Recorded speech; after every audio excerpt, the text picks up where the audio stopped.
Welcome to the Indie Brew, where we spill the tea on indie games. Across our website and social media, you'll find reviews on the latest indie games, features with tons of indie recommendations, and the freshest indie game news. Make sure you subscribe and follow across all of our different platforms to keep up with the latest in indie gaming, and so you get to hear about all of the incredible indie games we get to share. We're so excited to be presenting this live stream event straight from the Games Expo in Melbourne. And I think it's about time for another interview. So what are you waiting for? Grab a cup of coffee or your preferred caffeinated beverage and let's chat to another amazing indie dev.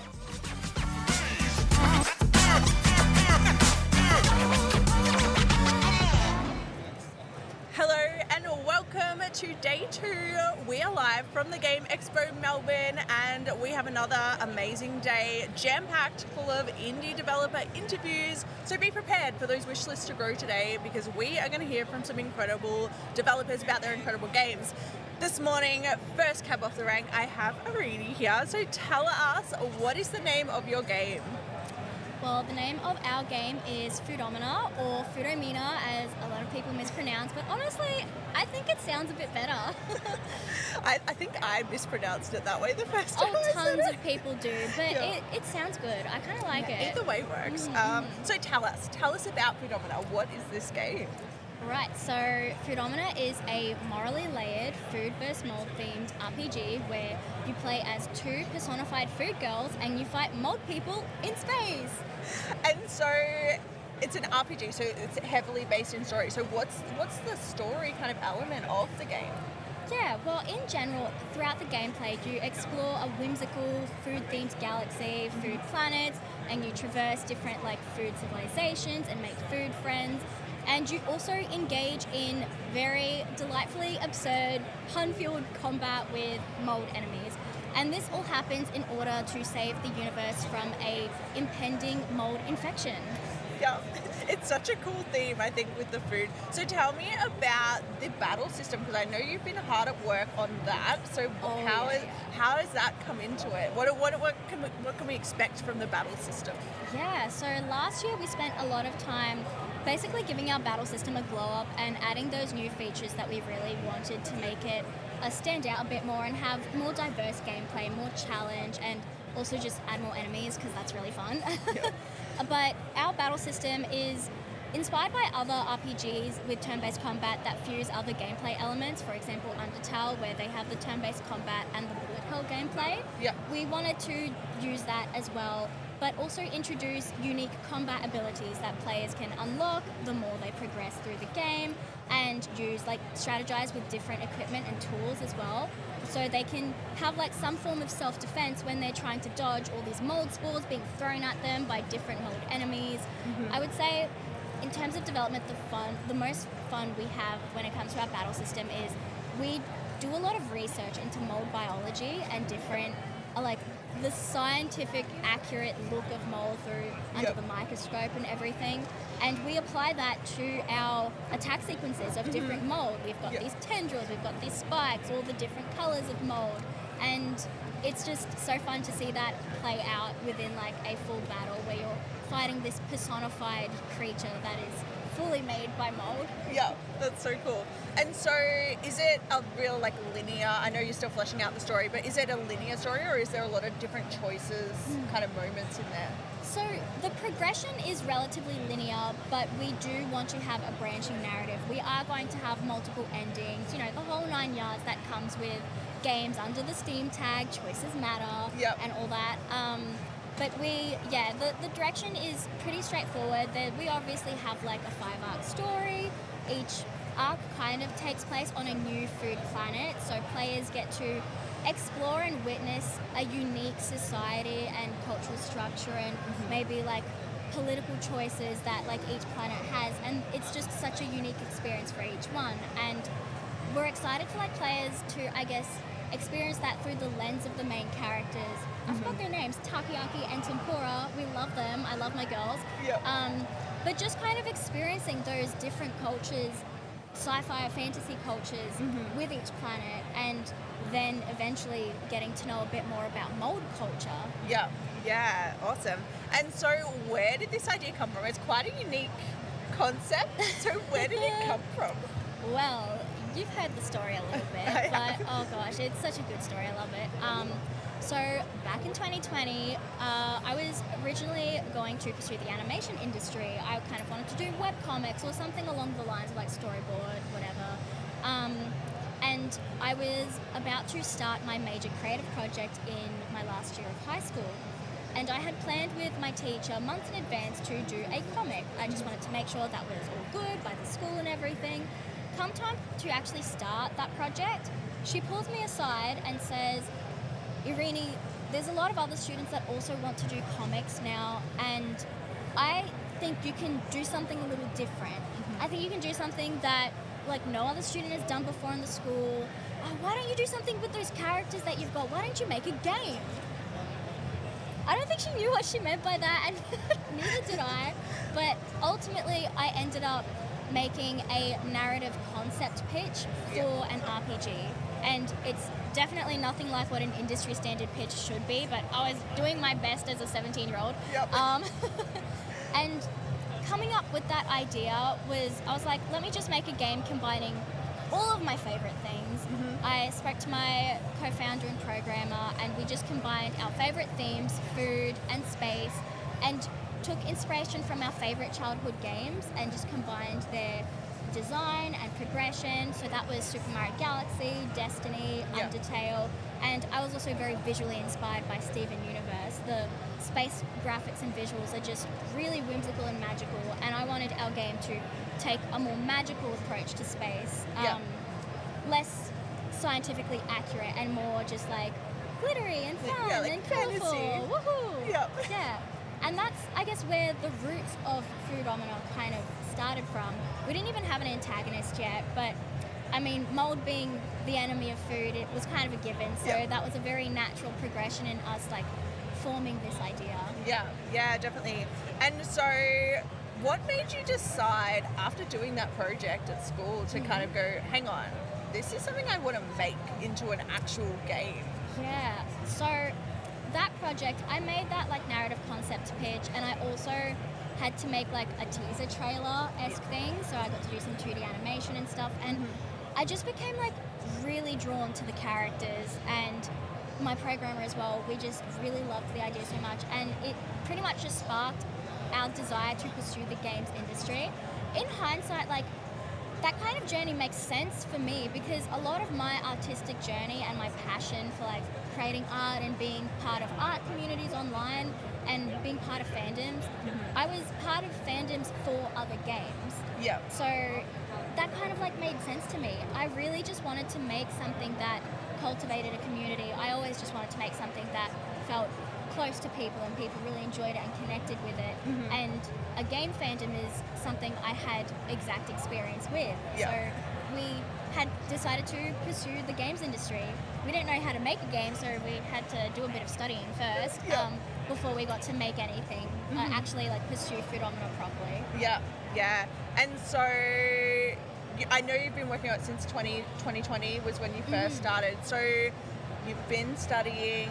What has kind of the back end of that journey looked like since kind of, you know, finishing because you finished your degree now? Yeah. I'm fully done with study now. That is happening. No more. So, I mean, we came up with the idea. I finished high school. We decided to pretty much pick up our lives and move across Australia down to Melbourne to pursue game study in the heart of the games industry. We studied in our respective bachelors, so me in animation, my programmer in programming, and we graduated with our bachelors in mid-2023. From there, I ended up becoming part of the SMART program, which was this mentorship program ran by IGEA, and that went for 6 months, and it was really valuable for us. We got to have mentoring from industry people that like specialized in stuff that we wanted to grow in, got business mentoring, and that sparked my interest in business and marketing heavily. I started like posting online for Foodomino. We started making the actual like game more commercially, like having new assets, and we had all the skills ready. We were ready to go. And we started going to events as well and exhibiting and stuff. And after the SMART program, we both decided to do a postgraduate business diploma because we wanted to establish, I guess, the foundation of our indie startup in a safe to fail environment. Yeah. And that was so valuable for us because we really got to grow our business as well as make the game in a very supportive space. And it was like the best thing we could have done Yeah. for the game. And then we ended up at PAX Rising. It Yeah. was an amazing opportunity. And now we are hoping to pursue development full time. No more studying. In fact, my graduation ceremony for the business diploma was a couple days ago. So I can definitely say I'm ready to move on from the Yeah. graduation Ready just to and the make hats games. that never sit on my head. I'm ready to move on. Yeah. Yeah. Awesome. And so I know you've been working hard on your demo. So tell us about that process of Ooh, getting something yeah. ready for players to play at home. Yes. Okay. Well, we put so much love and care into, even though it's just like a demo. We previewed the demo for the first time at PAX last year, and that's what we're previewing. Pretty much the same thing this at TGX, because we're releasing our demo on Steam in a couple of months. So we wanted to make sure we had like a full marketing campaign just to really try and spread awareness of that demo as much as possible. Leading up to having like that development to reach completion of the demo, we just did as much testing as possible. Yeah. Throughout development, we like QA is at the heart of what we do. So we form our production workflow around these monthly milestones that result in a build ready for testing. And we do testing pretty much every single month. We'll get students from different universities, we'll get volunteers like followers online that want to do testing. And it's a part of like our studio that we really enjoy because we get to give opportunities to people that are still studying to kind of experience a industry standard QA practice. Yeah. And they also get to put that on their resume or on LinkedIn, and they Yeah. get credit in the game, and we Yeah, give them that's some awesome. merch because who doesn't want a little sparkly trinket Yeah. to take with them? Yeah, and so tell me about the character design, because you do all of the art in-house. So tell Yeah. me about the incredible design. Oh gosh, well, you know that a lot of like the space visuals are obviously very inspired by Steven Universe. I have, my artistic background is a lot more in illustration, and pixel art is something that I self-taught myself just like from other games that I enjoy to basically just make our game have a pixel art medium. I feel like it's the most fitting. It just, Yeah. it feels right for our game. But aside from that, what takes actually the most time for me is one, designing the environments and designing the characters, because all of the characters are either personified from dishes or they're mold. We put so much research into them. We use the Figma, and we have these like collaborative research boards with the team, and there is so much research on different cuisines, different dishes, and oh gosh, the mold biology. Like, you could call me the mold queen, but I don't think I want to be called that, to be honest. But it's just like, yeah, if there was ever a trivia like thing on mold, I'd be on it. I would win that for sure. But yeah, I just absolutely love the process because it is really challenging, and sometimes some designs can take me like a month to really work out. But being able to personify different dishes and utilizing like their shape and color and turning that into like a charming character with depth that has a purpose in this world. They have a job in this like food themed society. They, I don't know, run a hair salon, and the different hair dyes are like soy sauce and Kewpie mayo. Yeah. Like, it's just That's so cool. being able to do stuff like that is so funny and silly, but it still feels like the real world. It just kind of puts an emphasis on things that we have in our life that just feel so trivial and normal to day-to-day life, but you turn it into food and it's like the weirdest thing possible. Yeah. But it makes complete sense for this society. Yeah, It's yeah. really fun, and I love also including the followers input, our fans online. We get a lot of their suggestions of like what dishes they want to be designed into characters, and it's a lot of the time a childhood food that they really enjoy or a dish that always comes out during Christmas, and it makes me really happy to be able to put those into characters and they feel like really rewarded in that. Yeah. It's super fulfilling, and they can't wait to interact with these characters once they're in the game. That's so cool. And so have you had a moment yet that has really made all of the work feel worth it? Oh gosh, there have been many instances. A lot of them are generally like just us interacting with our community and our people like online are so supportive and so sweet. We've gotten a lot of fan content, and I would say it's that fan created media that really just makes us so happy. We've had people make remixes of existing tracks in the game, and I'm like, whoa, the game, like the demo's not even out. Like, Yeah. How it's are just you people doing that this? just people that tested the game to give us feedback, and they liked the track so much that they went out of their way to like make a remix of it. Yeah. It's so flattering. And people that make fan art, a really critical moment for us was last year at PAX Rising. We had people that liked the game so much that they came to give us, like, show us fan art in person that they made the previous night that they like saw our game. Yeah. And it's like, you saw our game, went home, and rather than sleeping, you decided to draw a character. And not to mention, the specific one I'm referring to is a character that's not even in the game yet. They just saw it in the art book. Yeah. And I'm like, that is crazy. And So we took, one of my team members took a photo with them, and it was just so sweet. Yeah, it really like comes back to what you were saying about being a part of these game fandom groups and stuff. It must feel really nice kind of being like, oh wait, Absolutely. we're getting there. We've done so much research into like the target audience that we want to accommodate and make a game like accessible to, and also just the QA testing. All of that also validates that we're on the right track. But yeah, we really want to foster a community of creative expression, and we want to make a game that can be used as a self-expression outlet, inspired by a lot of like the media that I consumed when I was younger and the communities that I was in. Just people making personas, or what we would call food sonas or mold sonas, and the amount of just personal touch you can put into those. I really want to make a space where people can do that and exchange that and just talk about food from their cultures and teach other people about those cuisines, and it becomes a very fun experimental experience. Yeah, that's so cool. And so what have some of the other highs and lows of the development journey been so far? Ooh, well, I mean, the highs will always be fan interactions. One thing is we do have like our merch collection, and people buying merch of characters from a demo that isn't even out yet is just also extremely flattering. Like, it's just so nice, just sometimes hard to process that people just are interested in the characters so much that they just have like little trinkets of them on their bags and whatnot, or stickers and stuff. And it really does make us so happy that I guess the visuals of our game and the characters they're pretty much all around Australia now. Yay. Lows that I would say is honestly just not being able to work on the game and having to worry about the business stuff, which has kind of been the last few months. We've just been preparing like that marketing campaign for the demo, and I'm like, oh, I just want to work on that trailer. I want to post online. I want to start developing the new content we have planned post demo. We really want to. I've already announced it online, so I can like basically say everything. I teased it last year in our last interview. Oh, okay.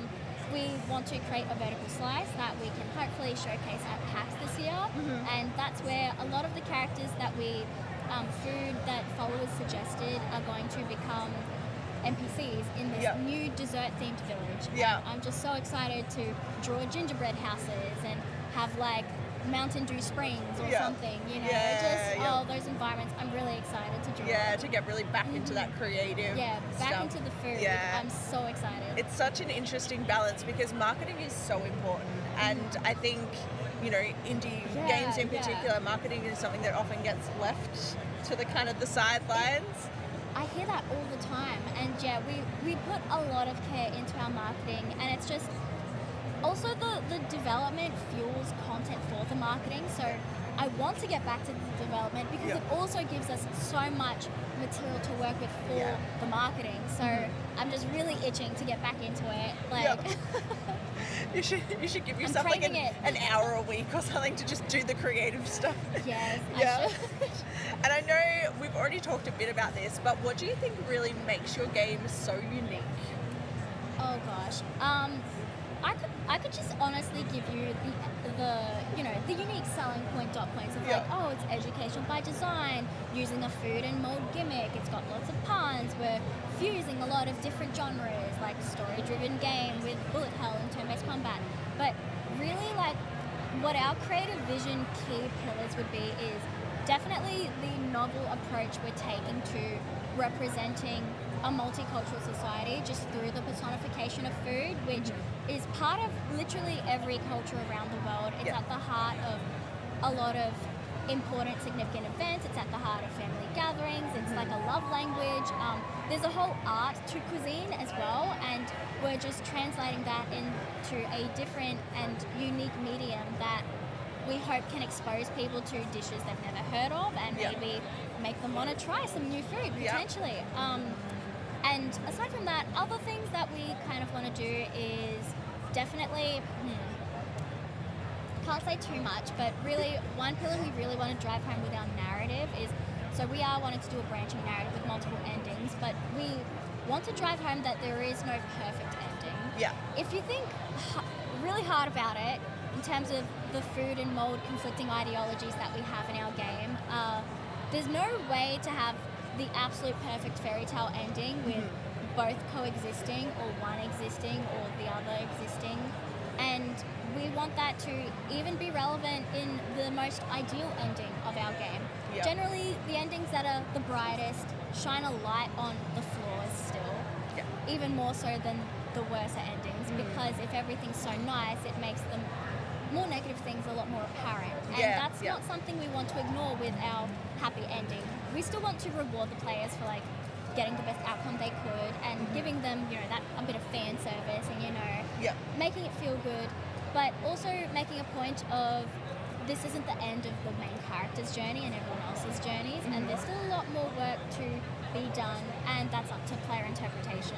Yeah, of course. And it sounds like you've really thought about, you know, including some of those really relevant moral kind of dilemmas that are a part of real life. And it's obviously being explored in a really creative way. Yeah. But yeah, it sounds like it's kind of quite heavy in that. Yes.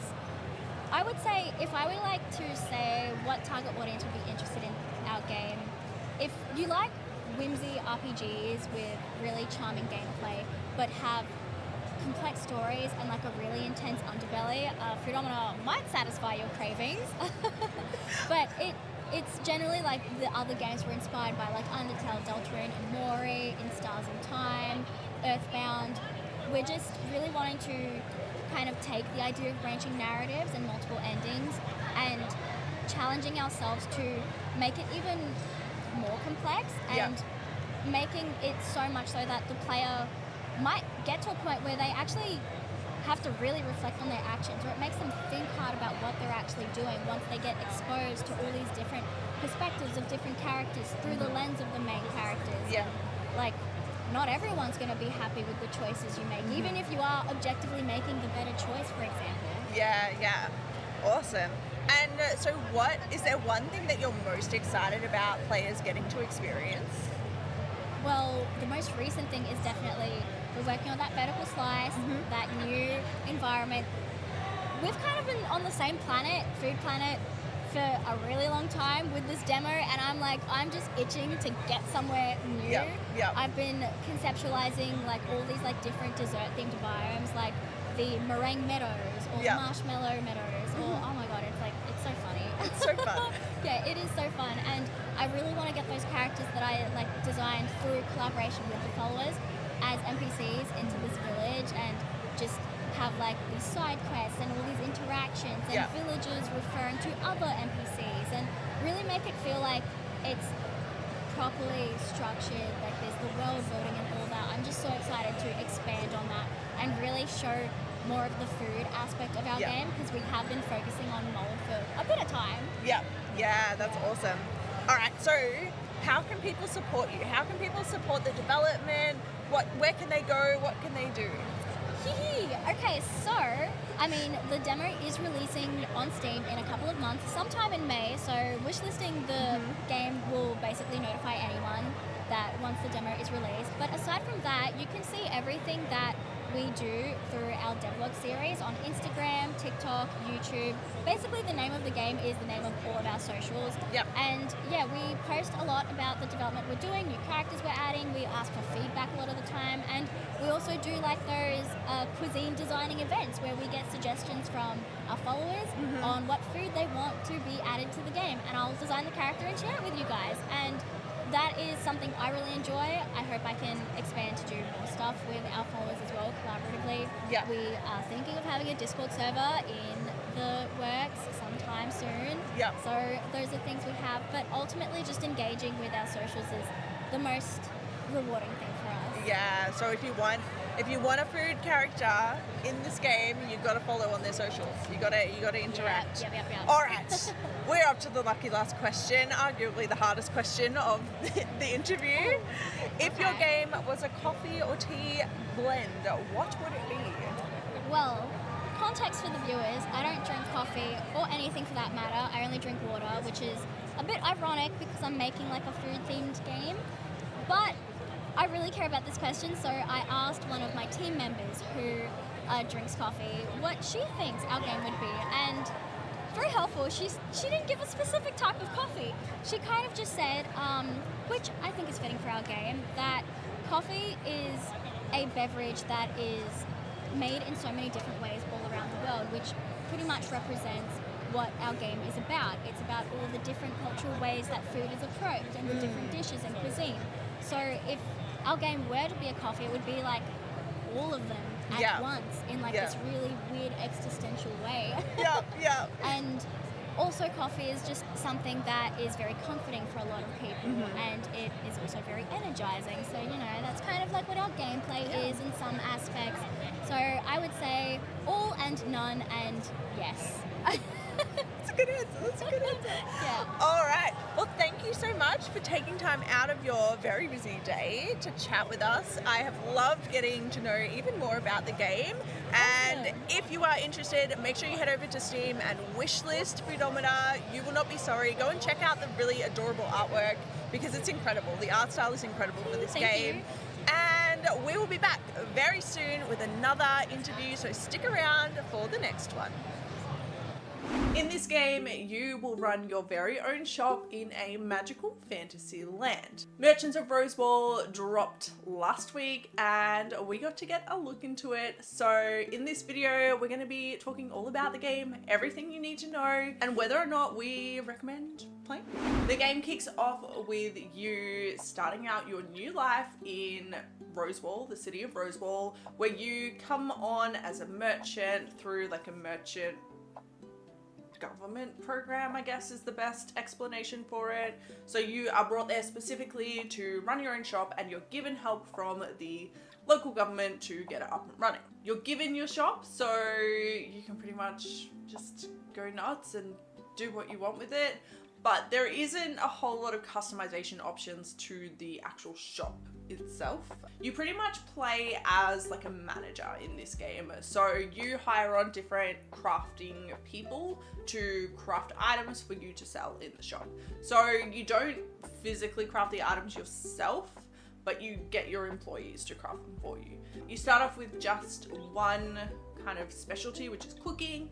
As you progress, you'll unlock different types of crafting. So you will be able to craft with like stone and wood and fabric and different things to create different products. Each product will sell for a different amount and will require different ingredients to craft. So it's very heavy in the crafting side of things. So if you love crafting games, you will probably get a lot of satisfaction from that side of the game. To be able to craft things, you have to go to the local markets and purchase all of your raw ingredients. So there's different vendors there that specialize in different ingredients. So you'll need to visit each one, purchase your ingredients, take it back to your shop, craft the items, stock the items on your shelf, and then open your store. I really like the shopkeeping side of this game. I think the crafting is really fun. I liked that you had to go and buy the raw ingredients from the markets and that there was different events on that might mean that some ingredients were more expensive or less expensive. I really liked the mechanics of that shopkeeping crafting side. On the story side of the game,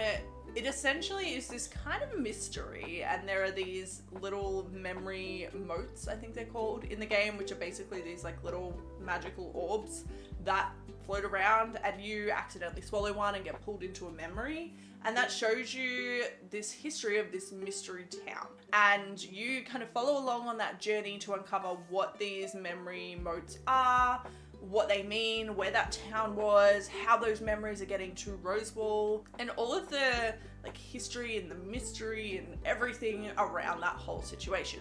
So you interact with quite a few different characters, and a lot of them are on the quirky side and make for a really interesting interaction. You do get to have a lot of choices in how you handle different dialogue situations, which is cool. And yeah, you just kind of follow this story along as you play. One thing I didn't love so much about this game is that it felt quite disjointed between the story and the shopkeeping side. A lot of the story events happen seemingly randomly. So you will just start the next day and then all of a sudden you're drawn into this big story episode, and then you have to go through and do specific things. It's very rigid in the gameplay. So you're either running your shop or you're progressing through story things, and it's done in a way that doesn't give you a lot of choice. You don't get to choose how you interact with the story. It was also a bit disjointed because you never really knew when the next story thing was coming up. It wasn't like you had to complete a quest and then the next story would kick off. It was pretty much just, oh yeah, this might happen today, it might not happen, I don't know. It was definitely interesting, but it did make it feel quite disjointed. The gameplay overall does feel quite rigid, and it's very much based on like your timings and whether or not you level up your shop as to when you can get new things. You're not able to just go and hire whoever you want. It's very segmented, and there's specific characters that you are allowed to hire at specific times, which I felt was a little bit frustrating. It kind of meant that you couldn't specialize in specific areas. You're basically here, you get what you're given, and that was a little bit rigid. I would have liked to have seen a bit more flexibility in that side. One thing I did pick up after playing for quite a while is that your characters actually level up, and when they level up you're given a point to allocate to a skill of your choice. So through that system you can get different characters up to different levels, so they could be a second in cooking or a second in metalwork or a second in stonemason or whatever you want. But that is a long and slow process, and it's not made very clear in the tutorial that I saw. I would have liked a bit more freedom to specialize in specific areas and to really be able to like nut out, okay, I want to focus on cooking, I want to focus on this, I want to focus on that, rather than just being able to create random things and sell the most random assortment of things ever in your shop. The pacing was really good in this game. There was not a lot of time when you didn't feel like you could do something. So whether you were involved in the story stuff, you could skip through the dialogue at your own pace, and that was really good. And then in the shopkeeping side, you were either crafting, and then the actual shop open time wasn't very long, which I think is good. So it really has a good pace. You don't get bored. You kind of just keep going with the pace, and it felt really good to play. The only thing about the shopkeeping side that I would have loved to see added is more of a financial overview. There's not really any way to tell how much an item is going to cost you to craft easily unless you like literally write down how much each individual ingredient costs and then work out if it sells for more than that. So I think being able to see more of a profit and loss, see more of a financial overview of how much everything costs, how much everything sells for. This does change day to day, which I think is great, and there are different market trends as well which, you know, influence this, but I would have loved to be able to see it on paper a bit easier rather than having to feel like I was doing math in my head. The design of the game is stunning. All of the characters are beautifully illustrated. The music and the soundtrack is beautiful and matches perfectly with the world. I liked how they set the scene for different environments too, so the music changes when you go to the market, to your shop, to the guild, or all the different locations, the music changes. I think that was really good, and the design overall really nails that fantasy theme that you want. It really feels like you're playing in this fantasy world, which is really, really cool. Overall, Merchants of Rosewall is a pretty solid game. It's very fun to play. The story is there if you really want a jam-packed fantasy visual novel kind of story feel, and the shopkeeping and crafting side is there too for those who like the more management side of the game. I would love to see a bit more of a kind of meshing of the two and a bit more freedom to choose how you interact with the story and the shopkeeping, so you can focus more on the story if you want to, or focus more on the shopkeeping if you want to. But apart from that, this is a game that is really fun to play. So would we recommend checking this one out? Yeah, we would. It's pretty fun, especially if you love fantasy and you love management type games. Have you played Merchants of Rosewall yet? If you have, we'd love to know what you think, so let us know in the comments below. If you're looking for more indie game recommendations, click here. And until next time, stay caffeinated.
Welcome to the Indie Brew, where we spill the tea on indie games. Across our website and social media, you'll find reviews on the latest indie games, features with tons of indie recommendations, and the freshest indie game news. Make sure you subscribe and follow across all of our different platforms to keep up with the latest in indie gaming, and so you get to hear about all of the incredible indie games we get to share. We're so excited to be presenting this live stream event straight from the Games Expo in Melbourne.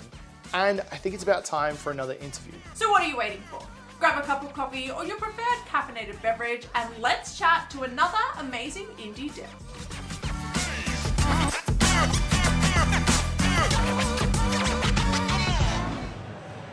Welcome back. Oh, look at that code timing with the announcement. We are live from TGX. Are we good for sound or do we need to wait?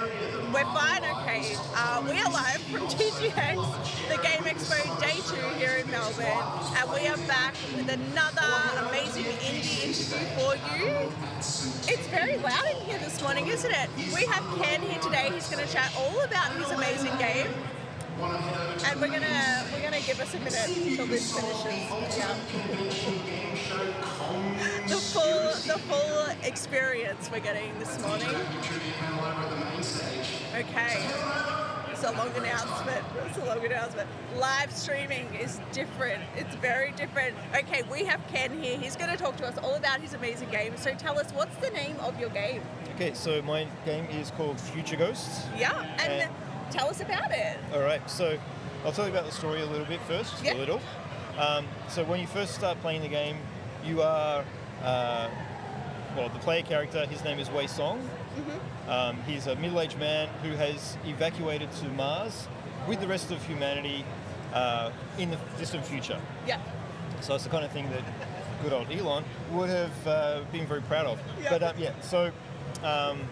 But distant future. Our guy Song is climbing a mountain at the beginning, and the player just sort of finishes that climb. Yep. He's following coordinates that have been left for him by his missing mother in this very mysterious note that she sent him. Okay, yep. So he's following these to the top of this mountain, hoping to find a clue. Yeah. He won't find his mother there. She's about 80. She won't have climbed this mountain. Yep. So anyway, he gets up there. What he finds up there is quite mysterious. I won't talk about that. Yeah, spoilers. On the way down, though, well, the thing is, he is heading down with immortality and having made an enemy of the most powerful person on the planet. Okay. So there's a lot of mystery elements in this one. For sure. And so what's the gameplay like in the game? So it's all focusing around telling that story. And so I've got quite a mixture of different gameplay elements in there. Yep. But centrally, I describe it as being a point and click. Sort of a soft point and click, though. We'll talk about that more in a sec. Yeah. With RPG elements, and that includes upgrading your character and then entering turn-based battle, so JRPG style fights. Awesome. And so tell me more about like the point and click side. So you mentioned soft point and click. What does that mean? Right. So if you're a fan of point and click in any way, and especially if you had played the older ones, you'll know that some of the puzzles in those are really obscure. Yep. And it can be really bizarre. It's very just click all over the screen until you find things. Yep. Yes. And then for the example I always use is from Gabriel Knight 3, where there's this notorious puzzle where you have to dress up as a non-player character, particular character, and you have to get a fake mustache. And the way you do that is you get some double-sided tape and you put it under a hole on a fence and wait for a cat to crawl under that hole. And it's really weird sort of stuff going on that doesn't make a whole lot of logical sense. So I've got puzzles that are more like environmental puzzles, and they just sort of make sense in the world. And you're doing things that the character would naturally have to do to solve the situation they're in to progress the story. So it's very story driven. Very much, you need to work out what to do next as if you're actually there playing the story, not in a kind of, let's just do a random puzzle kind of way. Exactly. Awesome. And so where did the idea for the game come from? So in terms of gameplay, I'm going to go back to Gabriel Knight again. Because, that was a favourite series of mine, obviously, when I was younger. The first game, at the end of that, and I won't spoil it, but there's a moment where actually that same non-player character that I was talking about a moment ago with the mustache, he actually steps up and he does something that solves the final problem in the sort of the atonement moment of the storyline. Yeah. And I wanted to be able to play that. I wanted, like, you know, you've been the hero all along, you've been solving all the problems, you've been, you know, solving the mystery. Why didn't you get to play this moment of action? Yeah, like the final, Yeah, and I mean, there have been games that have done that since, with a point-and-click focus. So, for example, Wedge Eye games do a lot of that sort of stuff. Gemini Rue has that with the shooting mechanic. But even before I had played that one, I was thinking that, and thinking to myself, and I think I even said this to a friend at the time, why don't they at least have something pretty simple like a turn-based battle type situation? Yeah. You know, it's a relatively easy thing to do, especially if it's just like the one fight, right? Don't have to worry about stats and stuff too much for that. Yeah. Why couldn't they have incorporated something like that to let us feel like the hero at the end there? Yeah. And so gameplay-wise, that blend, that concept comes from there originally. Yeah. And so tell us more about that battle system. So what does that look like? Are we talking like Pokemon? Are we talking like what kind of battle system is it? Yeah, people have compared it to Pokemon. Yeah. It's a pretty classic comparison, isn't it, for that style of game? Yeah. The perspective is a little different. So you do have a view of your environment in the backdrop, and this is pretty common for a lot of JRPGs. Yeah. But then you don't have the little characters jumping at each other like that for the attacks. Instead, you've got these two relatively static characters. Well, two. I'm saying two because it's two in the current demo. Yeah. You'll fight more people at once, and sometimes you'll have party members as well in future battles. Yeah. But you've got your characters on screen in a pretty zoomed in sort of view. Yeah. And just some basic animation to show you what they are doing at any stage. But then when you use your attack, you've got a really big sort of cut in or pop out sort of animation. Yeah. That focuses in on what they're doing, and it's kind of flashy. It's got a little bit of an anime twist to it with the movement lines in the background. Yeah.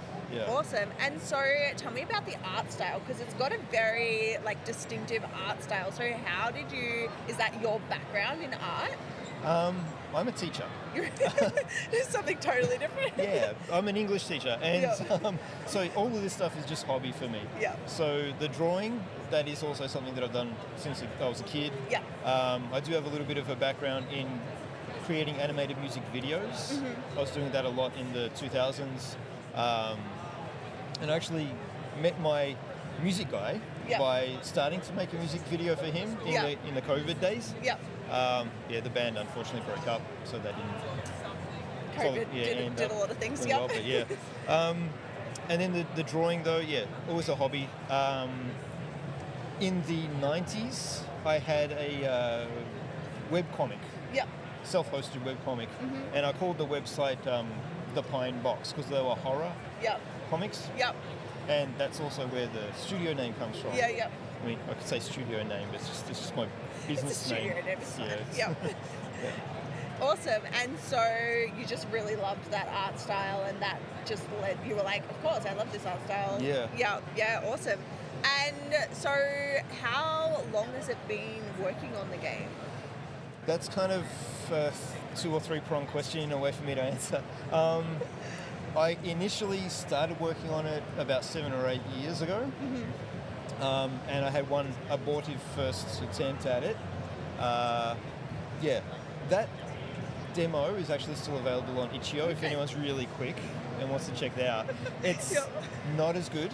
What I've got now is a lot better, a lot more polished. But the original art style was pretty basic. I was going for a Saturday morning cartoon sort of thing. It ended up looking more like a flash animation. It wasn't that great. There's a lot more to it now. It looks like a comic now. You feel like you're playing a comic now. It's, there's a lot more there. But it took me sort of the lockdown and going through a few things then to sort of reassess and come back to the story, come back to the art style especially, and just sort of reassess and redo things. And then with the current demo that we've got here at TGX, that took about 2 years. Most of that work was on the stuff that you don't necessarily see. So it's all the mechanics and getting the thing to work. So that's all in place now. And there'll be a Steam demo for it as well in probably another couple of months. Yeah. All right, so people can look forward to checking it out. If you are at TGX, make sure you get down here and play what's an exclusive demo at the moment. Awesome. So it's been a long journey. What has that looked like? So you're obviously working full time. This is kind of the passion project on the side. So what has that journey been like for you? For the most part, it's been a lot of head thumping against the computer to get it to do what I want it to do. Yeah, it's a bit like that sometimes. Yes, but I work from home. I'm a teacher, but I work for. I don't know if I should name them. I probably won't name them. But But you work from home. I work from home. I'm teaching kids online. Yeah. So I get to do a little bit of work on it in my downtime. So in my lunch break or whatever, I can do some work. I can do some drawing or whatever. Other than that, it's evenings. Yeah. After the kids go to bed is usually when I get a lot of things done. I understand. And so, what was the moment when you really decided, I'm actually going to pursue this as a full game? So you started a few, 7 or 8 years ago. You picked it back up in COVID. So have you had that moment where you're like, actually no, this has got legs. I'm gonna make this. Have you had that moment? Well, with that first attempt that didn't work out, I actually ran a really small Kickstarter for it to see if people would be interested and see if it would get some traction, and it did. Yep. Small, so it succeeded. And that's money that I'm going to be spending to copyright it in the States and stuff like that, because they don't have automatic copyright protections over there. So that money's there ready to use when it's ready to release, which is nice to know about. And that, I guess, was the moment, when the Kickstarter worked. So you knew even back then that you were like, I need to make this. Yeah. It just had to cook a little bit in the background until you got to the point where you were ready. And I mean, once you got the Kickstarter, you sort of made a promise to those people too, haven't you? So, you got that little bit of obligation. That can be both a blessing and a curse as well. You're like, oh no, now I have to do it. And then you're like, I don't want to because I have to do it. And have you had a moment yet that has really made all of those years worth of work feel worth it? There have been sort of a couple of moments, and one of them is just being here at TGX, and I suppose it's sort of an extended moment, if you can call a day a moment. Yesterday there was a lot of real sort of excitement from people who I don't know, coming up and playing the game and being really enthusiastic about it, and reacting the way I was hoping they would react to the things that are put into the game. Laughing at my jokes. It's always nice when people do that. But even before that, getting onto social media again after having put it down for quite a while. Once I had the project sort of picked up to a point where I could show things to people, got back onto the socials, and just having a positive reaction there as well. And it's like, this thing is going to have an audience, it seems like. So those kind of moments. Yeah, really validating. So this is the first time you've presented at a convention? It is. Wow, what a big moment. That's so exciting. And I know the art style is so captivating, so I can see how people would just stop and look, because it is very different to almost anything I think that's here. It's a very unique art style. From what I've seen. I'm not a JRPG nerd, but awesome. And so we've talked a little bit about it, but have there been any other real high or low moments that you've had throughout this journey? The others all sort of come on the programming side of things, I would say. The lows are when something breaks. And I've had a couple of those recently. There was one where I'm not sure why I did it. I think I thought I was refactoring and making my code more efficient. But I deleted something I shouldn't. And all of a sudden, my little dude couldn't walk across the screen anymore. He didn't respond to anything. So, things like that are the big downs. And then you spend hours on it, sometimes days. And it's just, you feel like a failure and a fraud and things like what this. What am I doing? Yes. But then as soon as you solve it, and it might be that you walk away or you come back the next day and it takes you 30 minutes to solve this thing. Those are the highs. Those are the highs. Yeah, definitely. And are you self-taught, totally coding and everything? Yeah, I mean, I I mean, the only formal learning for that stuff I've had is back in high school. Yeah. Awesome. That's so cool that it's so like indie, I guess is the best way to describe it. Right. And is it just you on the team? It is, Mostly? apart from that music guy that I mentioned. Yeah. Awesome. All right. And what do you think makes the game unique? Obviously, the art style is a pretty big kind of unique point, but is there anything else that you think really stands out? Well, unique is kind of a tricky word. I mean, we all put it into our Steam descriptions and stuff, and it's a little loaded because... It's a buzzword. Yeah, the minute you say it, people are going to say, no, this game has that, and that game has it, so why are you calling that unique? That's not unique. I feel a little nervous about saying this, but apart from the art style, number one, as you said, because there are other games that go for a comic book style, and they'll have the frames of the comic and things like this, even as a part of the internals of the gameplay. So, harking back to old things like Comics Zone, which was an old Sega Mega Drive game, I think it was. So that has that in there, and there are other games that are doing that these days too. But they always have a really sort of modern, polished look to their visuals. Yeah. And I mean, it looks gorgeous. Yeah. And I love it. Yeah. But mine is different in that it's retro. Yeah. Okay, so when you're reading it, it's going to feel, not reading it, sorry. When you're playing it, it's going to feel like you're reading a comic book. Yeah. Okay, so you're interacting directly with a comic is how it feels. Yeah. I don't personally get that feeling from those other games, which is not a diss. No. I don't know that they're even going for that. And like I say, I love it. I love what they're doing. But mine has a different feel to it because of the visuals. Yeah. So it's almost like a playable comic. That's it. Yeah, awesome. Yeah. And do you have a favourite part of the game or a favourite feature or mechanic or anything like that? The one fight scene that we've got in there so far, which is kind of the tutorial fight scene in the game at present. So if you're here at TGX, please come and check it out. Yeah. You can even just play the fight. So I've got it set up so you can just go straight to that. Come and do it. I love that because it's these brothers. They're not exactly brothers. They're adoptive brothers. The main character's been adopted into the family of this other guy. Yeah. And they have a play fight. And it still cracks me up. So there are fight moves. I don't want to spoil it too much, but I'll tell you one of the fight moves is stop hitting yourself. And so you grab your brother's fist and you force him to hit himself with his own fist, and it still cracks me up. Yeah, that's great. I have 4 kids, so I get it. Yeah. Stop hitting yourself. Yeah, that's where I got my inspiration. My kids. Yeah. What are some of the other inspirations of the game? Have you got any other kind of big inspirations? I know you mentioned a couple. Yeah, well, comic books, they have to be the biggest. Yeah. So, when I was a kid, I just read every comic book I could get my hands on. I still got a lot of those at home. Yeah.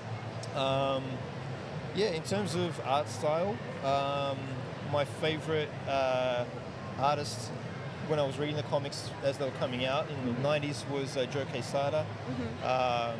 He didn't have a very long stretch with Marvel, but I loved what he was doing with X-Men and X Factor. It sort of opened my eyes because he had a more manga style. So he brought a lot of Japanese influence and sort of some larger eyes and things like this. Didn't go full blown disproportionate heads and things like this, which you see in some manga titles, but it's just sort of bringing it in to produce a sort of what do I want to say? Sort of a fusion style. Yeah. And so I sort of tried to bring that into what I was doing at the time as a kid. And then on top of that, manga like Akira, which has a more sort of gritty approach. And that, I think, has influenced my approach to the story as well. Yeah. In terms of producing this vision of the future that it's not exactly utopian, it's not exactly dystopian. Obviously Akira is dystopia, but my world is, I've tried to create a balance where it feels lived in and it feels like, it's a real place. Yeah. But it's also, because it's Mars, even though if humanity have been there a long time and they've tried to make it more livable, it could still kill you at any minute. It's got that kind of It's like not quite apocalyptic, but not quite not apocalyptic. Yes, Yeah. Awesome. And so, how can people support the game and the development of the game? Well, I've got some merch. Yeah. So if people feel We like love coming, merch. yeah. If people want, I've got this T-shirt. If Yep. people want to come by and buy some stuff, I'm also offering a $5 discount for people who play the full demo Yep. and then leave feedback in the feedback form. They can get $5 off. $5 off also equates to some free merch if they want. Okay. I've got some little things as well, some keychains, good deals, some mini good deals. comics. And obviously, you have a Steam page, so people watching at home, you can wishlist the game. And your social media, what Yep. where do people need to follow you? Where can they Yep, find you? I'm active on most of them. Just go to it's at Pine Box Games. Yep. Everywhere. So yep. Awesome. Definitely make sure you follow Pinebox Games so you can get updates. I know you post a lot of the concept art stuff. When I was looking through your feed, I was like, oh, this is really cool. So if you want to if you're really into the art side of it, definitely follow their socials because you post some really interesting updates. I've noticed. All right, we are up to the very last question, arguably the hardest question of the day. If your game was a coffee or tea blend, what would it be? Okay. So I had to give this one a lot of thought, and thank you for letting me know this in advance because I would have been completely stumped. So because it's got that retro feel, we're harking back to the 80s, Yep. mid-80s in particular. Yep.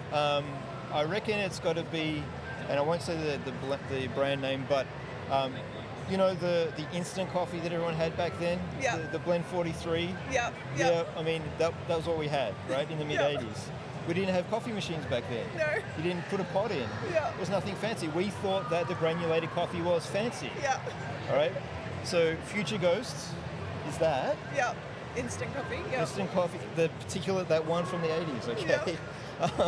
Because it's retro, because you might think it's fancy at times, but it's not actually fancy because it's just one dude making it in his spare time. And also on top of that, I want to put in that it's a mocha blend. Yeah. We're going to say it's a mocha blend. Yeah. Because it's got a little bit of extra flavor. It's a little bit playful. Yeah. It's a bit fun. Yeah, it's got some child and at heart kind of moments in there. Exactly. Yeah, Yes. yeah, we love that. Yeah. Awesome. Well, it has been such a great time getting to be able to hear all about Future Ghosts. Definitely make sure you go and check this one out on Steam and keep an eye out for their demo coming hopefully in a couple of months. Pending Dev Life, Dev Life shenanigans. But we're going to wrap it up there, so stay tuned. We'll be back very soon with another interview with another amazing game. We've got so many today, live from TGX Melbourne, and we'll be back really soon. Shadow of the Colossus meets Breath of the Wild meets Horizon Zero Dawn. Yellow Brick Games' debut title, Eternal Strands, takes you on a journey through Denevron, an area locked away due to a large magical cataclysm years ago. You play a young weaver of magic and a scout in a successful band of adventurers. You must fight your way through Denevron to find out what happened in this magical area so long ago, trying to find a way out while fighting off the creatures that lurk inside. Today we are going to be breaking this game down and giving you everything you need to know before you buy it. This is something we do regularly here at the Indie Brew, so make sure to hit that subscribe button if you want more indie game content. And without further ado, let's jump into the magical world of Eternal Strands. In this game you play as Bryn, a weaver or a magic user, who recently joined a new adventuring band. During a regular scouting mission, your party fumbles into an area known as the Enclave, and you become the first weavers to do so since the area was sectioned off. The story is a underdog, sort of lost all hope style of story with twists and turns around most corners. There are extra parts of the story to explore through the side missions, but the main missions and main storyline itself does hold its own. With enjoyable characters and interesting location lore, the story is definitely one to pay attention to. I will say that towards the end, the NPC dialogue scenes got a little bit too much for me, but it wasn't enough to dissuade me from continuing to play the game. For myself, the story felt so familiar, yet like something I'd never heard of before. Something like a one-shot or session from a D&D campaign Honestly, I'd love to play D&D in this world. The environment of Eternal Strands is one of the highlights of the game. With different areas around the Enclave to explore, the developers did a good job to make each area unique, but also make it feel like you weren't on a completely different continent. The overall design and atmosphere, mixed with the weather changing system that they've got set up, created new obstacles every time you left the camp. Another big part of the environment setting was the destruction. Pretty much the entire environment is destructible. Aside from a few really large buildings or some like strange undestructible metal gates, this did make the big fights interesting because you took cover behind a building or behind a large rock or a tree or something like that. And next thing you know, it's destroyed and you're scrambling to try and find somewhere to hide or moving in to attack. Overall, the design and functionability of the environment within Eternal Strands was great. But further in the game, there is a power that makes moving through this area extremely fun as well. Now, the combat mechanics are a big part of this game. It is not your standard hack and slash. And as I mentioned earlier, the environment does play a big part of the combat. But as Bryn, we have access to 3 main mechanics, and they are the weapons, the strand powers or our magic, and the environment itself. With your weapons, you get access to a sword and board. So sword and shield, you get a 2-handed heavy weapon as well as a bow.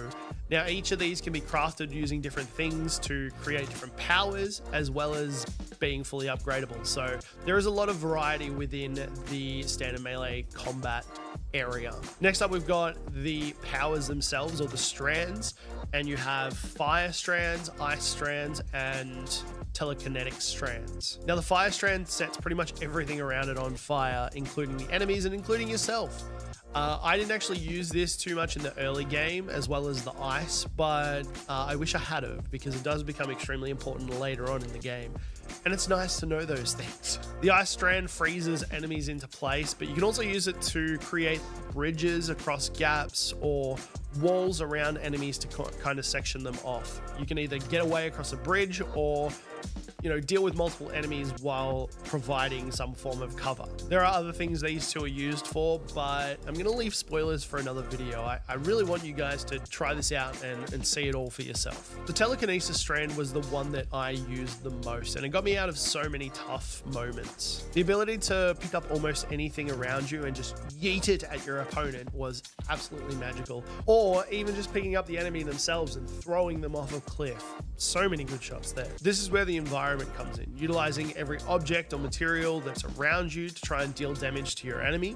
It's a good addition to the combat repertoire. Now, speaking of the enemies in Eternal Strands are all unique, each having their own strength and weaknesses, as well as having little things to help them make your journey painful. You have these little lava mosquitoes that like spit fire at you, causing the ground to turn on fire. They are annoying. You have these little chameleons, these invisible chameleons that spit acid at you and do chip damage, and you just can't see where they are. They are equally as annoying. There's also these frost hounds or frost dogs that attack you but cause a layer of ice around them, making it slow for you and also chipping away at your health. And another one that's extremely annoying. They're not all annoying though. Some of them are just standard enemies, but there is a good variety within the mix. Not to mention the arcs, actually, the robots, the corrupted robots. They all have their own different shapes and sizes that they come in, as well as their own abilities. But the key standout, and why I initially compared it to Shadow of the Colossus, are the large arcs and the beasts that you have to fight in order to progress, and also to upgrade your strand powers. These guys can be tough, and it did take a little bit of preparation before each fight to actually get to being able to fell them. The bosses were fun and they were intricate. Some of them even had specific conditions that needed to be met to show their strand, the thing that you would then go and use to upgrade. So there was, like I said, there was that level of preparation needed, or even experimentation, trying to hit the different things to get the strand to open up. Unfortunately, once you have fought them a couple of times, they do kind of just become a little bit more like your standard enemies. Once you know the pattern and where the key points to hit are, they go down pretty quickly. But luckily enough, Eternal Strands coming in at around about 20-ish hours of playtime wasn't long enough for that to become an actual issue. So overall, the enemies and the combat were mostly enjoyable throughout the entire game. Eternal Strands was a great debut from a new indie game company, and the animations and the art style alone were impressive enough to get me excited for the game. The first time I seen the Vox Machina style animations at the start for some of the cutscenes. I was really excited because you don't see animations like that in video games, and it's cool seeing a company try new medium. With a story I'd love to see more of and such an amazing world to explore, I really enjoyed my time playing this game. Now, for those that are looking to pick it up, it does come in relatively cheap compared to other games at 59 Australian dollars. But if you do have the Xbox Game Pass, it is already on there, ready for you to go and download it. So what are you waiting for? I'm hoping to see more from Yellow Brick Games and hope they can continue to build on their current ideas and create something equally as fun as this one. And that was my first thoughts on Eternal Strands and everything you need to know before buying it. We would love to know what you think about this one. Have you picked it up? Are you looking to pick it up? Let us know down in the comments below. If you're looking for more indie game recommendations, click right here. And until next time, stay caffeinated.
welcome to the Indie Brew, where we spill the tea on indie games. Across our website and social media, you'll find reviews on the latest indie games, features with tons of indie recommendations, and the freshest indie game news. Make sure you subscribe and follow across all of our different platforms to keep up with the latest in indie gaming, and so you get to hear about all of the incredible indie games we get to share. We're so excited to be presenting this live stream event straight from the Games Expo in Melbourne.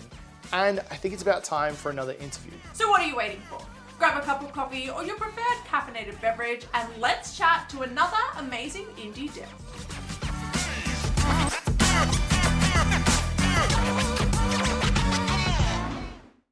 Welcome back, guys. We are here at TGX in Melbourne and we are talking to Andrew. Now, Andrew, what is the name of your game?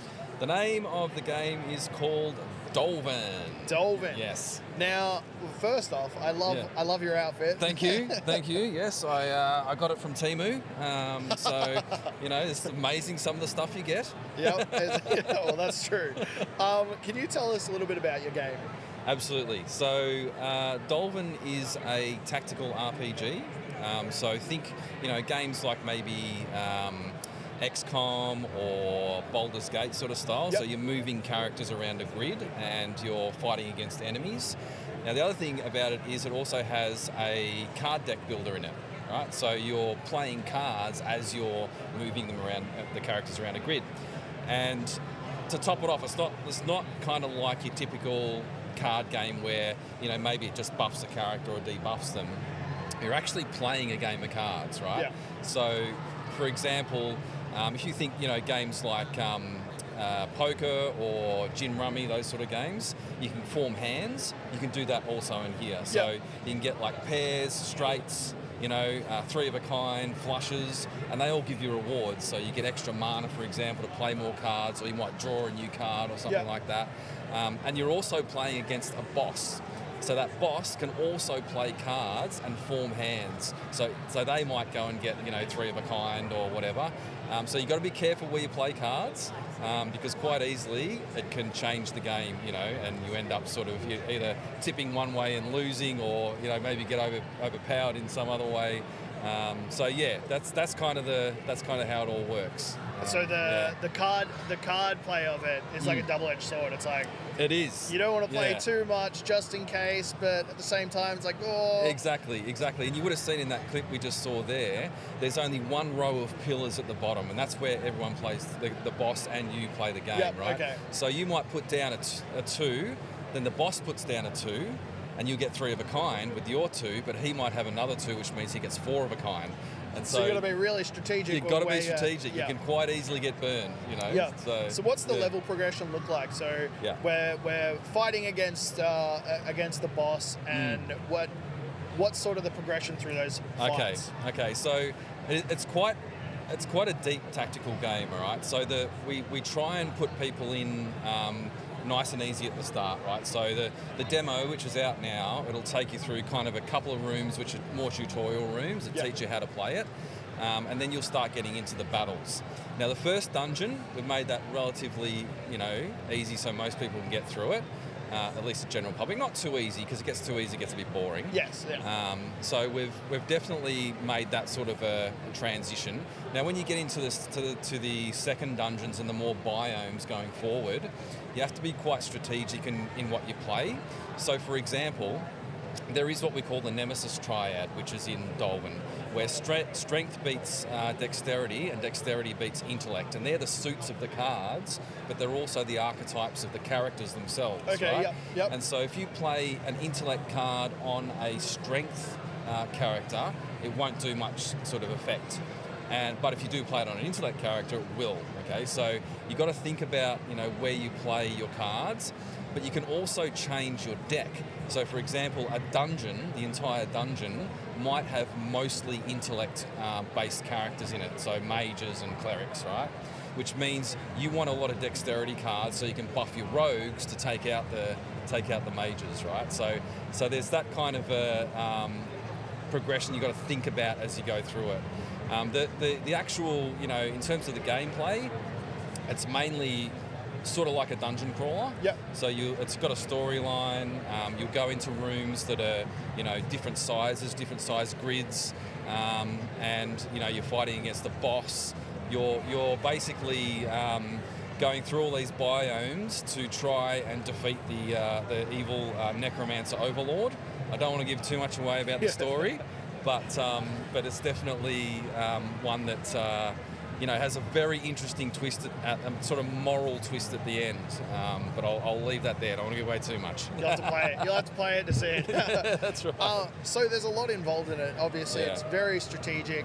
You've got the card avenue of it. Yeah. You've got the actual dungeon moving, and then the deck building style of it too. It's it sounds like a strategist's dream. Yeah, exactly. So I could think of other things to say there, but yes, definitely. Yeah. So when it comes to the card building and the deck building, do you gain more cards as you progress along? That's right. Yeah. So the first room that you play, you can collect cards there. It's sort of a puzzle room. So again, I don't want to give away too much, but you collect sort of cards there. And then we've only just recently in the last couple of months added a respite room. Now in the respite room, you can do a number of things. You can edit your party, so you've got 3 or 4 characters. There's 6 classes to choose from, so you might not be happy with the classes you want. You want to swap them in and out, so you can go and edit, recruit or exile players. You can also edit your deck, and you can also select from there's like a mystery box there. You click it, and 3 cards appear, and you get to choose which card you want to grab. And so it's that kind of, as you're progressing through the dungeons, you'll get gear. So there's a whole gear system as well, where in depth. I love it. I love it. Yeah. So you can collect gear which adds to your attributes. There is also going to be traits on the gear as well, which will affect your cards. Yep. So maybe if you've got a particular shield, it might buff your strength cards, those sort of things.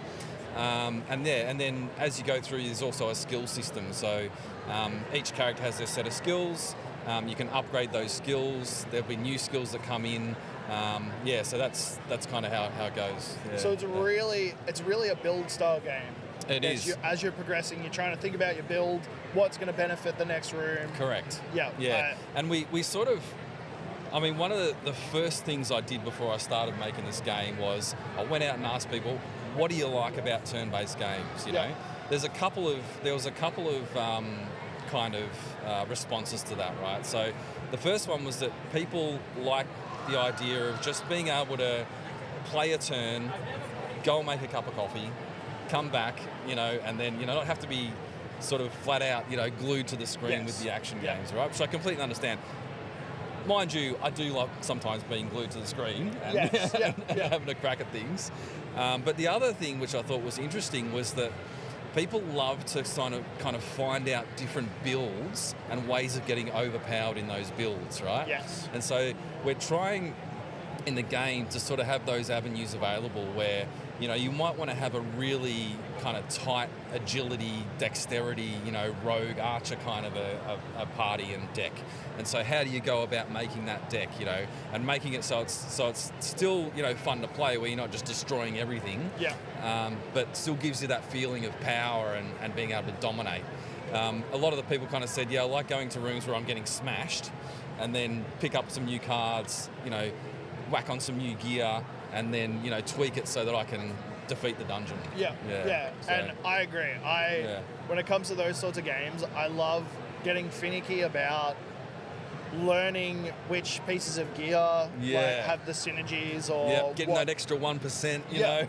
It's I don't know. There's something amazing about it, especially when you find that good, and so then from then on, each room you go into, you're like, where's that card? I need that card. And then like sometimes you might go into a room and whatever the build is that you've done, the computer will counteract it. And then it's like, smarty pants. Now I've got to go and do something. Now I've got to figure out the next thing. Adaptability.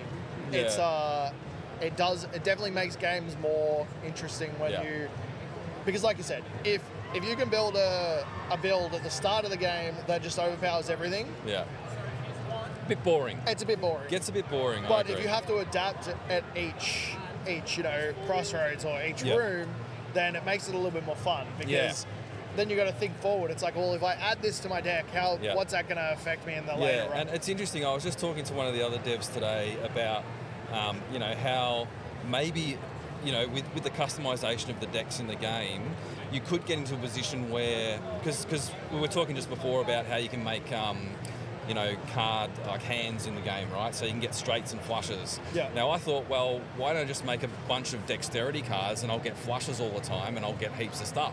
And then I thought, well, actually that won't happen because the boss will have their own set of cards that will counteract you.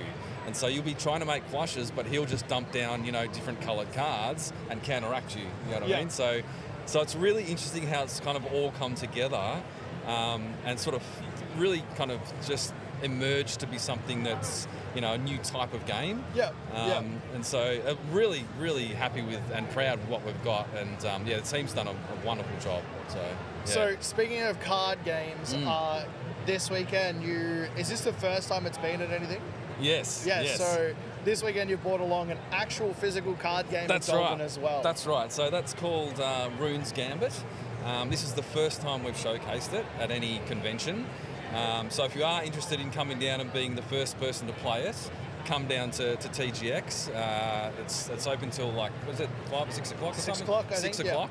So come down and happy to take you through the game. It is kind of based a lot on the video game.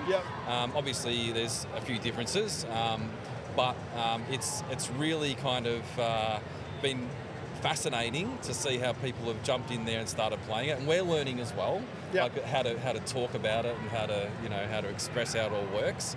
And so this is the first time. It's a deck builder. So think games like Hearthstone. I've been playing way too much Marvel Snap lately as well. So a lot of influence from those sort of games. And basically, you can think of it kind of like a card battler. It's a little bit easier and simpler than Magic the Gathering, for example. It's kind of a bit easier to get into and understand. But we've added some really interesting things in it. So we actually started with a simple prototype where we cut up a bit of paper, just wrote down what the cards did, and we played against each other. And then we made actual physical cards, and then we played against just family and friends and stuff and sent it out a bit wider. Did another iteration, and then we added in this new deck, which is called a fate deck, because we found we were playing each other and we couldn't beat each other. We got to the point where it was like an hour, and we're like, crikey, is this game even going to end? So we added in the new system, which is kind of like the poker system in Dolphin, where you can form hands, and those hands, instead of giving you extra mana, you can draw a fate card. Now, these fate cards change the game, so it might destroy one of the opposition's cards, or they get to play 2 turns in a row, and it can completely switch up the match. Which, like you said, it can change the tempo of instead of sitting there for 3 hours going. That's right. It changes the tempo and makes it exciting, and makes it sort of like And one of the things which I think is really important in any game that's made is that it has to evoke emotion in the player, right? So now that emotion can be many things. It can be, it can be laughter. It can be fear. It can be excitement.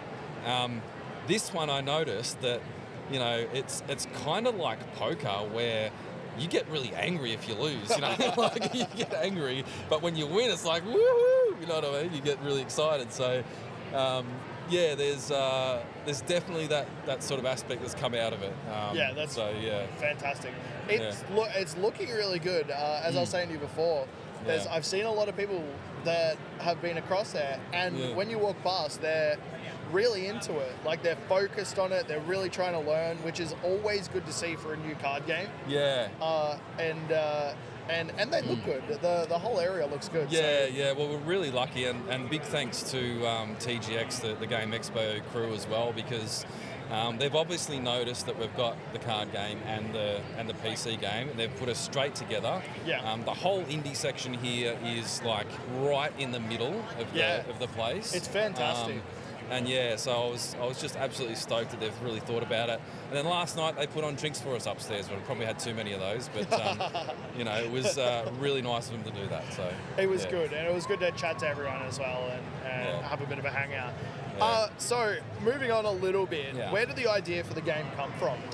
Okay, so I've got to go back a fair while because I got the grey hairs. But when I was a kid, I loved card games. In fact, you know, we had a little beach house. My parents had a little beach house down in Blairgowrie, which is down the coast here in Melbourne.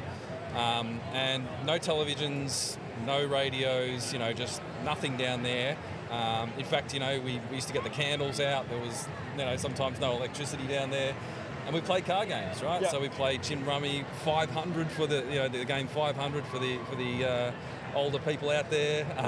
Hearts, you know, solitaire when we were by ourselves, and I used to love it. You know, I used to love playing those games, and I still play them today. So I have you know, every sort of Saturday night when I'm not doing anything. A couple of mates I get together with and we play poker and all that sort of jazz. It's really the social aspect I love of it. Like sometimes when we're playing poker, you know, we'll be chatting about something for half an hour. So I go, whose turn is it? Oh, whose money's that? Oh, you know, we end up sort of getting through it. So loved card games all my life and still do. And I've always loved turn-based games. Even when I was a kid, there was a game called Rogue, which was on the old IBM 386. And I remember seeing that thinking, how the hell did they make that? And so I went rummaging around. I was at my grandmother's house, who's got a computer. I ended up with that computer anyway when I was younger, but rummaging around the house, and I found this book, which was a book called Basic, which is one of the first programming languages. And I'm like, all right, I'm going to have a crack at that. So, you know, here I was 7 or 8 years old, learning how to program games, you know, and making the computer do things. Admittedly, I managed to completely wipe the BIOS and destroy the whole computer, right?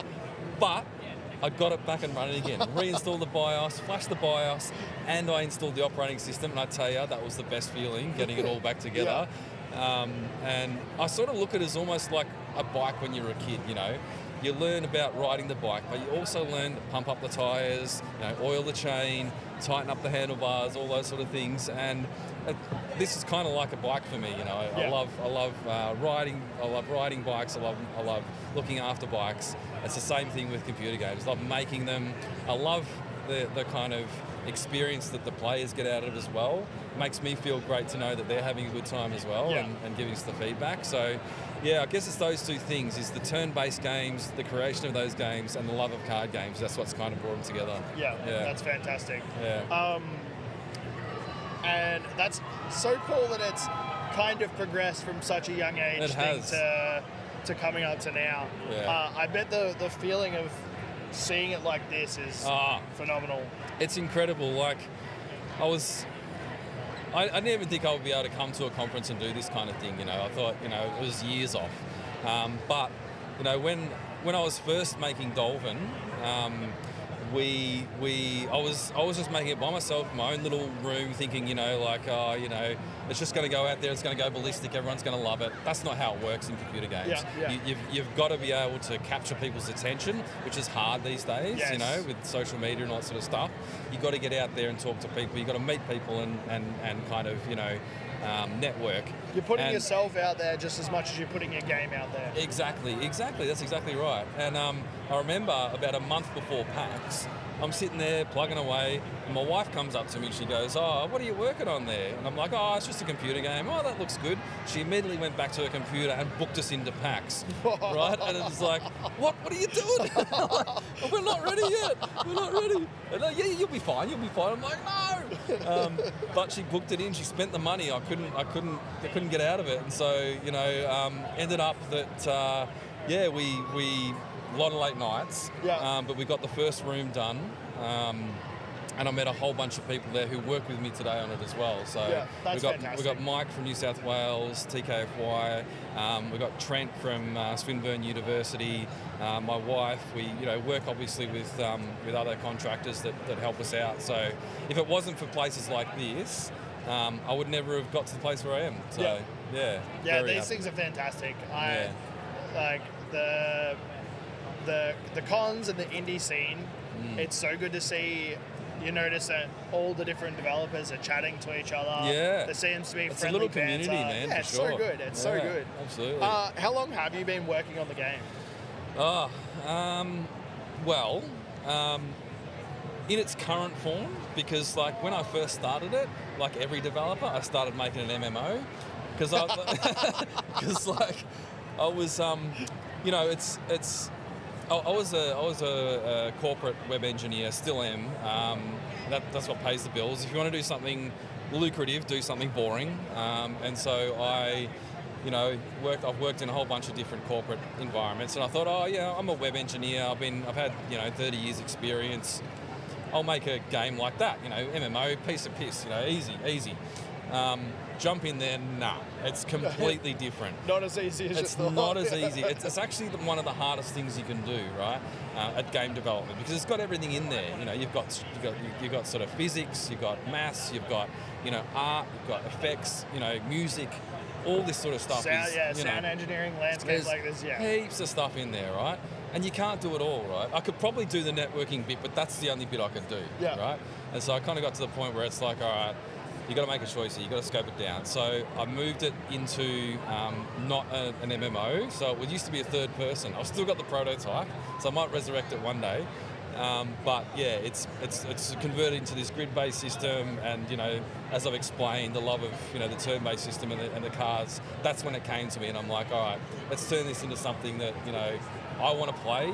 That I think if I like it and I enjoy it, and the people around me do it, and hopefully other people will too. Yeah. And at the end of the day, you need to make something you're passionate about, you like. Yes.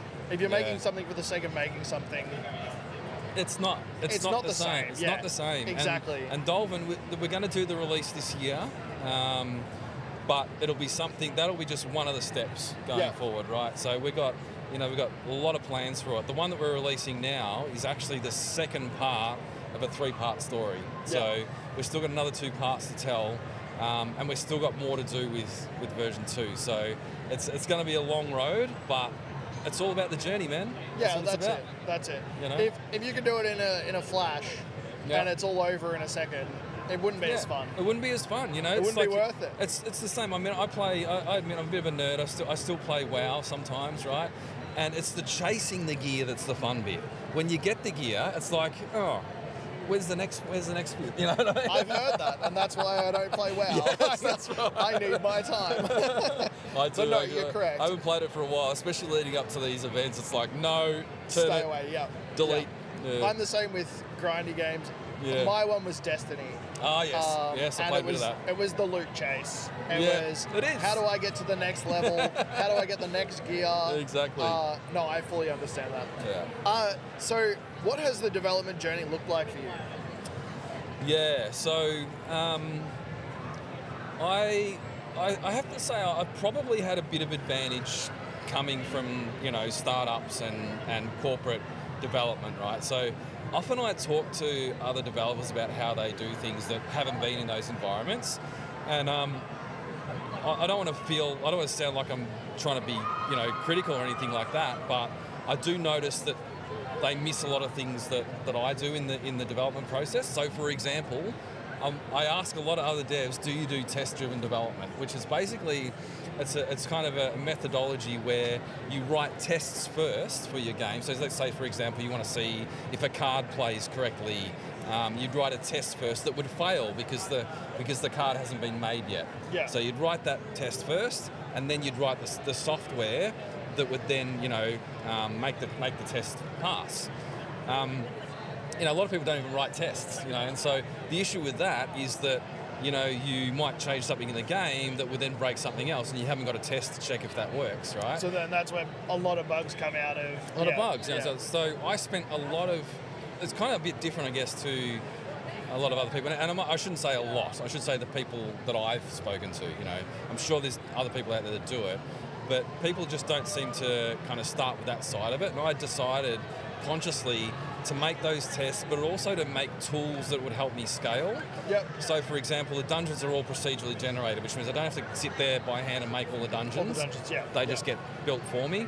The gear is extracted, like the gear properties, the gear look and feel, the colours, they're all extracted from the models. So I just need to drop one of the models in there, and I've got a routine that'll go in and make all the gear for me. Yeah. And so I don't have to sit there and make all the gear. Same with the cards. I've got basic sort of templates for the cards. So I can just say, here's the configuration. This is the way it's supposed to move. This is the effect it's supposed to do, and it'll make the card for me. Yeah. So investing a lot of time for the first sort of 6 months in that means that later on, I can build up the rest of the game easily. And I actually have a live stream that I do every Saturday. Sir Covine is the name of the stream, hence the gear. So, last weekend I went through how quickly we could make a new biome. So we've got at the moment you would have seen that clip there. We've got the dungeons, but we've also got forest, we've got snow, and we've got pits. Now, again, that's all procedurally generated, so I just need to say, make me the pits, and it goes and builds the whole thing for me. So beautiful. Doing that stuff early has been great. It's exactly what you want to hear, because I can't imagine sitting there and having to redo stuff People do, constantly. People do. And there's games where, especially linear games, where there's really no option but to do that. Yeah. And so that's where the millions of dollars goes in. You've got to hire 100, artists to redo.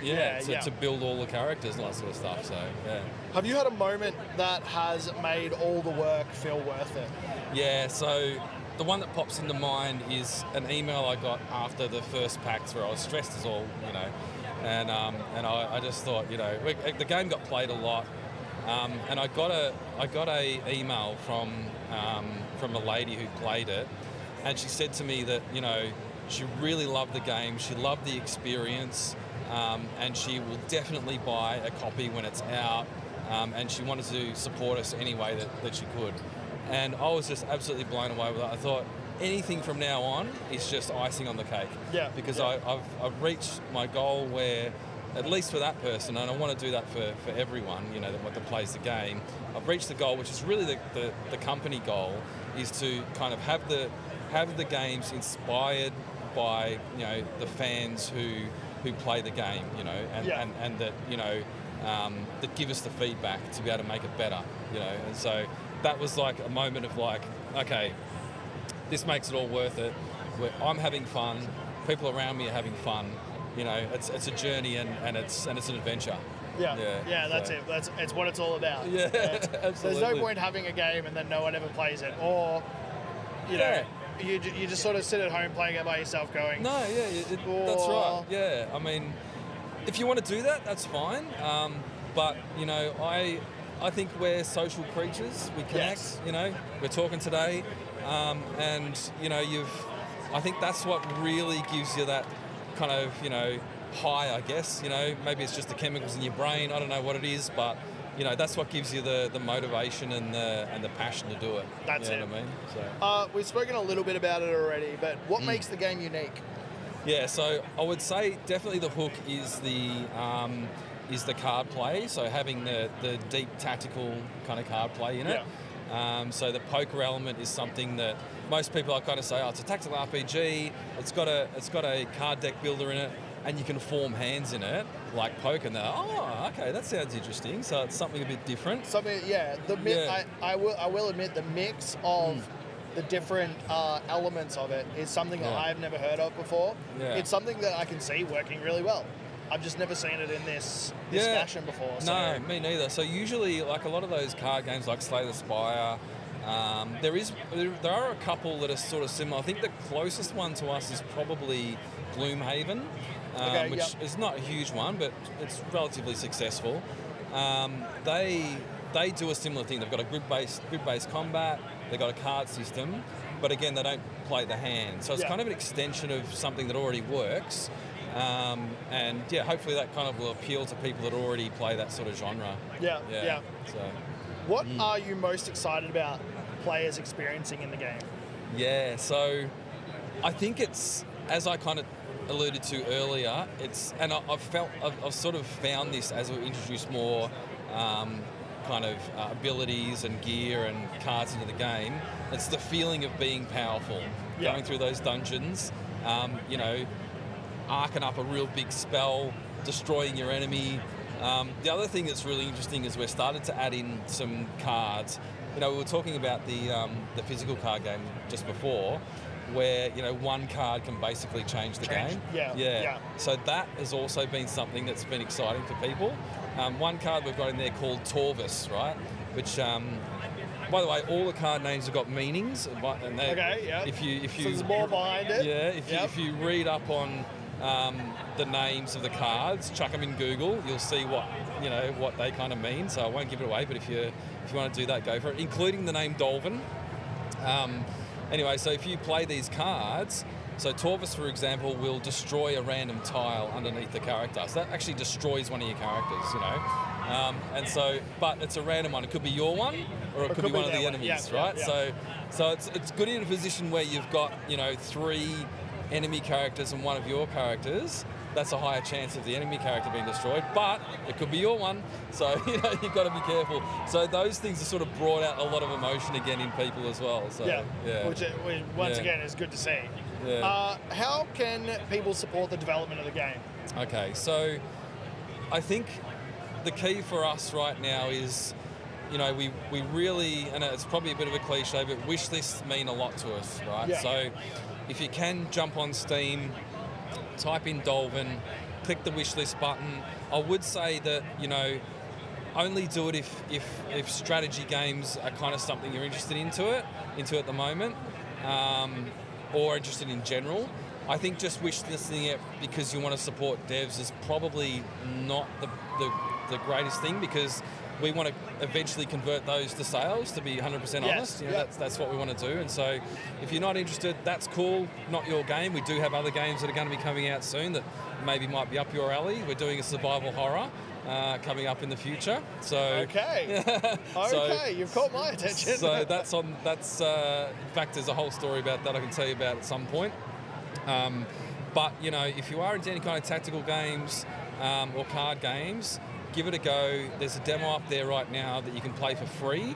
It's only a limited time as well, so we've got it up for the next 2 weeks where you can play through the full dungeon. We're going to scale that back to only 5 rooms soon, so if you want to get in there, jump in and play it now. Then the other thing is that, as I mentioned earlier, I do a Twitch stream every Saturday morning. My username is Sir Covine, SIRCOVYNE, Sir Covine. Got the crown. Sometimes I wear the crown as well, if I'm feeling a bit happy that day. But I actually code the game and I show it off, and sometimes I get distracted by 80s music. People start talking about 80s music and that's it. I don't start, or if somebody says, come and play this game with me, I go play it. But for the most part, that's a great way to connect with me as well and ask me questions about the game. And I've been in the industry now for, as I said, about 30 years. And so if you're interested in game dev, I've also been involved in management and people leadership. And so I'm absolutely happy to answer questions about the journey in technology, whether it be gaming, startups, corporates. I've done them all, been there. This is where I have fun. So happy for people to come along and chat there as well. There you go, check out the stream. Yeah.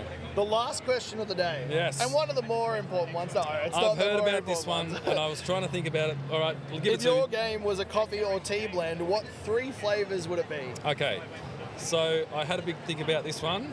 The first one would definitely be a dark blend, and that's for the deep strategy gameplay. The second one would be a mushroom blend. Okay. And that's for the dank dungeons. Okay, that makes sense. And the final one would be a dash of chili. And that would be that if you don't play the right card, sometimes you can get burned. Perfect. I'm not sure whether I'd try it just with the mushroom part, but the rest of it sounds good. You ever tried the mushroom coffee? My wife definitely swears by it. So really? Yes. Have a crack, I love mushrooms. Have a crack. That might be something. Okay. Yeah. You might have convinced me. I'll give it a shot. Thank you so much for joining us. It's been an absolute pleasure. Yeah. I'm looking forward to seeing more of Dolvin. Card games are right up my alley as well. So, guys, we're going to be back in a little while with another indie dev interview. Once again, thank you. Thank you. And hopefully we'll see more of you very soon. Thanks, guys. See you guys later. Buckle up because there's a seriously cool new city builder hitting Steam this year, and it's not your average block placer. We're talking a wild mix of city building, survival, and physics all rolled into one. It's called All Will Fall, and the developers dropped a playtest right alongside the announcement of the game. We happened to grab an invite, and let me tell you, we've been hooked. Let's deep dive into this game, check out what makes it tick, and share everything we know about its upcoming release. From the moment you set foot in this game, it throws you right into the deep end, quite literally. Your ship will crash into some sunken wreckage, and it immerses you immediately in this post-apocalyptic sunken world where the sea has basically risen and swallowed everything. The landscape is basically a massive ocean dotted with these random ruins, which luckily are packed with resources and stuff to scavenge. You are not here by yourself though. You've got a whole colony of people relying on you, so you've got to manage those people, manage your resources, and build a city from scratch. No pressure, right? So to start off the game, you really need to look after your people first, which means food and water, and that is essentially what you need to scavenge first. After that, you do have other resources like wood, junk, and metal, which are used in a lot of your building projects. Now, it does get a little bit tricky because the ship that you crash land with is totally destroyed. So you can harvest the resources from it, but you cannot use it to travel between the sunken wreckages. So instead, you've got to use the scavenged resources to build bridges and supports to be able to get to the different parts of the sea. Now, this is where things get really interesting because you can't just slap stuff together willy-nilly. You've actually got to think about how you're building things and make sure everything is supported properly, or all of your buildings will fall into the sea. The smaller gaps between some of the wreckages that you're navigating to aren't too bad, and usually you can get away with just building a walkway and it's no big deal. But once you get to the larger gaps, that's where you really need to start being mindful and making sure that your walkways and your buildings are adequately supported, or otherwise they literally will just fall into the ocean. Now, it can get interesting because there's not a whole lot of guidance in this playtest as to how to do it in an appropriate way. So it is a little bit of trial and error, but it is really fun figuring out how to best support things and just how far you can push your structures before gravity swallows them whole. There are tons of different buildings that you can unlock, like greenhouses to grow food, docks for ships that you can then send out to scavenge even more resources, and there are really a bunch of different ways to get your hands on the resources, which is really interesting. Now, of course, there is a research tree because what is a city builder without one? This one lets you unlock things like renewable resources, but it also has some moral dilemmas that you'll need to navigate. You can burn wood, boil water to make it drinkable, but you'll also be polluting the environment if you do that. A lot of the research options have this kind of pick your poison vibe where you really need to decide what's going to be best for the environment as well as what's going to be best for your colony, which really does highlight the post-apocalyptic world that you're living in and how those things might actually affect things like the sea levels and other weather conditions. You really do get to decide what type of leader you'll be, and not just in research, but also with your colony. There's lots of random events that occur throughout your everyday colony life. So there's things like a random ship might float by and you get to decide whether you want to take the people in or just steal all of their resources and leave them to float in the middle of the ocean. You also have things like uprisings of your people or people not being happy with some of your decisions. And each of these scenarios has different decisions with different consequences. So you do really need to think about what you're doing and what type of leader you want to be. Now, it's not quite as hectic as Frostpunk, for example, but it definitely has that same feeling of making these moral calls while trying to survive in a kind of messed up world. The colony management itself feels really hands-on. It's very individually based, so you're assigning individual people to specific tasks and you really feel like you're actually in charge. It's not like one of those top-down colony sims where you just give general orders and it kind of solves itself. You're right in the thick of it, which it's really nice if you love that hands-on aspect. If you thought managing resources, buildings, and people was enough to keep you busy, you were right, but there's more. So you also have to wrestle with the weather in this game. So the tides change. You'll get high tide, you'll get low tide, and you'll kind of get like this mid tide. And each of these different conditions brings with it a different set of challenges.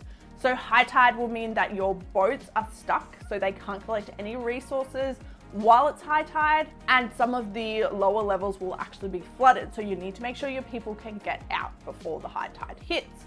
Low tide will reveal new resources on those lower levels, but you do need to be quick about grabbing them because the water can come back in and then your people will potentially drown if you don't get them out quick enough. So this weather adds a whole other layer of strategy and timing to the game, and it really gives some variation to the day-night cycle of the game, because not only do you have day and night, but you also have high tide, low tide, mid-tide, and as you play, the water levels will rise and drop depending on the environmental impact. The weather was definitely one of the more interesting elements to the game, and I'm really interested to see how it's going to play out in the full version and whether or not we'll see more bigger weather events that have different effects too. The devs have hinted at more locations and buildings in the full game, which is really exciting. I'm guessing from what we have that we'll see some kind of multi-location setup, so you'll be able to have different settlements across different landscapes, which will be a cool way to manage different colonies. Now, all of this is based on the playtest, but even with just that, it's clear there's a ton of potential in this game. The playtest only gave us one level and one kind of environment, which was a little bit limiting, but even then, I found myself playing this game for hours and going away thinking about how I wanted to go back and do things differently, or research something else, or try something else. So it really has that draw that captures you. Even though it's early days, I'm actually really impressed with Overfall. It combines all of the best bits of city builders and colony sims, but also with a physics twist and a survival twist. It kind of feels like a mix of Frostpunk and Raft, but without Raft's super hands-on resource gathering, and without Frostpunk's freezing cold and really intense moral dilemmas. It's definitely one to keep an eye on, with the game currently planned for release in 2025. And if the playtest is anything to go on, I think they're definitely on the right track. The playtest has been extended until the 10th of February, so if you're watching this before that, you can head over to Steam right now and jump in and see if you like it yourself. But otherwise, this is definitely one to add to your wish list and keep an eye on for a really interesting city builder experience. That's where we're going to wrap up this video. If you're looking for more indie game recommendations, click here. And until next time, stay caffeinated.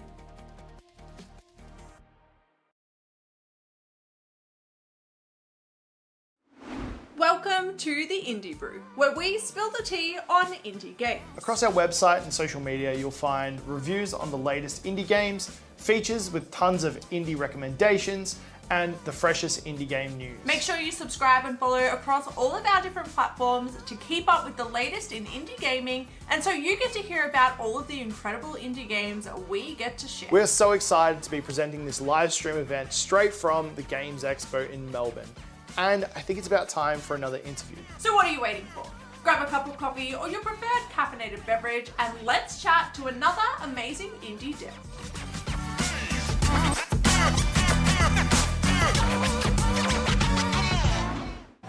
Welcome back, guys. Once again, we are here at TGX in Melbourne and we're talking to Sam. Now, Sam, welcome on. Can you tell us the name of your game? Certainly, is Ren's Resurgence. Beautiful. And can you tell us a little bit about your game? You play as Ren. She is the protagonist of the game. Her sister gets taken at the very beginning by a horde of evil yokai, and she basically has to cut her way through them all, hack and slash style, through platforming and power-ups with different weapons to try and get her back. Beautiful. It's a nice pitch. So when it comes to the levels, I've played a little bit of it as well, and it looks like the levels there's different biomes within the levels, isn't there? There's different progressions through each area. There certainly is. So there's 10 levels. They all have kind of reasonably distinct play styles in each of them. Some of them are a bit more vertical, some of them are a bit more straight horizontal. There's different enemies that are kind of situated in each of them that share similarities in how they interact with you, but they are all very unique as well. So you kind of have to approach each enemy differently, but with the idea that you want to basically hit them with your sword. Well, that's a good way of playing a game, right? When it comes to the upgrades, what sort of upgrades are we looking at? So the levels can be played very linearly. You can literally just move from left to right. But there are different paths that you can take that are accessible by getting different power-ups. Yep. So some of them enable you to climb walls, climb ledges. There's a dash. There's a whole bunch of different stuff that enable kind of different kind of play styles through the same level, which, you know, enable you to unlock more upgrades, find more weapons, and kind of changes up the way you play each level each time you play through. Yeah. When it comes to the enemies, I know you mentioned a little bit. The main goal is to hack and slash through the enemies. Yes. Yeah. But there's different tactics to facing each enemy. There certainly is. So some of them deal, you know, area of effect damage. Some of them, if you touch the enemy, you get caught on fire. A lot of them are pretty slow and lumbering, especially at the start of the game. So you kind of get an idea of how to play against them and everything, but some of them are a lot faster, a lot more swift, don't have as much health typically. So there's quite a bit of variation between the enemies. I know I got caught off guard by a burning one. Yep. It catches a lot of people. I honestly thought it was a part of like maybe a quest. Went over to talk to said thing and they went, oh no, okay, yeah, I'm gonna kill that. More often than not, they will shoot fire at you before you get close enough to them. But if you're sneaky enough, you can sneak up and you find out the hard way that you get caught on fire if you touch them. Now, one of the things I've noticed while playing the game is the little exclamation mark above the enemy's head. Is that an exclamation mark? It is. What does that represent? So, in a lot of the Metal Gear Solid games, when you are caught, when they see you, I thought that's you what break. it was. Yeah, they go, oh, hey, look, there you are. That's basically is inspired by that. Yeah. They see, hey, they're aware of you. They're going to start tracking you down, trying to hunt you down.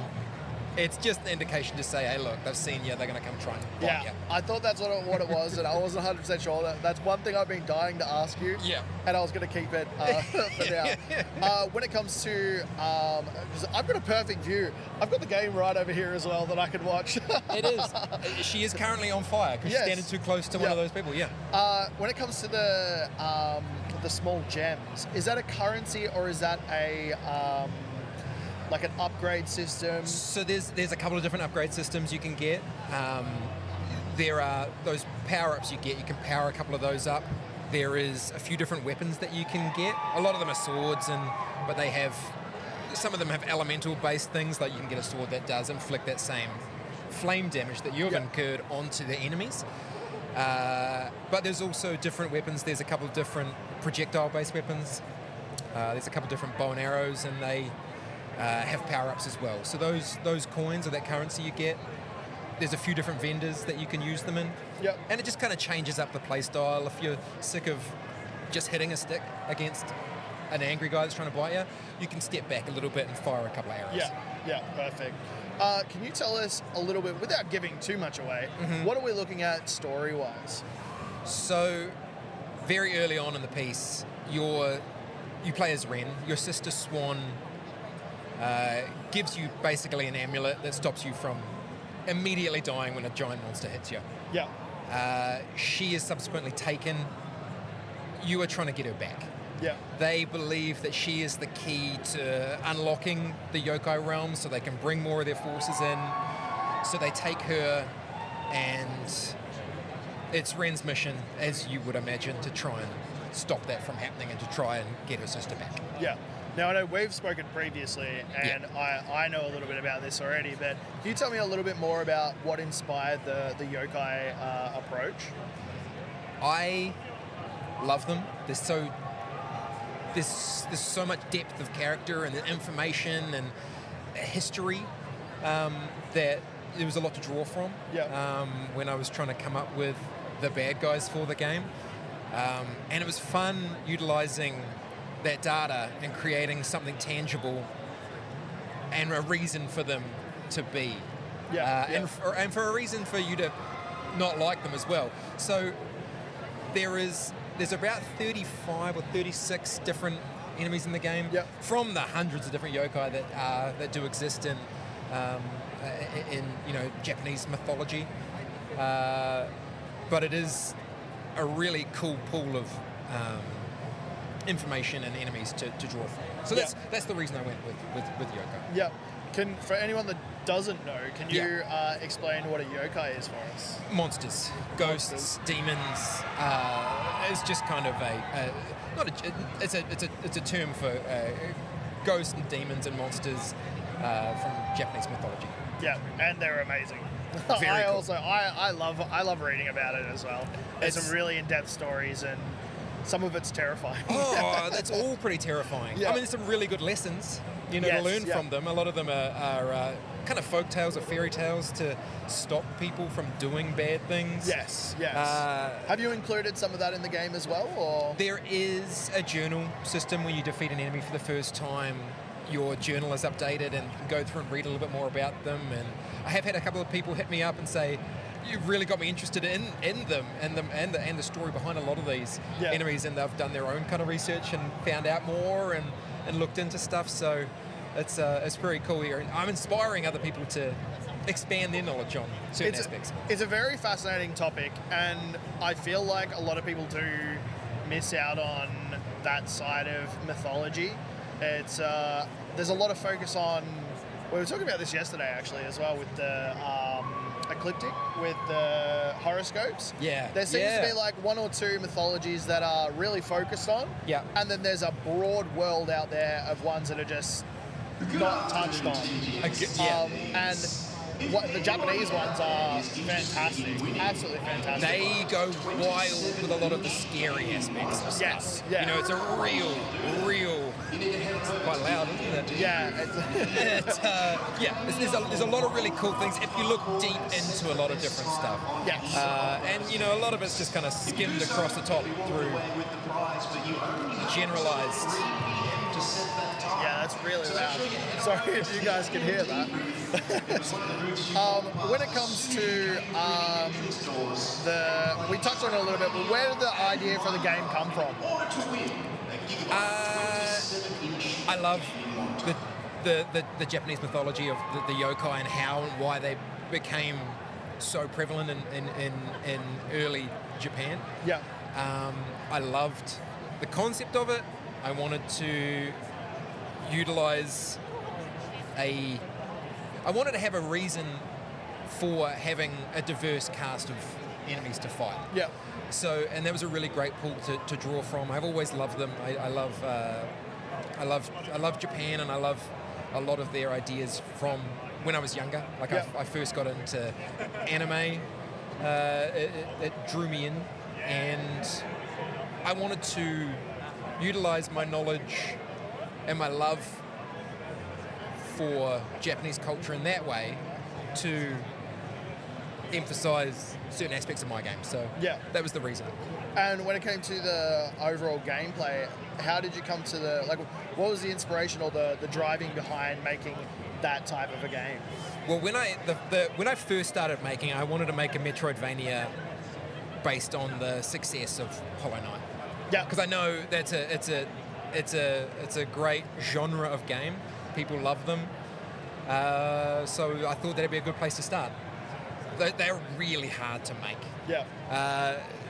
And to make a good one is layers on top of that. So I very quickly dropped that idea because I didn't want to make a Hollow Knight clone. Yes. Because that's really, from the level where I started, what I was going to end up doing. And I didn't want to do that. I wanted to make something of my own.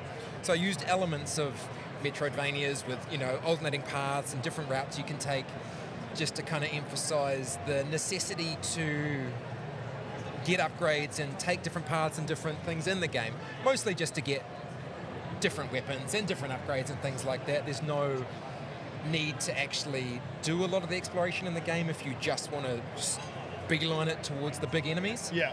Take them out, go fight the big bad in the end and get your sister back. Otherwise, you can do what you want, really. Yeah. It changes the game up if you wanted to play it differently. Which is fantastic for replayability, honestly. Yeah. Oh, yeah. If there's multiple laneways of how you can get to the end, perfect. Absolutely perfect. How long have you been working on the game? So, when COVID kicked off, I had a newborn, born on the same day the first COVID patient was sent to hospital in Sydney. So we very quickly had a little world to work in. And I've always loved game development. I've always wanted to get into it. So I took that opportunity when I had it to kind of start. Yeah, just give it a shot. Why not? Yeah, well, it's something that I'm passionate about. Yeah. And the hardest part about game development is you have to just start and you have to put in time. Yeah. And those are two things that I had an abundance of because of the situation I was in. Because the lockdowns. Having a newborn and having lockdowns. Yeah. So I utilised that and got into my game development journey. So Ren's Resurgence has been on the cards for about 5 years. It's obviously started off as a Metroidvania. It's had a lot of variation, a lot of iteration in that time. And it's got to the point where it's a pretty great game to play now. It shouldn't have taken 5 years, but I had to learn, coding. I had to learn how to use Unity. I had to learn how to do art. I had to do pixel art from scratch. So yes, I remember talking about this with you last time. It's all you, and you've learnt it as you've gone along, right? Yeah. So a lot of the levels you'll see at the beginning, the levels they're nice, they're quite pretty, but they get more intricate and more detailed as you go on. That's not intentional from a design aspect. I just had more skills to work with when I designed some of the later levels. If that makes sense. Which is fantastic. It's good to be able to look at it and see like where you started and where you're going. One of the hardest parts is stopping though, because as your skills improve, I've come back, like I've redone the city level, which is one of the first couple of levels, like 3 or 4 times. Yeah. Because I come back and I'm like, this could look a lot better. Yeah. It's always the case when it comes to artistic stuff. You can always go back and tweak. You can tweak forever. Yeah. And do different iterations of the same thing and go, oh, you know what? I could add this. Yeah. I could add this. And sometimes it even gets to that point where you're like, let's take that whole thing out and we're going to put this new idea in. Yeah, I've done that probably 2 or 3 times. It's a real struggle. And one of the tricky things is just deciding, hey, look, it's done. Yeah. And in January, I did decide that the game was done, and I put it out, and it had a fair few problems. Yeah. One of the main ones is an inability to update the game, which put a pretty big downer on updating the game. Yeah. So I've recently, as of I think last week, the 2.0 version is out. And it's rectified a lot of the problems. I can update the game now without damaging people's saves and having to trying to redo a whole bunch of stuff. So it is in a really, really good spot. That's good to hear. And it's perfect for this environment where people can see a well-polished product. So it's exciting. That's it. What has we keep talking about my questions My man. already, but that's fine. What has the development journey looked like for you? So 5 years in the making. A lot of learning, a lot of growing, a lot of mistakes.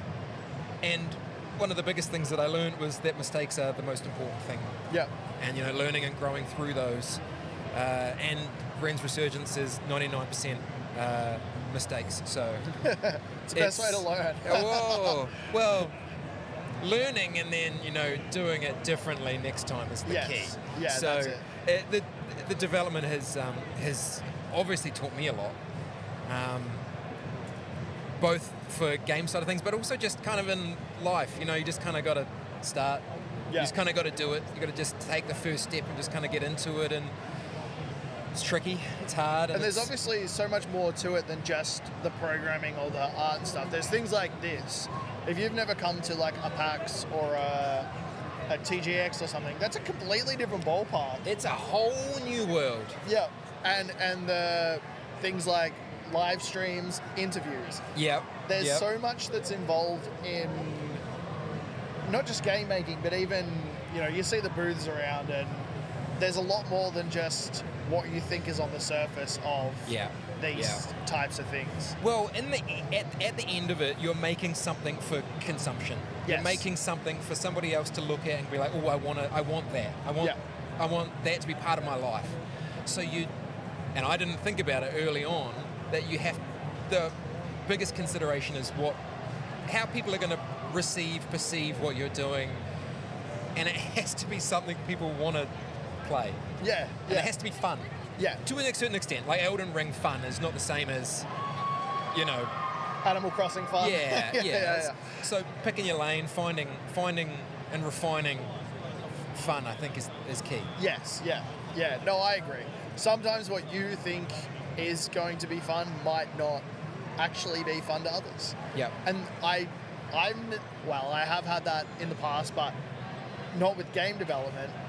I don't know how that would make me feel.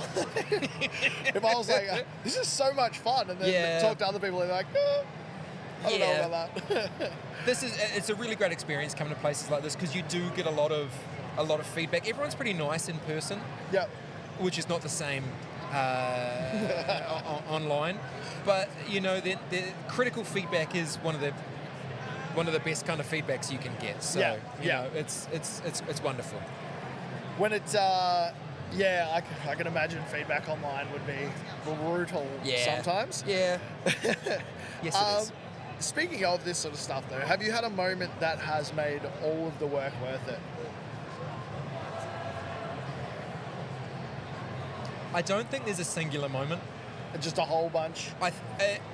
Every moment, it's like, it's the journey. Yes, yeah. Is the big thing for me is coming back and being like, oh, that was the problem. Yeah. Obviously. Yeah. Now I'm better. Now I know. It's the learning. It's the growing. It's hindsight, I guess. Yeah.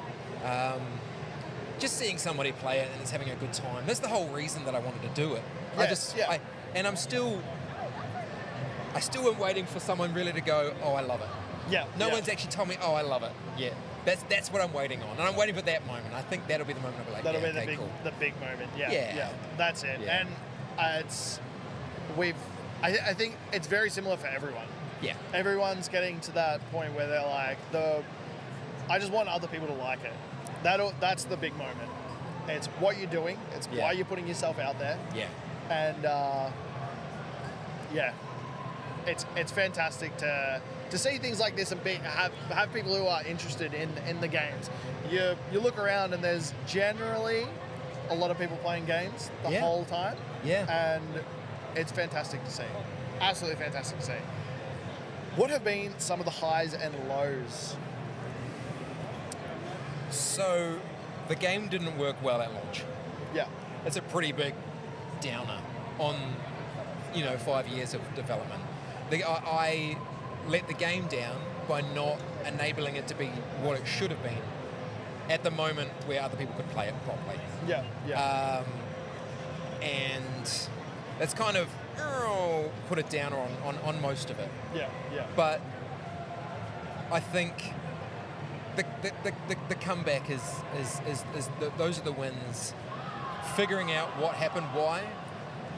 Those are always the best moments for me.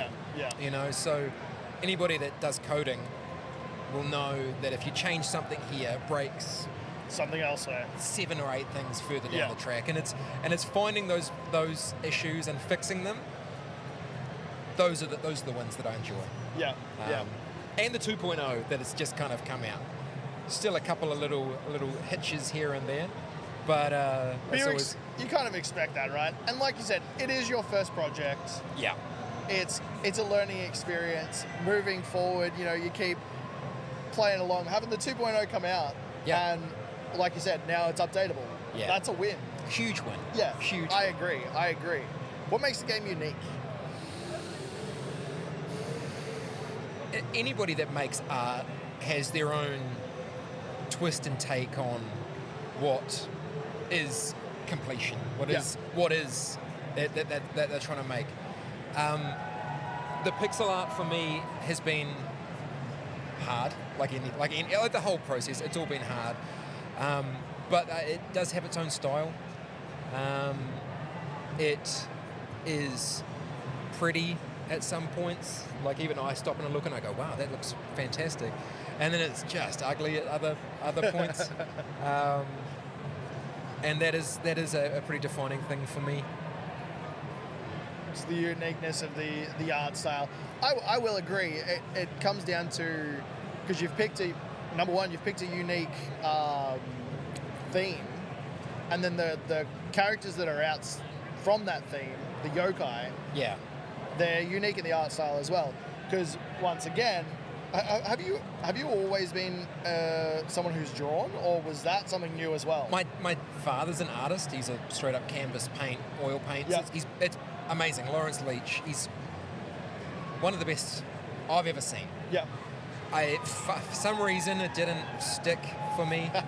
So I've always wanted to be good, but I didn't have the hand for it. So with the mouse and the clicking and the squares, it has clicked. Yeah. Still a lot to learn. With art, you're never finished learning. No, you're always learning. It's the same as most other things. There's always something different to learn within the areas. Yeah. Your dad's good at oil on canvas. Yeah. Is he good at pixel art on a computer? There's always something to learn. He is mesmerised by it. He doesn't understand how squares can make a picture, where his is flowing in combination of colours, and it can't be the same thing. Funnily enough, my dad's also a painter. Yeah. And I got him, what's it called, is it Procreate on the iPad? Yeah. And even the transfer from having something solid to move a brush on or a pencil on, moving to that glass feel. Yeah, the tactile, it feels different. It took him a while to get it. And then I bought him that cover that makes it feel like paper. Yeah. And that was the moment it kind of clicked for him. He was like, oh, this feels so much better. So, even someone moving from one medium to another that's similar, just different tools, they still need to learn a completely different set of... Well, one of the most important things is colour theory. Yeah. Especially when it comes to games. Yeah. Like, I still don't know enough about it to say that my art is good. Like, I can immediately look at a situation that like some of my earlier stuff and be like, that's all wrong. Yeah. But again, it has to be good enough at some point. Yes, yeah. So, lot to learn, lot to iterate, lot to grow on. Still growing, still learning. That's all you can do, right? That's it, always. What are you most excited about players experiencing in the game? I haven't seen somebody finish it yet. Okay, yep. Which is, it's a reasonably big game. You can spend kind of 8-10 hours in it. You can breeze through it. I can play it in 2 hours. I can get to the end, and I'm excited to see the first full playthrough. Yeah, see somebody get to the end and be like, oh, right, that's what it was about. Yeah. Okay. Yep. Oh, now you've got me. Now I'm very intrigued. How can people support the development of the game? Well, it's live now on Steam, so you can get it if people hear this while TGX is on. It is on sale. Yep. So that's probably the easiest way to get involved. Otherwise, just on Steam. Yep. Perfect. If your game was a coffee or tea blend, what 3 flavors would it be? 3 flavors.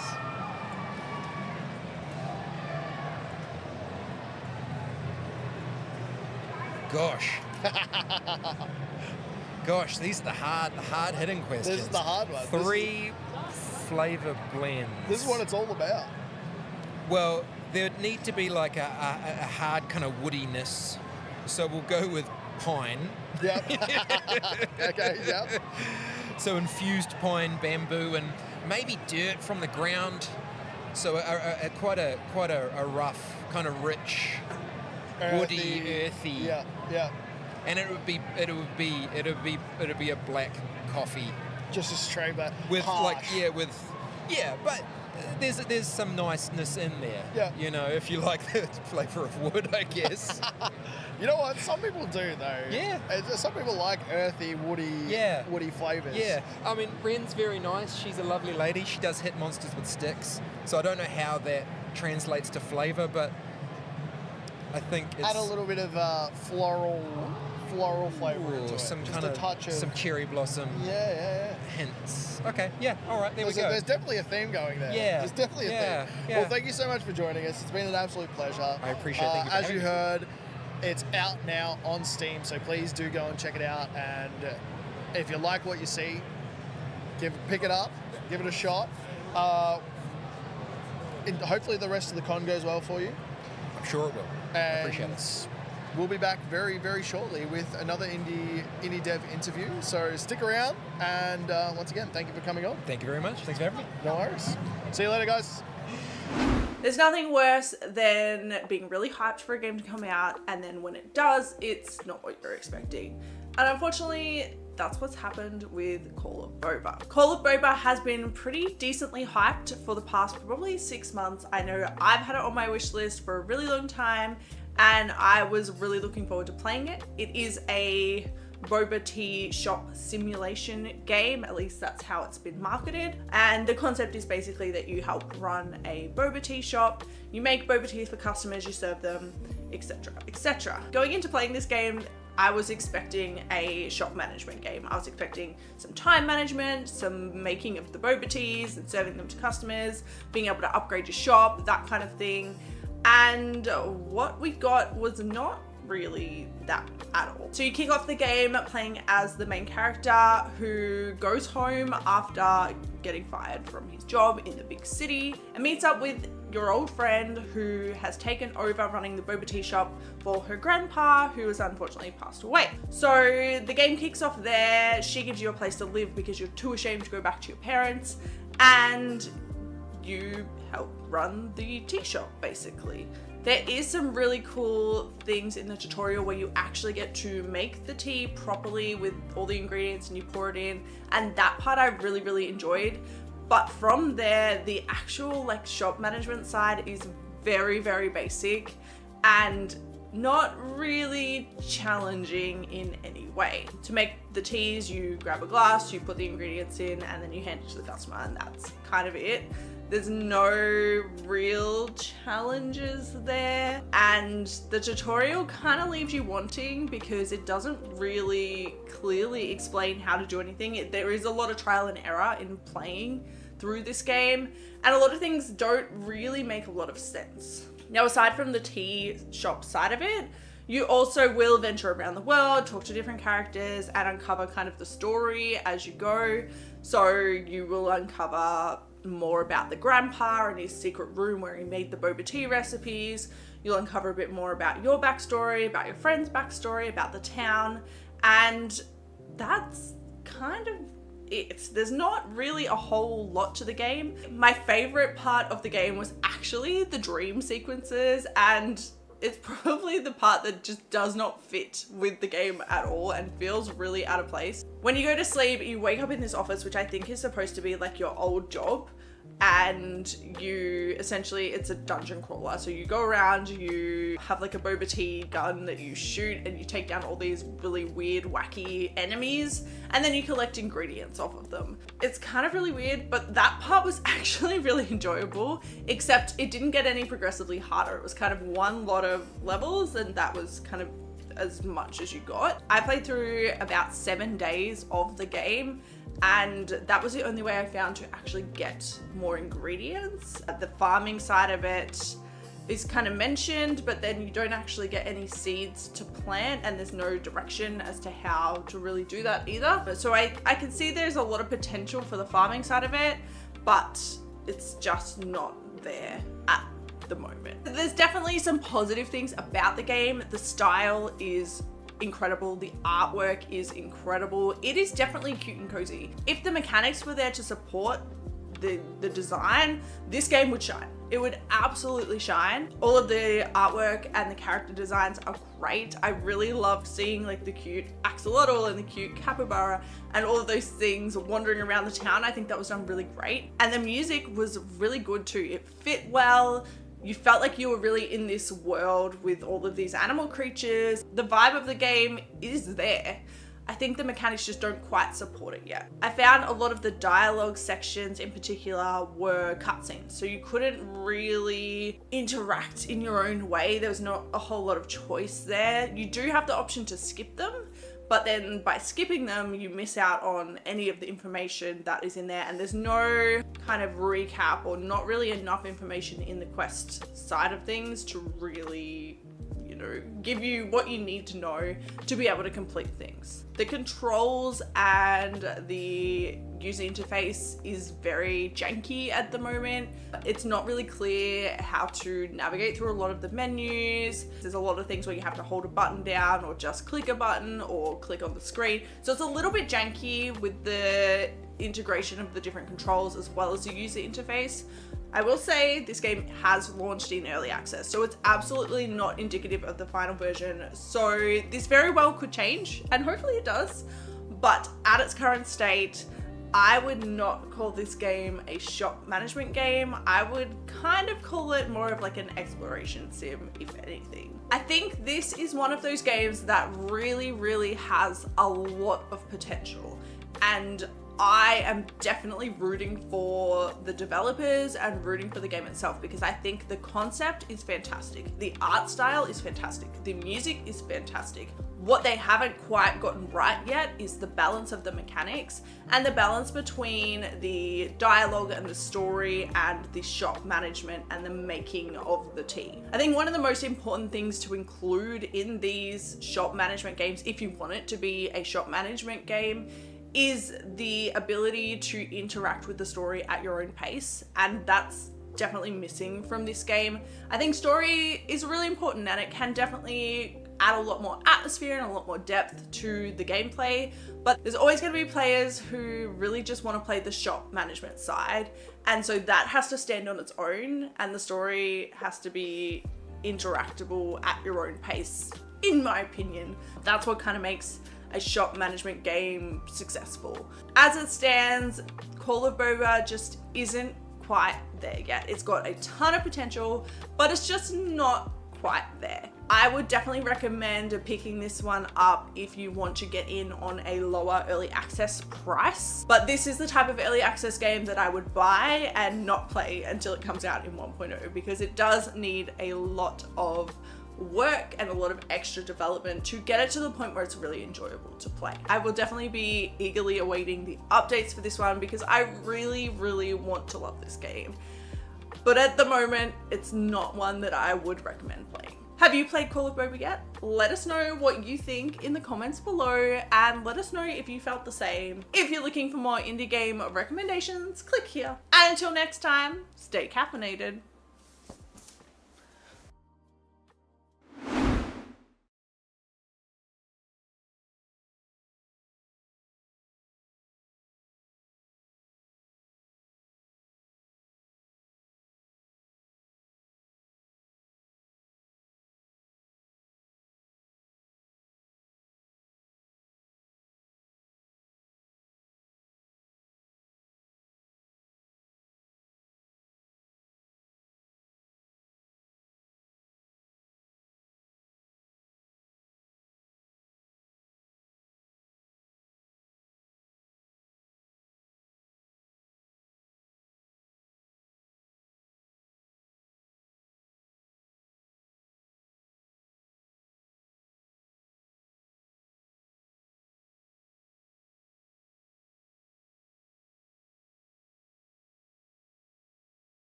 Welcome to the Indie Brew, where we spill the tea on indie games. Across our website and social media, you'll find reviews on the latest indie games, features with tons of indie recommendations, and the freshest indie game news. Make sure you subscribe and follow across all of our different platforms to keep up with the latest in indie gaming, and so you get to hear about all of the incredible indie games we get to share. We're so excited to be presenting this live stream event straight from the Games Expo in Melbourne. And I think it's about time for another interview. So what are you waiting for? Grab a cup of coffee or your preferred caffeinated beverage and let's chat to another amazing indie dev.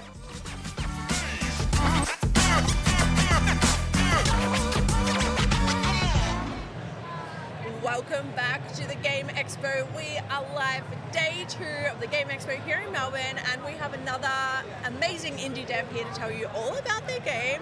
So we have Layla here to tell us, what's the name of your game? Polar Pathways is our game. Okay, and what is Polar Pathways? It's a cozy, wholesome adventure exploration game. It's Yep. for all skills and all levels to play. You basically start off in a penguin village, and then you get lost from your penguin village, and you have to find your way home. Yeah, awesome. And so what is the main gameplay? It's adventure, and so is it like third person, first person? How does the gameplay Yeah, so work? it's 3D third person. Yep. There's a lot of sliding, which people love. Yep. There's a light puzzle work in it. Otherwise, it's just waddling around, having fun, Yep. jumping up, hearing all the newts. Yeah. And how did you land on penguins as an idea? Originally, it was a capstone project at university, so like a final project. It came up, we had to come up with an idea each, and I found this image of these 2 Adderley penguins hugging in the snow, and the snow Yeah. was all glistening. So I was like, oh, that looks like it could be a good story. Like, how did they meet? Did they get lost or something? So I pitched Yeah. that, and we went with that. And then now, post-graduation, we've decided to continue making it. Yeah. Yeah, awesome. And so tell me more about like the story and the gameplay. So what can people expect in this game? Yeah, it's definitely been designed in a way that focuses more on like emotional storytelling. Like we're very inspired by Journey and Genova Chen and like the way he designs games through emotions. So like each level is based off of what they want the player to feel more so than like specific beats or mechanics. Yeah. So that's basically the main inspiration and what you kind of do. It's more the vibes and chilling and So it's more about how the game makes you feel Yeah. than what you do, I guess. Yeah. There is a narrative of the finding Yeah. your way home, and there's different things you can interact with, different creatures you can find, like elephant seals, and Yeah. we have an accessibility route inside, so there's a lot of there's no text, it's all images. It's also there's no constraints or violence or pressure, so you can just go at your own pace. Yeah, awesome. And what have some of the other inspirations for the game been? It's hard not to be inspired by other penguin games. Yep. Or even just media. There's lots of things that people come up to us, especially the kids that say, "Oh, this looks like this or this looks like that," and we're like, "Yeah, it's hard to not draw influence from it." But mainly just Genova Chen. This journey with flow, that kind of feeling, and having fun. I think playtesting has shown that they really love the sliding, so we've made sure to dedicate a level just to sliding. Yeah. Sliding is really satisfying in games. When it's done well, it's very satisfying. And so what made you decide to take it from like a uni project to producing it as a full game? Yeah, I think it was mainly, it's just hard post-graduation to get into the industry, and so we were kind of just like, let's just figure this out and, fail and learn and do something small and figure out the ins and outs to publish level, so that we can work on bigger things in the future. So kind of just make our own, seeing as we couldn't, it's hard in the industry. Yeah, so you're like, let's just get the actual real world experience by doing it ourselves. Yeah. And how long has it been? It's been over a year now, full development on it. Yeah. And so tell me more about what that journey has been like. Like obviously we know that you go to uni and you learn all these things, but often that is not applicable to anything that is real life. So has it been an interesting transition for you? For sure. I think especially on the business side, having your own company and things like that, it's hard, especially if you don't know many people in the industry. But it's such a welcoming community here, especially in Victoria. Like, there's a lot of people who just want to help out and boost each other, and you're all kind of supporting each other. So it's been great to kind of, network and connect that way. Yeah, it's such a wholesome, like, group of people in Australia in particular. I don't know if it's like that anywhere else in the world, but here it's really lovely. Yeah. So what have some of the, like, highs and lows of the journey been so far? I think definitely getting out here and playtesting with people, seeing people, enjoying it, and like the specific designs that we have where you can find in the game, and people are like, oh, that's so cool, oh, that's so cute, oh, that's really fun, and the sliding and everything. So I think that's been the hive, just because you develop it in your little bubble, and then you want to show it and for people to understand it. So that's been great. I feel like the lows have just been, it's hard to scope it down. It's always like, people want penguin customization, or people want to swim. So it's like, oh, that would be great, but also we need to keep it small and learn and figure it out first. So that's probably been hard as well. Yeah. So tell me about the art style. How did you land on, like, that kind of cute, cozy? Did you always want to make something cozy? Yeah, I think it kind of comes hand in hand with that, the design feel of just like, as well as the accessibility. Like, we wanted this for like general people as well. Like, so like for kids or people who maybe haven't played before, people who just want to relax after work. So it's definitely inviting, but I'm also not an artist, and I'm not the artist. I've left that to our wonderful artist who's in Queensland, actually. And she's been able to just kind of take that on board and create these amazing penguins that everyone seems to love. The art style's really cute. Yeah.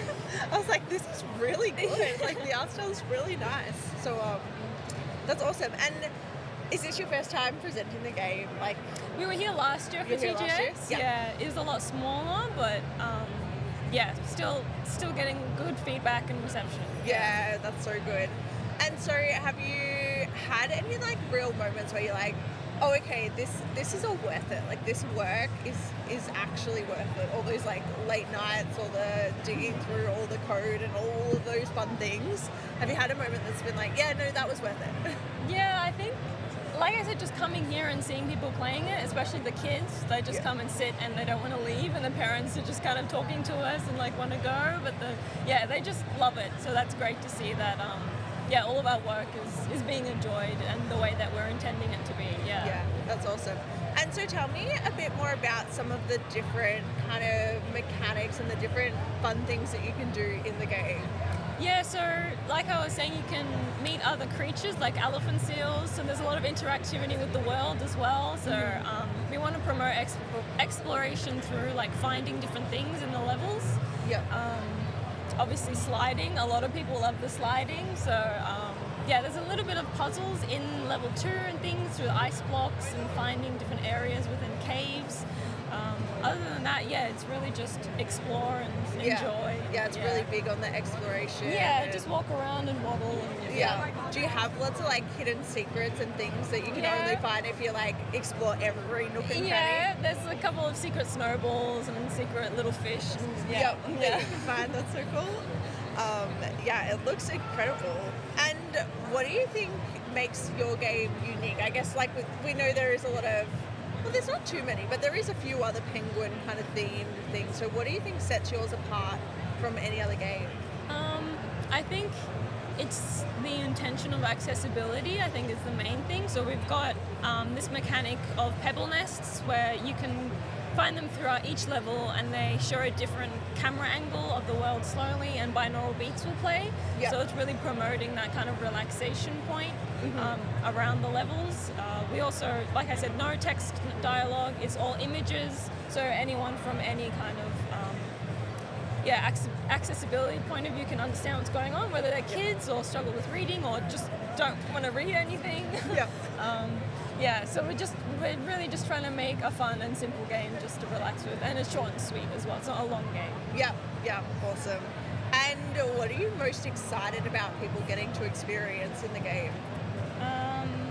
Definitely the end slide level. People haven't fully played it yet, and everyone wants the sliding. I think definitely in the demo they're playing, they're like, everyone just the faces that they make and the energy that they bring when they slide for the first time is like, you're gonna like the last level then. That's what we're bringing into it. Yeah. So how many levels will the game? Do you know how many levels it'll be? Yeah, it'll be three levels, and that third one is like the big moment where you go home and you slide and everything's all fun and happy. Yeah, that's awesome. So it's definitely a wholesome story. Yeah. There's no violence or polar bears or no. Yeah. That's good. All right. And is there anything else you think is just your favorite thing about the game or anything like that? It's hard. It's like picking your favorite kid, isn't it? I think it's also fun just seeing it come to life with like we have plushies and things like the merch that we've got and just like in stalls that we've like the booths that we've got and like setting up all the posters and everything, like seeing it be a real thing instead of just at home by ourselves. I think that's been a big motivator and help. Yeah, awesome. And do you have a demo on Steam? Not yet. No, we're still editing and tweaking and adding. Yeah. But you have a demo here you can play. Yeah. So if you're at TGX, get down here and check out the demo for Polar Pathways. I'm excited to see the demo when it hits Steam. That's really exciting. I mean, if you're here as well, you can get a free penguin prize for playing it. Oh, okay. Yeah. Free prizes. We love free things. Awesome. Let me see. We've zoomed through these questions, which is great. So is there anything else you think is a really cool feature or anything like that about the game that you would like to share? I think our main intention with it, especially post-graduation for me, is like it's meant to be small scope. So like I was saying, like we learn, we figure it out and work on big things. Yeah. I created ambient games because I found a gap in the industry through games that weren't telling emotional stories. It was more just, you tell someone you're a game dev and they're like, oh, technology or oh, guns and violence. It's like, no, it's an art form. So I kind of want to bring that back. I'm also from a Middle Eastern background, and I think for me it was important to kind of find games that would have that. Even in general media and films and TV, it's hard. So I wanted to be like, oh, this is a gap in the industry, I'm going to fill it. So I kind of made ambient games to fill that gap, and this is kind of our first IP to figure out how it all works so we can make the best game that we can after. Yeah, so there's more to come. Yeah, there's definitely. more to come. It sounds really great. I love the emotional side of it. I think something hits different when you play a game that like gives you a bit of a gut punch as well sometimes, and you're like, this is really good. Yeah. It's like takes you on a journey and it's more immersive. So that's exactly. Really cool. I come from a culture where we're storytellers, and that's where our history and our art is told through stories and things like music and things like that. So games is just the best way to do that. It's so interactive, and the impact it can have on people is massive. Yeah. So have you got like an original soundtrack for the game too? Yeah. So our designer, their partner is our composer as well. So it's all like a small knit group who's made this, just because it was hard post graduation to find other people that weren't in the industry. But I think at most our team was kind of around 6 people with contractors and things, but it's been like around 3 to 4, so a small team. Yeah. Many hats. Yep. I know that feeling. So have you put a lot of like thought into the soundtrack as well to help create those emotional kind of moments? Yeah, I've definitely given composer Gareth like a lot of points of like, this is kind of the vibe that I want, and lots of references to be like, this is the peak, this is the lowest, like those emotional moments. But also like, I'm not an expert in music, I'm not an expert in art or coding, so I'm kind of just like, I'm hoping to hit these points, but how you get there is up to you. So it's like, I'm not one to be like, do it this way, because we're all just kind of learning. Yeah, absolutely. No, it sounds, I think it's really cool when you see like the university project, like it's like, oh yeah, it started as a university project, and then it's like, oh no, let's actually make it. It's really cool. So how can people support the game? How can they support the development? Definitely wish listing on Steam, that's the biggest thing. We do have an Instagram and our website, ambientgames.com.au. Otherwise, Polar Pathways on Steam. Awesome. And keep an eye out. Definitely wish list on Steam, because when the demo comes out, it will notify you. So wish listing is so important. And following on socials, of course, we'd love to see that. Awesome. All right, lucky last question. if your game was a coffee or tea blend, what would it be? At first I thought of like something icy, like an iced tea or something, but I feel like it's not quite that. I think maybe something like a spearmint, peppermint, hibiscus, lavender tea. Yeah. Like it's warm but fresh. Yeah. I think like that cozy vibe, but also that freshness is what it would be. Yeah, I feel like you need a cozy. Like you think of like cold and you're like, oh, I want something to warm up. Yeah, exactly. Yeah. No, that's good. Peppermint tea, I love that. Awesome. Well, it has been so incredible so much to for chat having with me. you. Of course. We are. I'm very excited. Polar Pathways. I know my daughter is going to love this game. She's obsessed with animal games, so she's going to love it. I will be eagerly awaiting the demo so I can show it to her. But thank you so much for coming on. We're going to wrap this interview up here, but we will be back very soon with another interview from another developer here live from the Game Expo Melbourne. If you're looking for your next tycoon game obsession, this might be for you. We were lucky enough to get an early peek into the demo of Hotel Architect, which is an upcoming hotel tycoon game where you manage hotels. Now, this is not a first-person management game like a lot of the simulations we're seeing coming out. This is a real deal tycoon game with all of the things that you would expect from a tycoon game. Hotel Architect definitely follows your typical tycoon kind of pattern where you've got your scenarios and your sandbox building.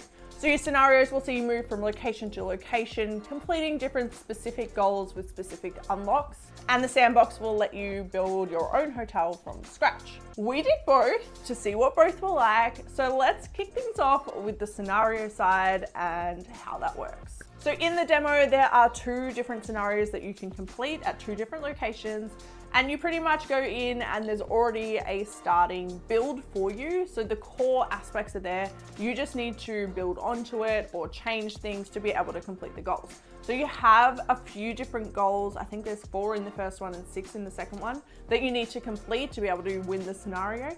And they vary from things like how many rooms you have to having a certain customer type to getting your customers to do specific things. I think they've really nailed the scenarios in that they teach you different aspects of the game in a more of a slow kind of way, but it's not a specific tutorial, if that makes sense. So they introduce you to a lot of the mechanics in the very first tutorial, but then they give you a bit more freedom and teach you the mechanics by getting you to complete goals. Going in with pre-built hotels is really great to set your expectations for what your hotel should look like later on.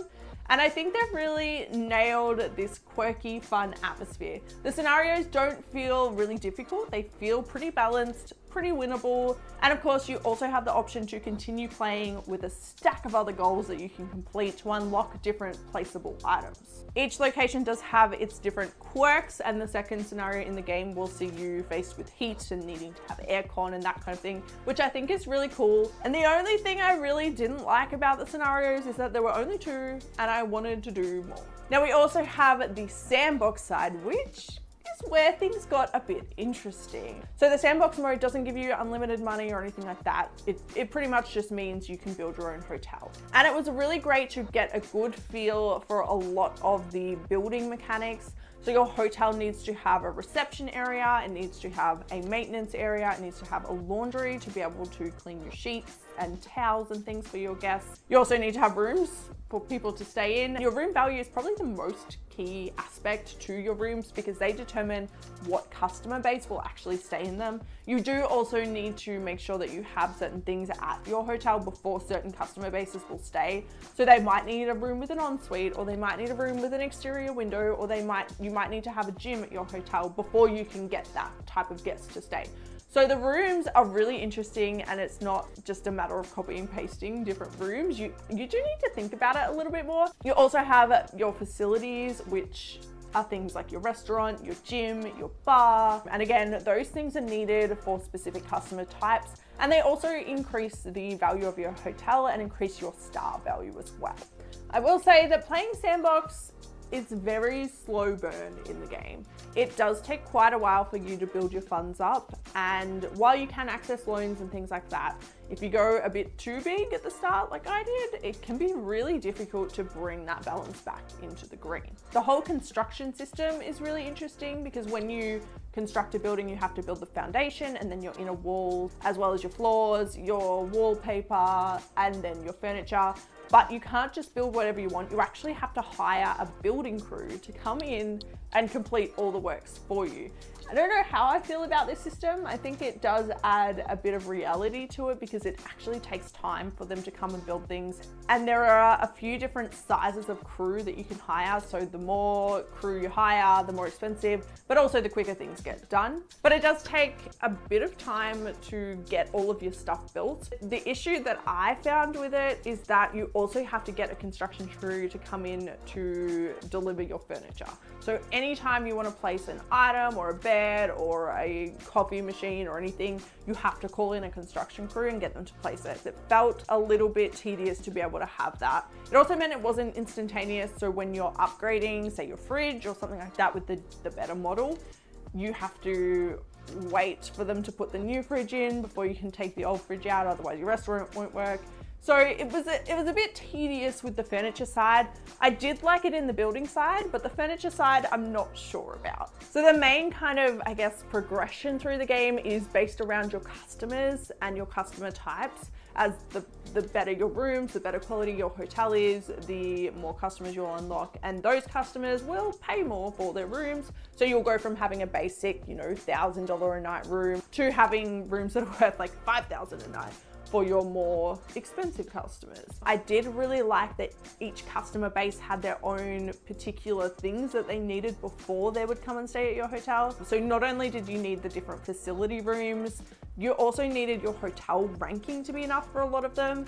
And that whole system of your hotel ranking, I think, was really cool. You do have a critic that comes and stays at your hotel every couple of days, and they basically judge you on all the different aspects of your restaurant. So they judge you on your room quality, the restaurant quality, the entertainment, the snacks, the cleanliness, the bathrooms, and then they give you a ranking at the end, and that determines how many stars your hotel gets. And obviously the more exclusive customers need a 4-star hotel or a 3-star hotel, or they need the room value to be worth over $4,000. And I think that is a really interesting and a really cool way to scale. I found I was able to kind of scale up to the 4 stars relatively quickly within a couple of hours of gameplay, which I think is really great. But I worry that it might feel a bit boring or tedious in the full game if it's not challenging enough to get to those higher rankings that are more exclusive. The other main system is your staffing. So you do need to hire specific staff members for specific roles, and you will need to hire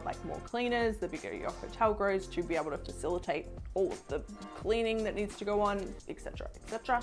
This is pretty simple, and I don't know if that is just for the demo purposes or if it will be in the full game. But the staffing is essentially you just hire staff and then they do their job. I would love to see potentially some rostering for the staff, because at the moment it's just 24/7. They're on and then they go to the staff room if they need a break.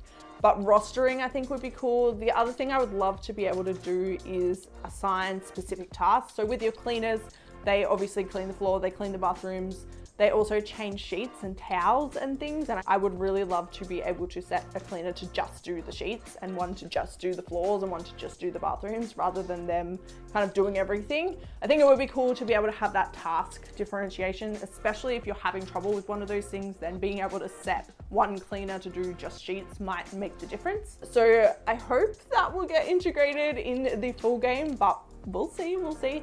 As it is, it's still a good system. It's not a broken system by any means, but I would love to be able to have a bit more control over that management side. Your customers also leave you your reviews, which adds to your customer satisfaction and lets you know what you're doing well and not so well on, which I think is a really cool system. And it really gives you a lot of information about what's working and what's not working, what you need to improve on, what the quality of your hotel is like, from your customers, not just from a critic. Overall, I really loved playing the game. I spent probably 4 or 5 hours playing in one long session, completed all the scenarios, did a whole sandbox build, and it was really fun. I really enjoyed the mechanics. I really enjoyed the tycoon feel. I love that you're able to do your staffing. I love that you're able to build your rooms however you want, and there's a lot of design in there too. This is definitely a game I will closely be watching. It does feel like it's well on its way to release, and I think it's scheduled for 2025 some time. So hopefully we see the full game out this year. But I'm really interested to see what more they're gonna add,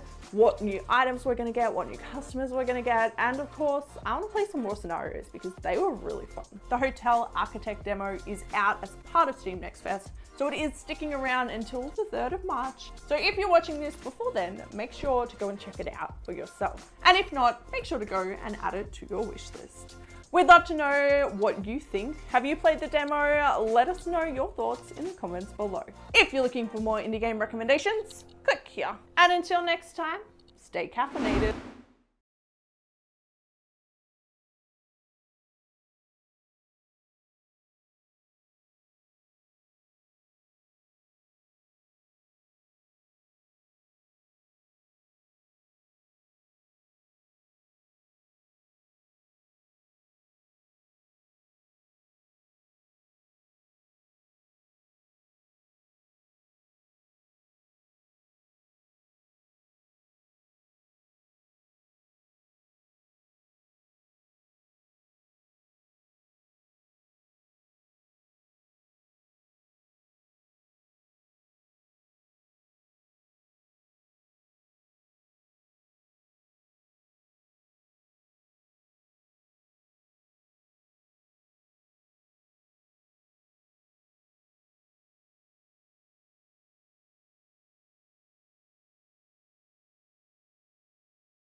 Welcome to the Indie Brew, where we spill the tea on indie games. Across our website and social media, you'll find reviews on the latest indie games, features with tons of indie recommendations, and the freshest indie game news. Make sure you subscribe and follow across all of our different platforms to keep up with the latest in indie gaming, and so you get to hear about all of the incredible indie games we get to share. We're so excited to be presenting this live stream event straight from the Games Expo in Melbourne.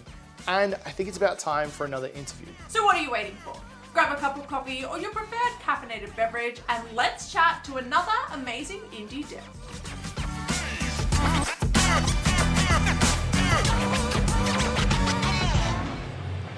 We are back with another interview coming to you live from the Game Expo Melbourne, and we've got Will here to talk about his game. So tell us, what's the name of your game? Aussie Bogan Hero. And what is Aussie Bogan Hero? So it's a 2D Metroidvania. It's like a 2D platformer game. Mm-hmm. It's like inspired by games like Hollow Knight and Ori and the Will of the Wisps. Mm-hmm. And so I've just thrown like an Aussie spin on it, sort of thing. Yeah. So tell me about, I know it's got a pretty Aussie story. Yeah. So tell me about the story of the game. Okay, so the story is, so there's like these opals that have been unearthed and in this mining town, and then they sort of come out and corrupts everything. Yeah. And then the town goes into lockdown and the pub is closed.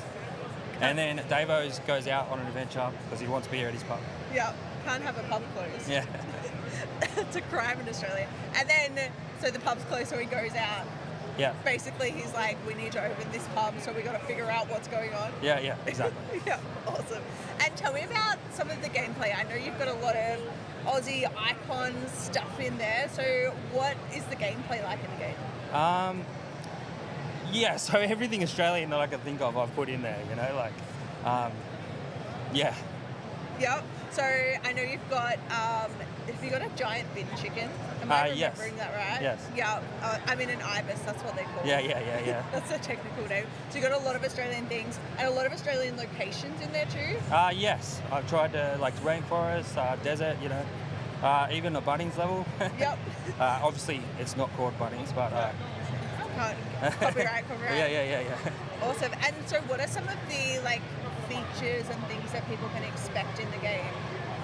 So one of the, I guess it's all pretty basic Metroidvania stuff, but one feature that I have that I like, that I think I came up with, is you've got a blue cattle dog that you sort of command, so you can say sit, follow, and he sort of follows you around on some parts of the game. Awesome. And so is there like objects you pick up? Is there like, how do you navigate through the different levels? Yeah, you get new abilities as you come on. Vegemite is currency. Yeah. Okay. And beer is health. Of course. Yes. Of course it is. Also, we're looking at some of the gameplay now, and it looks incredible. So it definitely has some Aussie-themed, some violence in there. Yeah. Yes. Is there like different weapons and things like that? Yeah. So there's like a didgeridoo that shoots darts. Boomerang, of course. Cricket bat is his main melee weapon. Yep. Yeah. And I just caught a glimpse of him riding an emu. Yes, and there is an emu ride, yes. Okay. It looks like there's some very iconic things. What's your favourite like Australian thing in there? Do you have a favourite? Maybe the emu ride, actually. Yeah. I really love that level, yeah. Yeah. Awesome. And so where did the idea for the game come from? So I remember there was like this news article, I think it was on like the morning show or something. Yeah. I remember there was some Australian bloke and he saved someone or something, and it was like, they even titled it Aussie Bogan Hero Saves the Day. And he chased some guy down, and I can't remember it exactly, but I remember I saw that idea and I thought, that is so cool, and that was it, you know? Yeah. And so, have you done any development before this, or is this your first? This is my first commercial release. I've made a lot of like small games. They're not worth talking about. Yeah. They're the learning curves. Yeah, they were the learning games. Yes. Yeah. And so, how long have you been working on this one? 2.5 years now. Okay. And what size team have you got? It's me, just me. Just you? Yeah. My brother helps testing. But just me. Just you, and the art and everything you've done? 90% of the art is done by me. I definitely use some assets, but majority is done by me. Wow, that's so cool. I love like seeing the ones that are like literally just one person. Yeah, so I made the music as well. Yeah. Everything. Yeah, awesome. Do you work full time as well, or is this your full time? Yeah, full time. So I'm actually a builder, it's a weird change to go from that. Yeah. But yeah, I think a few years ago I was just like, I don't like this. Yeah, I want to do something else. Yeah, and I was already pretty arty, so I was like, oh, maybe I'll try this, you know. Yeah. So it's been 2.5 years. Yeah. What's that kind of journey been like? It's been difficult, you know. It has been hard, you know. It's a lot harder than I thought. There's a lot more work than I thought. You know, I thought I'd have it ready now. Yeah. But I'm hoping for the end of this year, you know. Yeah. We've heard that a lot of like, oh yeah, I thought it'd be like 6 months to a year. Yeah. And the game was so small when I first started it. And I was just like, it's just going to be like this. And then I came up with new ideas, and I'm not adding any more new ideas now, but it's just like, no, it can be better. I can add more. Yeah. And you always want to like feature creep, make things better and the best it can be. Yeah, absolutely.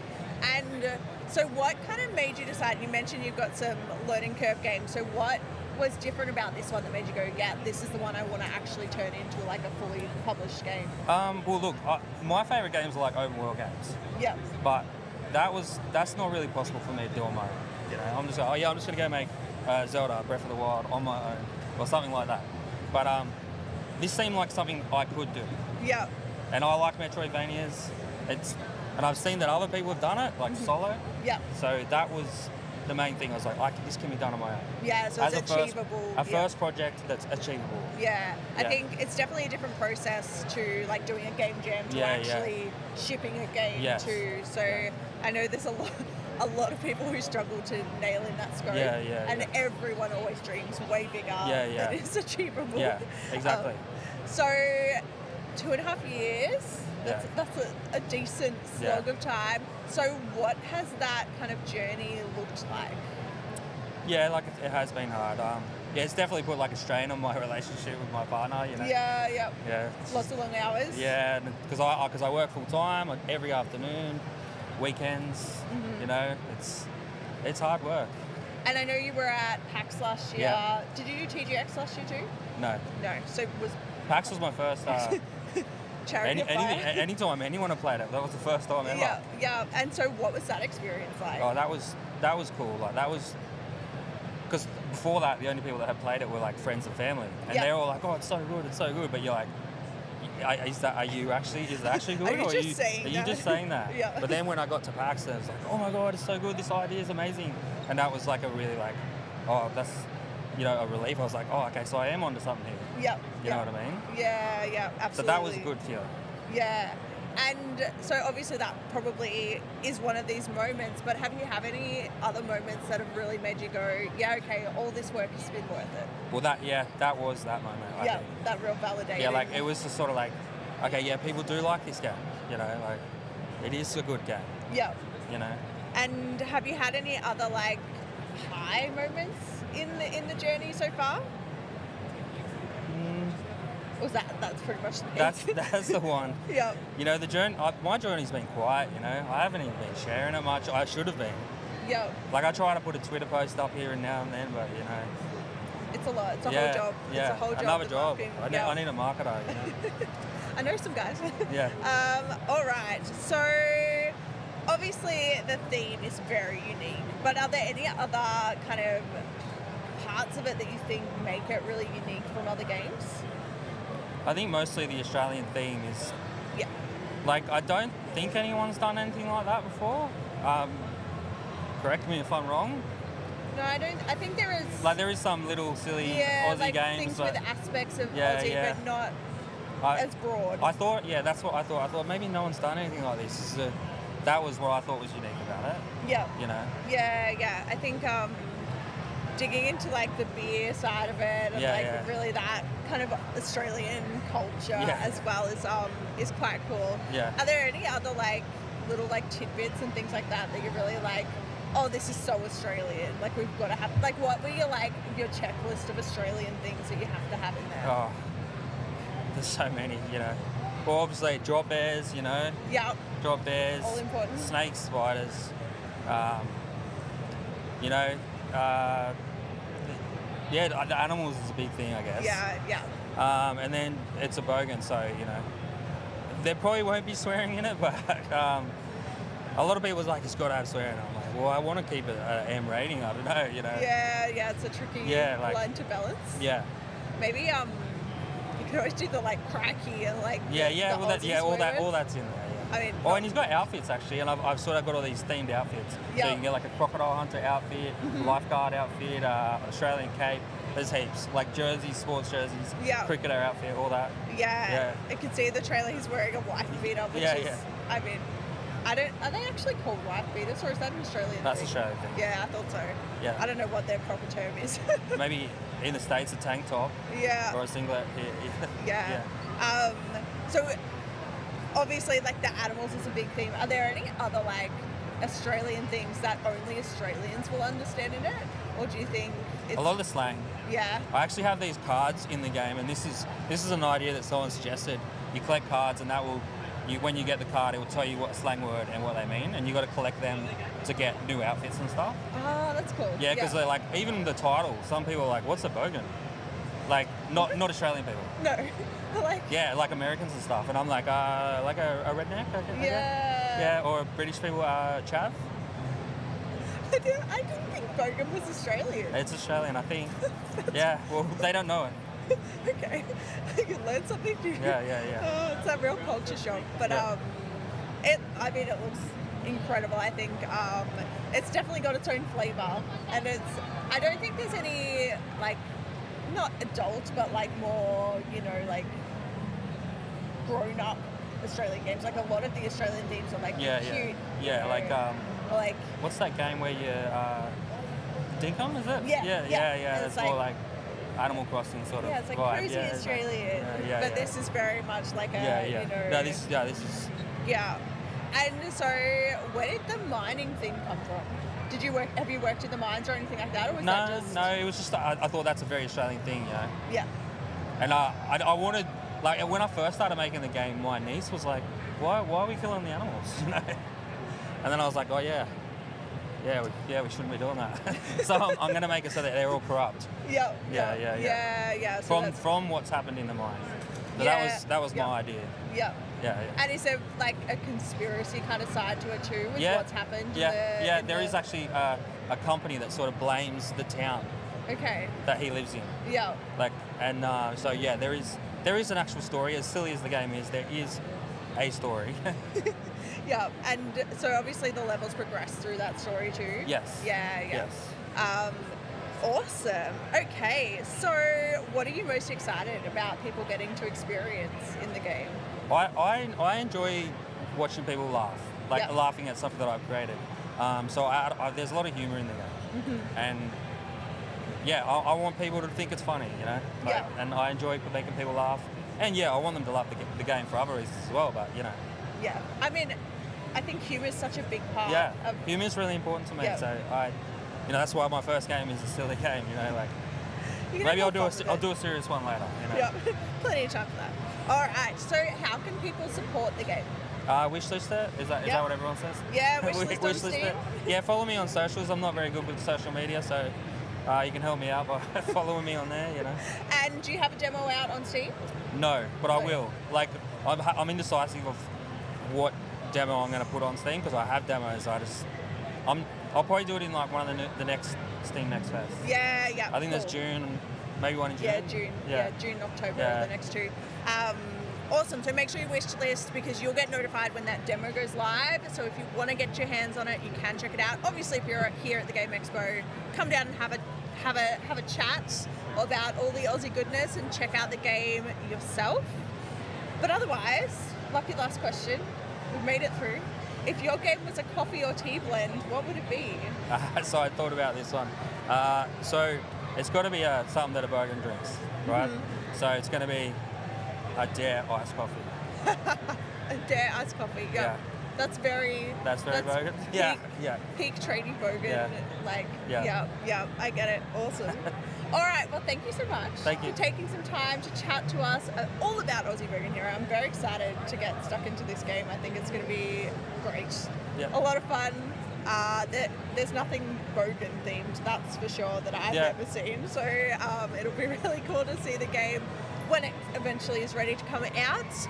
But otherwise, we are going to wrap this interview up here, and we will be back very soon with another interview here live from TGX all weekend, and we'll be back very soon. In this game, you will run your very own shop in a magical fantasy land. Merchants of Rosewall dropped last week and we got to get a look into it. So in this video, we're going to be talking all about the game, everything you need to know, and whether or not we recommend playing. The game kicks off with you starting out your new life in Rosewall, the city of Rosewall, where you come on as a merchant through like a merchant government program, I guess is the best explanation for it. So you are brought there specifically to run your shop, and you're given help from the local government to get it up and running. Given your shop, so you can pretty much just go nuts and do what you want with it, but there isn't a whole lot of customization options to the actual shop itself. You pretty much play as like a manager in this game. So you hire on different crafting people to craft items for you to sell in the shop. So you don't physically craft the items yourself, but you get your employees to craft them for you. You start off with just one kind of specialty, which is cooking. As you progress, you'll unlock different types of crafting. So you will be able to craft with like stone and wood and fabric and different things to create different products. Each product will sell for a different amount and will require different ingredients to craft. So it's very heavy in the crafting side of things. So if you love crafting games, you will probably get a lot of satisfaction from that side of the game. To be able to craft things, you have to go to the local markets and purchase all of your raw ingredients. So there's different vendors there that specialize in different ingredients. So you'll need to visit each one, purchase your ingredients, take it back to your shop, craft the items, stock the items on your shelf, and then open your store. I really like the shopkeeping side of this game. I think the crafting is really fun. I liked that you had to go and buy the raw ingredients from the markets, and that there was different events on that might mean that some ingredients were more expensive or less expensive. I really liked the mechanics of that shopkeeping crafting side. On the story side of the game, it essentially is this kind of mystery, and there are these little memory motes, I think they're called, in the game, which are basically these like little magical orbs that float around, and you accidentally swallow one and get pulled into a memory, and that shows you this history of this mystery town, and you kind of follow along on that journey to uncover what these memory motes are, what they mean, where that town was, how those memories are getting to Rosewall, and all of the like history and the mystery and everything around that whole situation. So you interact with quite a few different characters, and a lot of them are on the quirky side and make for a really interesting interaction. You do get to have a lot of choices in how you handle different dialogue situations, which is cool. And yeah, you just kind of follow this story along as you play. One thing I didn't love so much about this game is that it felt quite disjointed between the story and the shopkeeping side. A lot of the story events happen seemingly randomly. So you will just start the next day, and then all of a sudden you're drawn into this big story episode, and then you have to go through and do specific things. It's very rigid in the gameplay. So you're either running your shop or you're progressing through story things, and it's done in a way that doesn't give you a lot of choice. You don't get to choose how you interact with the story. It was also a bit disjointed because you never really knew when the next story thing was coming up. It wasn't like you had to complete a quest and then the next story would kick off. It was pretty much just, oh yeah, this might happen today, it might not happen, I don't know. It was definitely interesting, but it did make it feel quite disjointed. The gameplay overall does feel quite rigid, and it's very much based on like your timings and whether or not you level up your shop as to when you can get new things. You're not able to just go and hire whoever you want. It's very segmented, and there's specific characters that you are allowed to hire at specific times, which I felt was a little bit frustrating. It kind of meant that you couldn't specialize in specific areas. You were basically, here, you get what you're given, and that was a little bit rigid. I would have liked to have seen a bit more flexibility in that side. One thing I did pick up after playing for quite a while is that your characters actually level up, and when they level up, you're given a point to allocate to a skill of your choice. So through that system, you can get different characters up to different levels, so they could be a second in cooking, or a second in metalwork, or a second in stonemason, or whatever you want. But that is a long and slow process, and it's not made very clear in the tutorial that I saw. I would have liked a bit more freedom to specialize in specific areas and to really be able to like nut out, okay, I want to focus on cooking, I want to focus on this, I want to focus on that, rather than just being able to create random things and sell the most random assortment of things ever in your shop. The pacing was really good in this game. There was not a lot of time when you didn't feel like you could do something. So whether you were involved in the story stuff, you could skip through the dialogue at your own pace, and that was really good. And then in the shopkeeping side, you were either crafting, and then the actual shop open time wasn't very long, which I think is good. So it really has a good pace. You don't get bored. You kind of just keep going with the pace, and it felt really good to play. The only thing about the shopkeeping side that I would have loved to see added is more of a financial overview. There's not really any way to tell how much an item is going to cost you to craft easily, unless you like literally write down how much each individual ingredient costs and then work out if it sells for more than that. So I think being able to see more of a profit and loss, see more of a financial overview of how much everything costs, how much everything sells for. This does change day to day, which I think is great, and there are different market trends as well, which, you know, influence this. But I would have loved to be able to see it on paper a bit easier, rather than having to feel like I was doing math in my head. The design of the game is stunning. All of the characters are beautifully illustrated. The music and the soundtrack is beautiful and matches perfectly with the world. I liked how they set the scene for different environments too, so the music changes when you go to the market, to your shop, to the guild, or all the different locations, the music changes. I think that was really good, and the design overall really nails that fantasy theme that you want. It really feels like you're playing in this fantasy world, which is really, really cool. Overall, Merchants of Rosewall is a pretty solid game. It's very fun to play. The story is there if you really want a jam-packed fantasy visual novel kind of story feel, and the shopkeeping and crafting side is there too for those who like the more management side of the game. I would love to see a bit more of a kind of meshing of the two, and a bit more freedom to choose how you interact with the story and the shopkeeping, so you can focus more on the story if you want to, or focus more on the shopkeeping if you want to. But apart from that, this is a game that is really fun to play. So would we recommend checking this one out? Yeah, we would. It's pretty fun, especially if you love fantasy and you love management type games. Have you played Merchants of Rosewall yet? If you have, we'd love to know what you think, so let us know in the comments below. If you're looking for more indie game recommendations, click here. And until next time, stay caffeinated.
welcome to the Indie Brew, where we spill the tea on indie games. Across our website and social media, you'll find reviews on the latest indie games, features with tons of indie recommendations, and the freshest indie game news. Make sure you subscribe and follow across all of our different platforms to keep up with the latest in indie gaming, and so you get to hear about all of the incredible indie games we get to share. We're so excited to be presenting this live stream event straight from the Games Expo in Melbourne.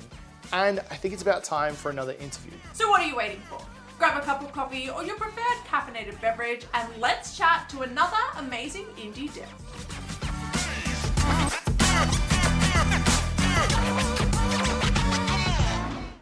Welcome back, guys. We are here at TGX in Melbourne and we are here with Jake currently. Now, Jake, can you tell us what the name of your game is? The name is called Don't Stop You'll Die. Don't Stop You Die. I have a feeling that's got a lot to do with the game. Yeah, yep. Sums it up real well. Yeah. Can you tell us about the game? So it's a little 2D procedurally generated roguelike. Pretty much if you stop moving, you'll die. So you've got to be constantly on the go, going through the chaos, dodging bullets and not die. Yeah. What's the level progression like? So what's the aim of moving through the level?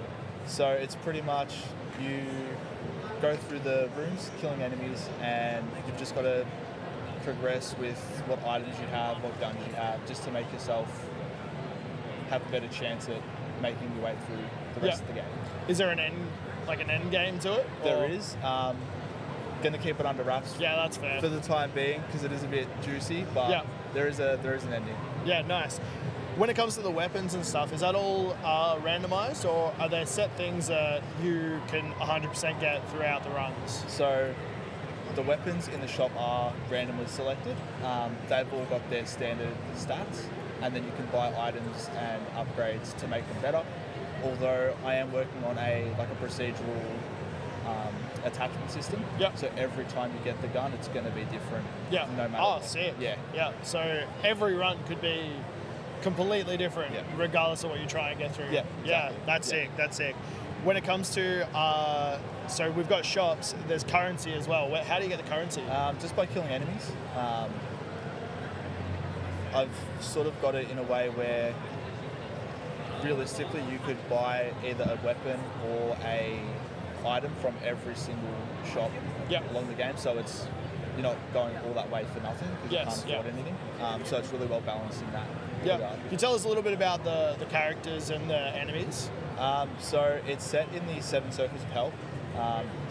What I'm demoing now is Limbo, so it's real dark and eerie, sort of gritty type of enemies. I've got a couple of different enemy types, all very simple just for the demo sort of thing, but I'm leaning into the bullet hell aspect, which adds to the chaos of having to constantly move. Yeah, which is going to be intense. Yeah. So that's cool. So there's a bunch of different levels that are based off of different areas of hell. Each of them are going to have their own specific styles, and are they going to be specific enemies to each area as well? So I'm thinking I'm going to have a couple of different enemies that are sort of the same across the board, just look a little bit different, so there's some familiarity there, but then have different enemy types unique to those sorts of levels as well. Yeah, sick. So when it comes to the enemies, are they the different styles of enemies? Do they have different patterns of movement, or are there going to be things shooting back at you and big explosions and things like that? So for the time being, they all move towards the player, just at different speeds for now. There's different shot patterns. There's also one enemy that just runs straight at you. When you kill it, it explodes. It's all gross. Looks like it's made of pimples. It's gross. But I want to expand on enemy AI. It's something that I'm not the best at, so definitely learning how to do that and expand on it is going to be a challenge for sure, but really looking forward to it.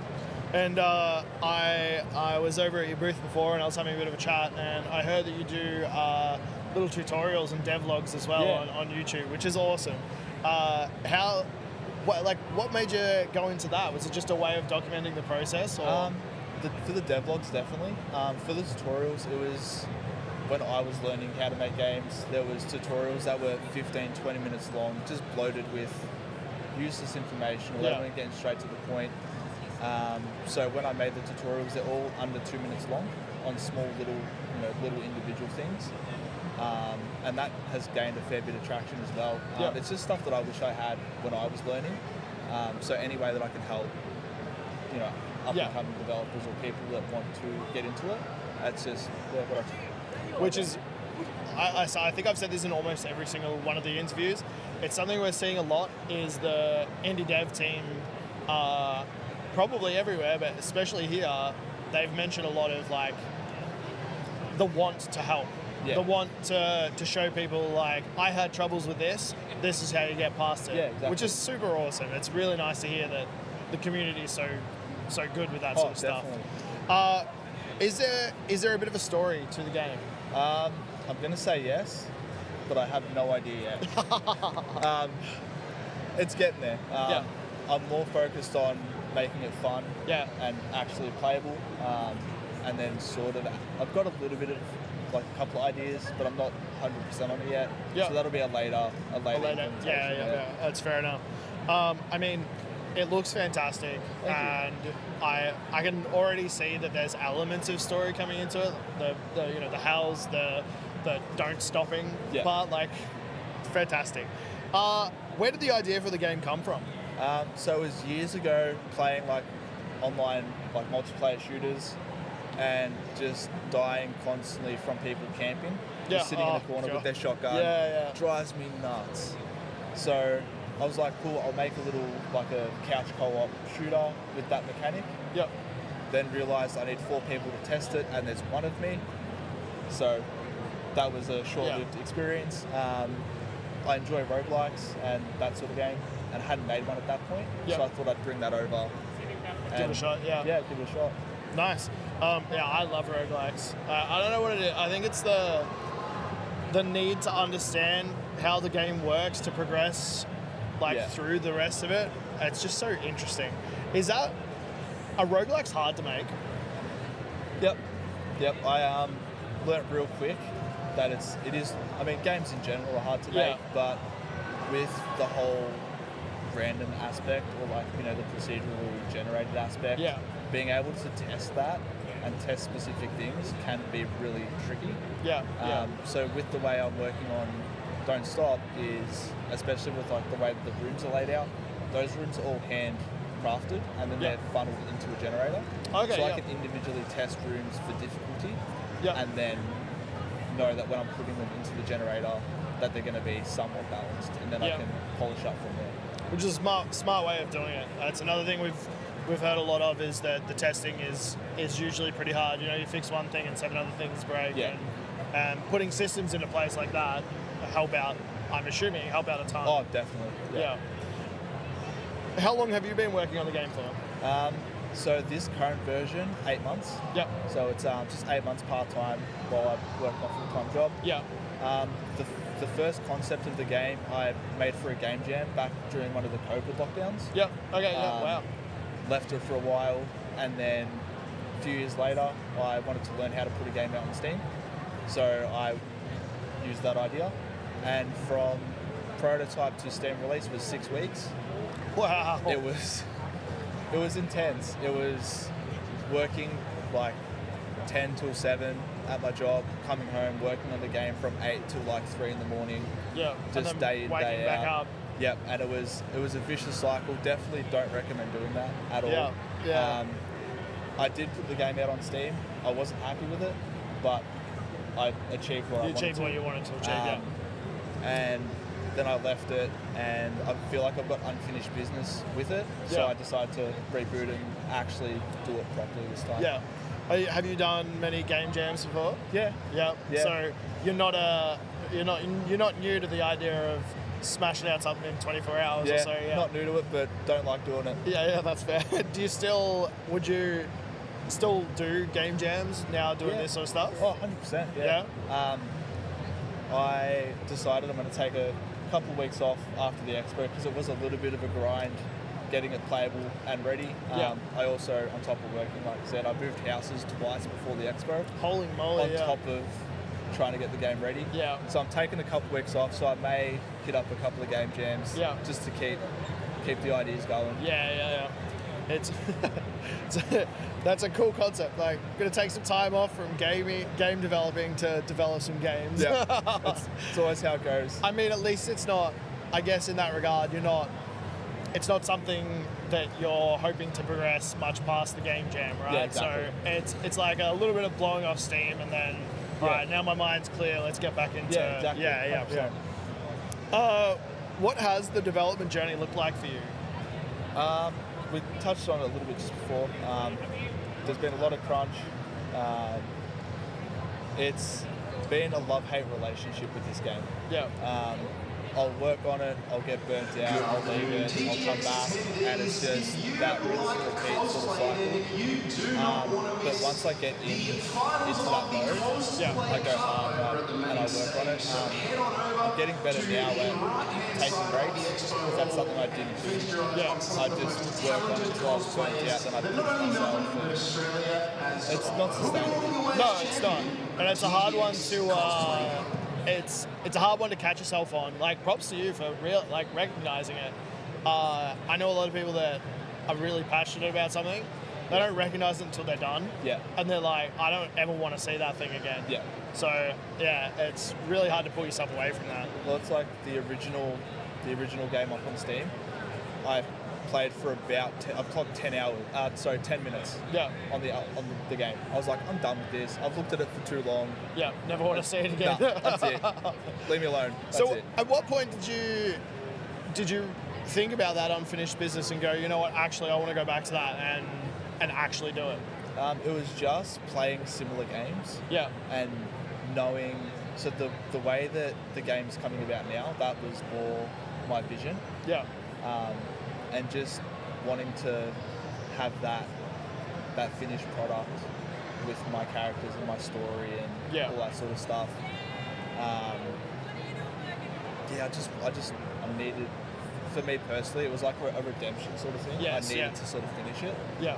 But this time around, like I said, I'm taking my time with it. I'm taking breaks. I'm planning things out a lot better. Yeah. So it's actually going a lot better this time around.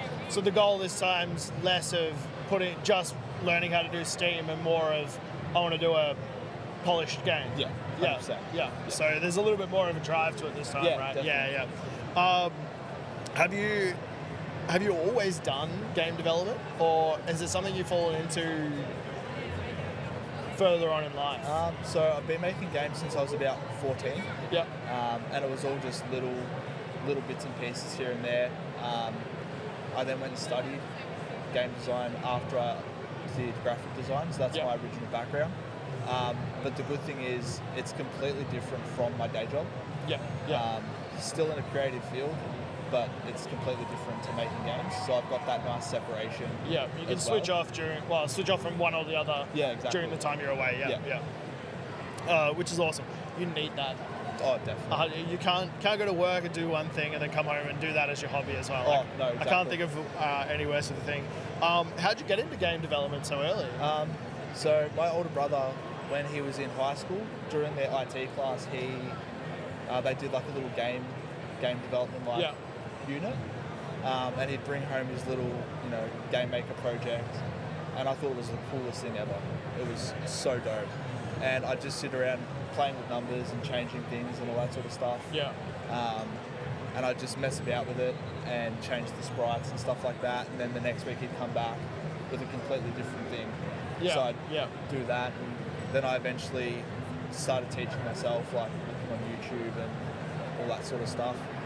And then I sort of stopped for a little while because at that point indie games weren't really a thing. Yep. And it was, if you wanted to make games, it's the big leagues. Yeah, you got to get AAA, hired by someone to that sort of stuff. Yeah. And then so I just stopped with it, got back into drawing and like still creating worlds and stuff like that. Yeah. But then a little bit later on picked up Game Maker again, started working on stuff, and then that's when I went and studied and just been doing it that way. So it has been like not a lifelong interest, but pretty early. Yeah, pretty early. It's really impressive. I remember, I can't remember exactly when it was, but there was a massive push from universities for like game design courses for a little while. Yeah. And I remember seeing it, but at the time, exactly what you said, it a lot of the people that were going into it were kind of like, yeah, but what am I going to do? Go and make games for such and such? Yeah. And but now you see it so much. Some of the interviews we've done, it's literally someone who's never made anything before going, Yeah. I've got an idea. Yeah. I want to do it. It's so cool. And now we're seeing it at conventions and we're seeing it on Steam. Some of them Yeah, are going exactly. on, Switch, onto the PlayStation, Yeah. and there's no way you'd hear about that 15 years ago. Oh, definitely not. There's no way. No, it's no so way cool. at all. It's so cool to see. And it's a growing industry as well. Oh, Like the indie 100%. industry is moving up. Like each year you see more and more. We were talking about PAX before. Yeah.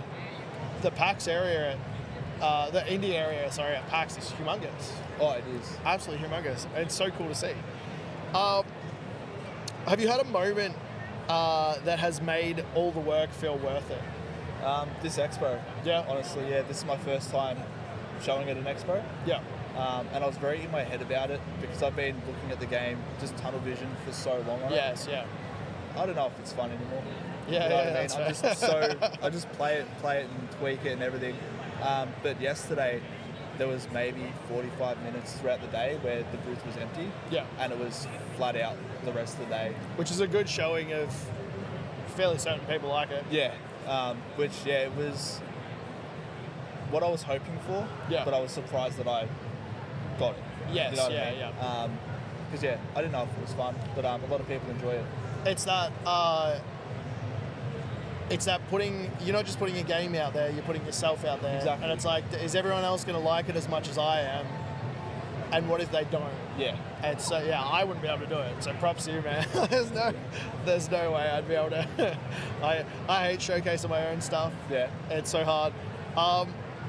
What have been some of the highs and lows? Definitely, like that first build. When Yeah. You make the build for the first time and everything works and it's nice. That's definitely up there.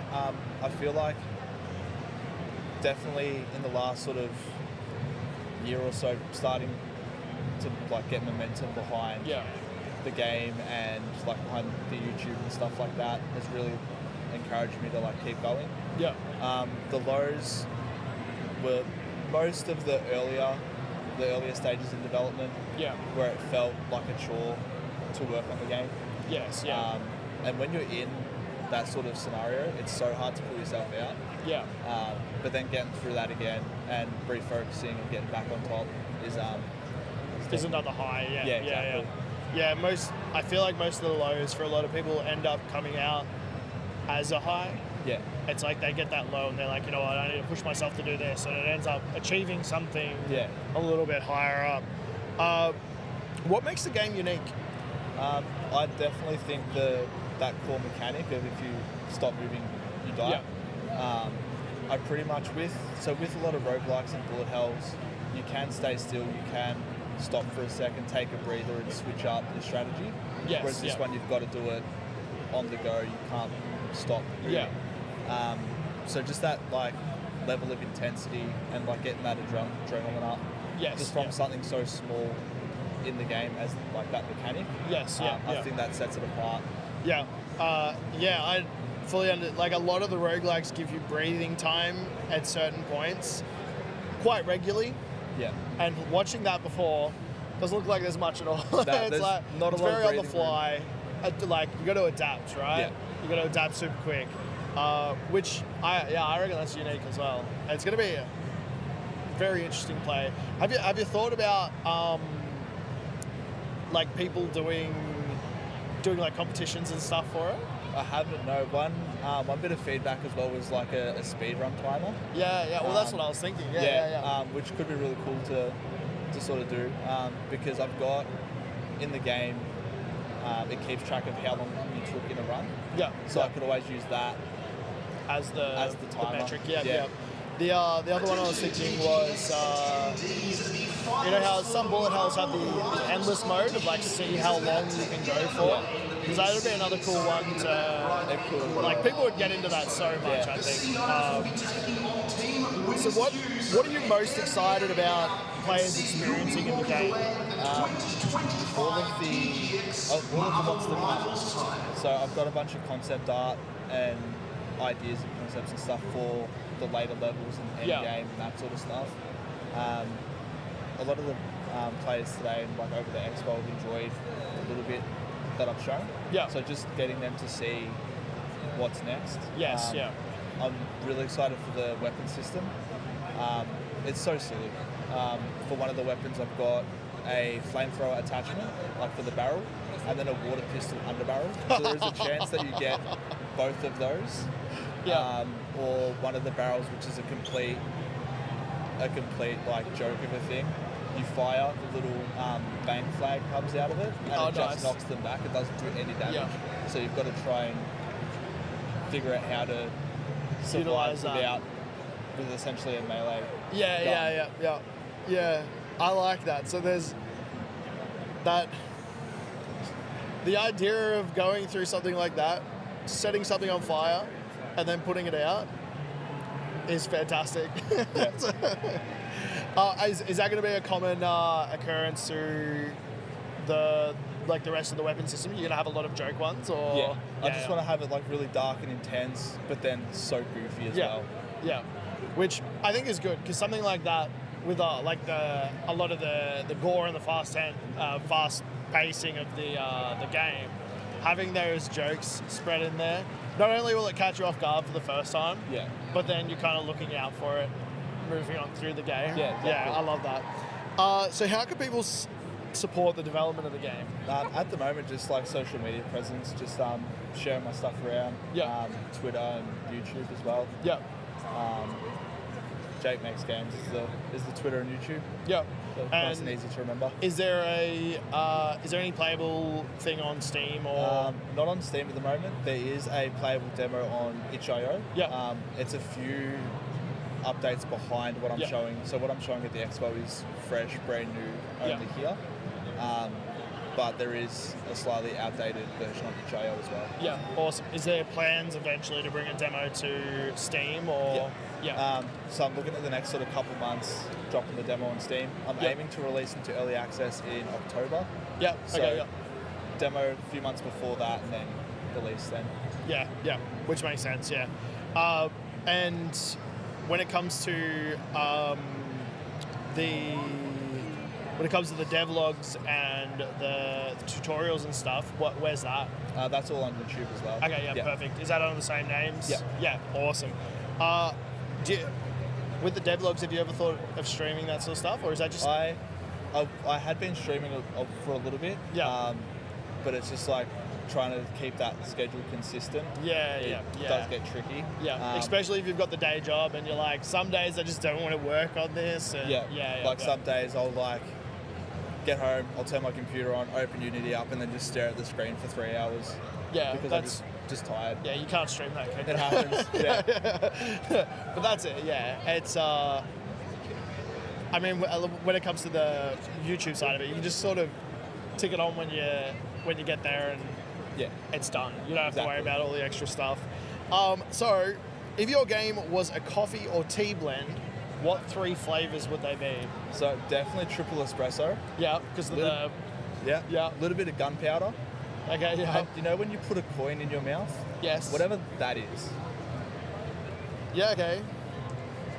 Like that metallic-y sort of everyone who's touched it. You just experience everyone's life from the people that have touched it. You get flashbacks. That is a weird coffee. But delicious, I've heard. I don't know whether I'll try it. I'll take your word for it. Well, thank you so much for joining us. Thanks for having me. It's been absolutely amazing. I'm looking forward to getting my hands on the game as well.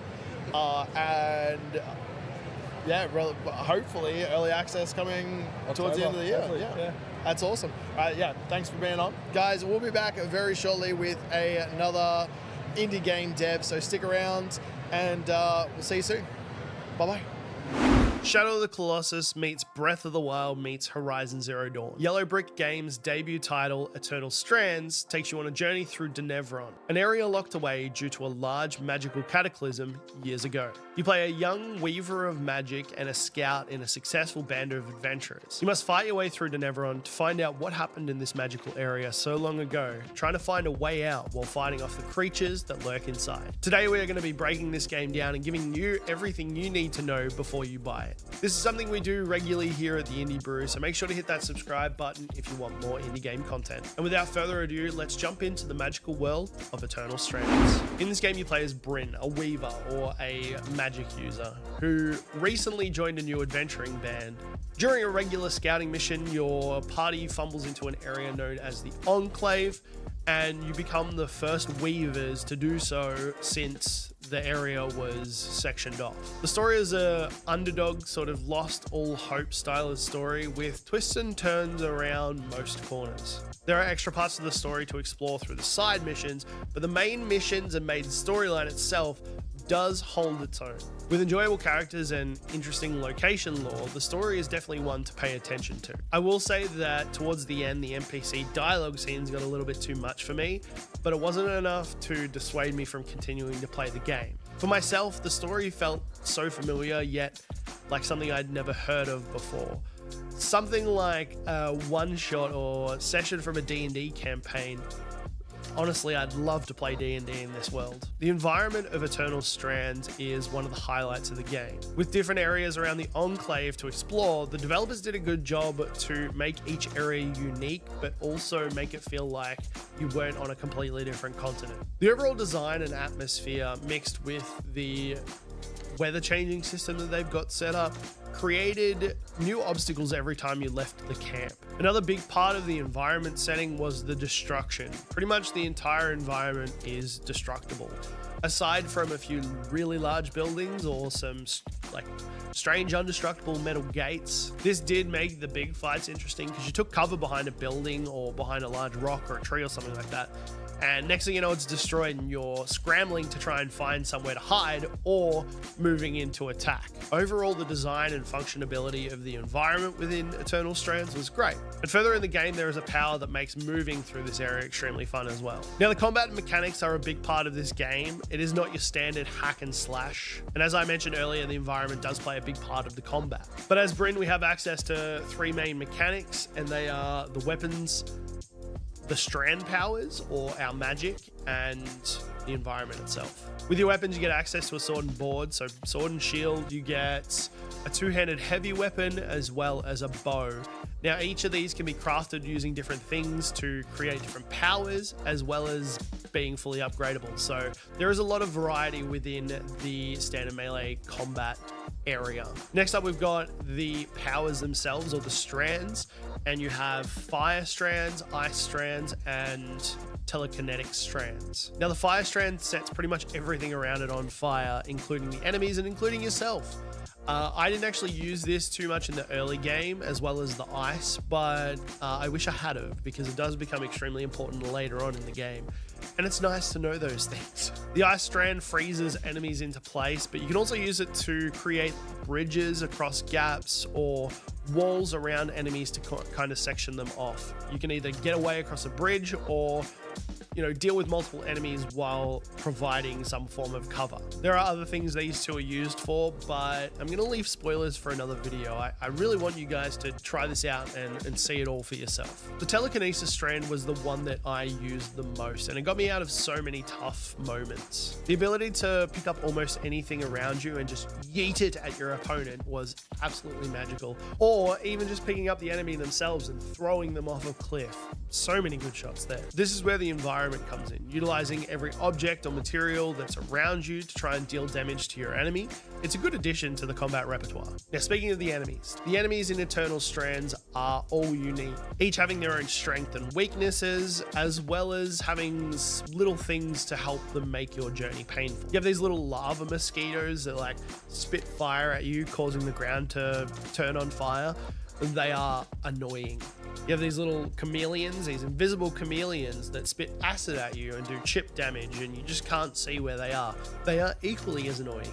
There's also these frost hounds or frost dogs that attack you but cause a layer of ice around them, making it slow for you and also chipping away at your health. And another one that's extremely annoying. They're not all annoying though. Some of them are just standard enemies, but there is a good variety within the mix. Not to mention the arcs, actually, the robots, the corrupted robots. They all have their own different shapes and sizes that they come in, as well as their own abilities. But the key standout and why I initially compared it to Shadow of the Colossus are the large arcs and the beasts that you have to fight in order to progress, and also to upgrade your strand powers. These guys can be tough, and it did take a little bit of preparation before each fight to actually get to being able to fell them. The bosses were fun, and they were intricate. Some of them even had specific conditions that needed to be met to show their strand, the thing that you would then go and use to upgrade. So there was, like I said, there was that level of preparation needed, or even experimentation, trying to hit the different things to get the strand to open up.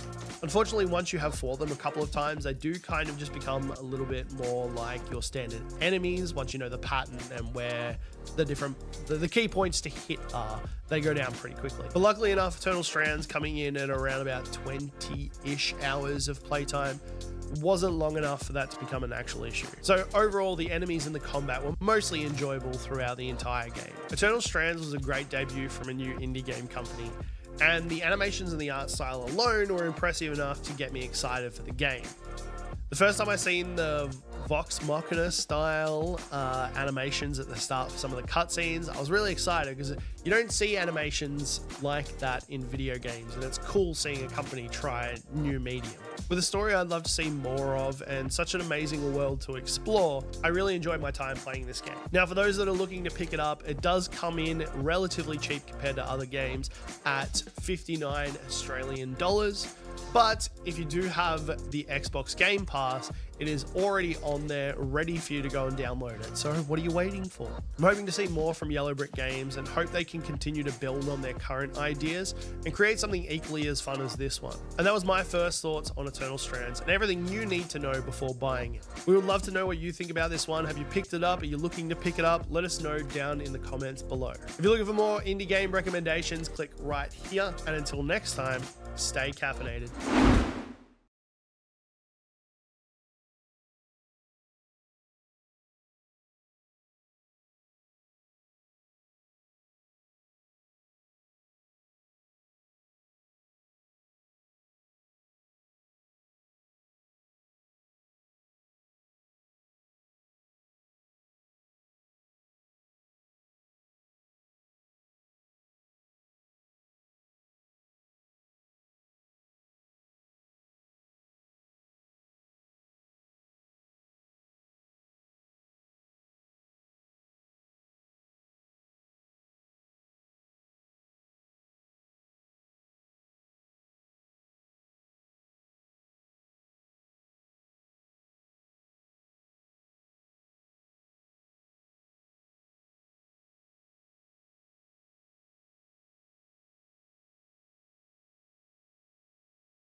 Welcome to the Indie Brew, where we spill the tea on indie games. Across our website and social media, you'll find reviews on the latest indie games, features with tons of indie recommendations, and the freshest indie game news. Make sure you subscribe and follow across all of our different platforms to keep up with the latest in indie gaming, and so you get to hear about all of the incredible indie games we get to share. We're so excited to be presenting this live stream event straight from the Games Expo in Melbourne. And I think it's about time for another interview. So what are you waiting for? Grab a cup of coffee or your preferred caffeinated beverage and let's chat to another amazing indie dev.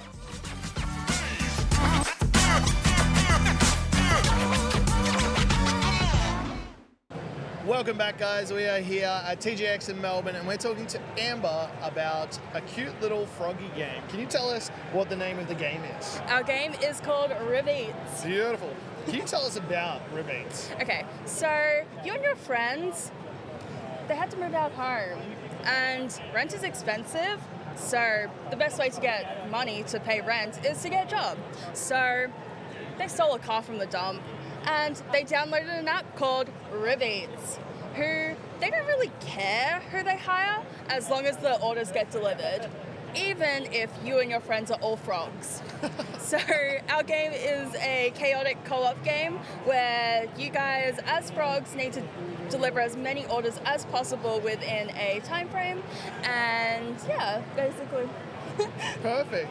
What does the level progression look like? Is there a overall progression, or is it score based? Try and deliver as much as you can as soon as possible. So our current build right now is score based, but we are working on a lethal company content warning style of you need to pay rent, which just keeps increasing, and you'll be able to buy any upgrades, and there's you'll have to buy fuel. So instead of a timer, you'll have the amount of fuel you got. Yeah, okay.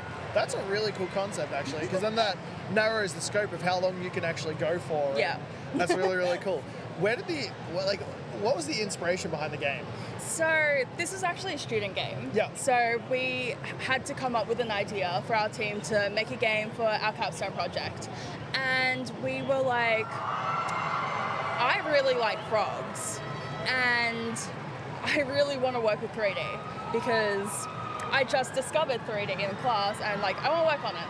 Yeah. And so me and our lead programmer were out just thinking about ideas, brainstorming, and we were like, ooh, okay, frogs with grappling hooks. So their tongue is a grappling hook.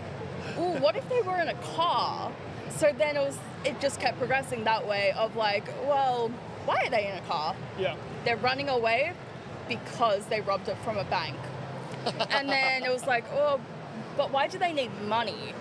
Can they get a job instead? So with them now having a job with Ribbits, it's opened a lot more doors for us to progress further, and there's more replayability in the game versus just being an endless runner if it was escaping from the police. Yes, yeah, which makes sense. And I love the concept of a grappling hook tongue. So when it comes to the controls of the game, I've watched a little bit of it over at the booth. There's obviously you're working together to try and drive the car. Yeah. Can you walk us through the different parts of the car that you need to control? So basically your controller is controlling the frog. So that's something we're very fixated on whenever we're introducing any mechanics is you are the frog, and your frog needs to work together to control the car. So there's different things like pedals, steering, windscreen wiper, there's a tire that just keeps popping, so you need to pump that up. You'll also have malware on your GPS, so you need to close all of the pop-up ads. There's no side windows. They just don't exist. So flies can come in, and if they do, they can steal your food.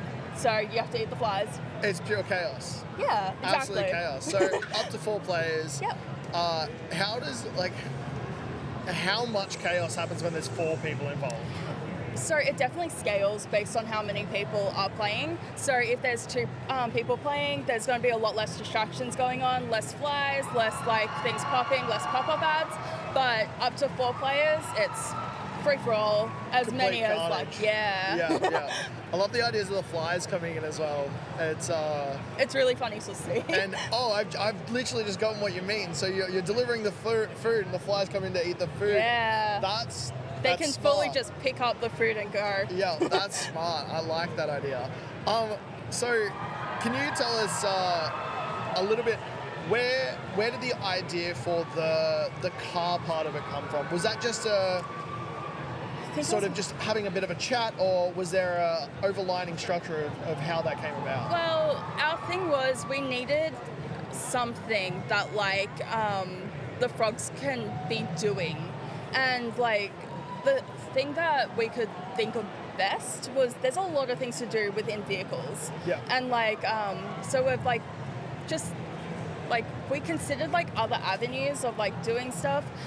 This was actually not our first game. We had to put this one on hold because it was way too ambitious for a 12-week project. Yeah. So we took the grappling hook tongue idea and made like a battle arena. Yeah. While we were doing that, we worked more like just kind of fleshing out what we really wanted, and like the car just kind of came up of like, yeah, like car's cool. Yeah. That's cool. I keep thinking about the grappling tongue, and now like a grappling tongue in an arena is even more like the chaos of everything is just perfect. How long have you been working on the game for? So we've been working on this game since March last year. Yep. So it's like full year now. Yeah. Yeah, nice. And obviously it started off as the uni project. Yeah. And now it's just a personal project. Yeah. So there are 8 of us on the team. So we had 8 people. Then we lost one person, and then we got another person. Nice. So, Perfect. yeah. The right amount So of people. just kept 8. Yeah, nice. And is that 8 people doing multiple roles, or have you like? I can't imagine making a game as a solo dev, let alone just 8 people. Can you tell us a little bit about the roles that are included in the game? So I'm the producer. I'm also a 3D artist as well as a designer, and I do a bunch of marketing. So we have people, our team, because we aren't with uni anymore, we've had to be aware that people have like other things to do in their lives. So the amount of work that they're able to dedicate has always been like kept into consideration. Yes. Yeah. So we have people doing multiple things, and some that are doing like just one thing. And like, yeah, so we've got quite a few designers. I think at least 5 of us are designers. We have 2 3D artists, so that's myself and another, and then we have one 2D illustrator, and 3 programmers. Nice. Yeah. Do you is it interchangeable? Like, do some of you go like, oh, I've got that, don't worry about it, I'll jump in and help? So yeah, very much so. Yeah, good. I am the most willing to. I don't touch programming at all. Yeah. But like any of the other like jobs, I'm willing to jump in. And there's like a lot of people who are similar, or like any like programming tasks and stuff. Like the programmers like are like, yes, I'll help out. Yeah, which is good. It's good having that community of people that are willing to interchange a little bit, because like what you said, there's a lot of people have got jobs outside of this sort of stuff. They've got prior commitments or whatever. You've got to kind of be a little bit flexible, right? Yeah. So what does the development journey look like? So it was a very fast-paced development journey, because we were given 7 months to basically make a game, to display a pack. So we were very like kickstarted by our teachers. Our process was very like, we had a very short design period, which caused kind of a few issues like along the lines. So our biggest like problem was like our mechanics, and like trying to work out what we wanted from our mechanics while also still designing the game. So like we had to like program as we were designing. So like it was a lot of like playtesting, and like for the first like semester it was just a really bad game. Like it was there, but it wasn't. Yes. Yeah. Were a lot of you still because I'm assuming this was more towards the end of the uni degree, were a lot of you fresh to the game design, or were there some that have been doing it prior to uni? Ooh, that's a good question. I know a lot of us just jumped into game design through uni. There was a few that started with computer science. Yep. But like, yeah, and people who had like messed around a bit, but like nothing like solid. Yes, until. But before we started Rebates, we had a year of experience working together as a team, because we just kept choosing the same classes to just be in the same team. Yeah, that's nice. Yeah. How was it? I know this is not, because did you showcase this at PAX as well? Yes. Yeah, okay. Yeah. How was it showcasing it at PAX? It was a little bit daunting, but it was a lot of fun. So we were part of the Swinbird booth. So it was like a little cramped because like we had every team just showcasing their game. Yes, yeah. But like it was a lot of fun, and we were given a really good reception, which was one of the like pushing points of like, yes, we are continuing this game. Yes, yeah. How's it been this weekend? Are you enjoying the? Definitely. Because it looks like it's a lot less cramped than the was it Swinburne? Swinburne, yeah. I remember seeing those ones, and they're always like tightly jammed. Yeah, and no, there's we definitely have a yeah. lot more space. Like, we were setting up and we were like, oh, do we have enough things for our table? Yeah, like, because yeah. we were so used to having like a smaller space where we're like, okay, just a couple like signs and like a little bit of decoration, but Yeah. like that's about it. Yeah, that's it. Have you had a moment that has made all of the work feel worth it? Okay, so the first moment that made like all of our struggle with like working out mechanics and stuff feel worth it was we had this one teacher who I really respect, and he was very critical of our game because he was like, oh, this game just doesn't feel right. Like, I don't see a way for you guys to keep going this way. Maybe you should like try that way. And I was like, no, we are going this way because this game will work out. Yeah. And it was in second semester. It was about like a month and a half before PAX, and he was playing our game, and then he just put down the controller, sighed, and said, I am really disappointed with how much fun I had playing your game.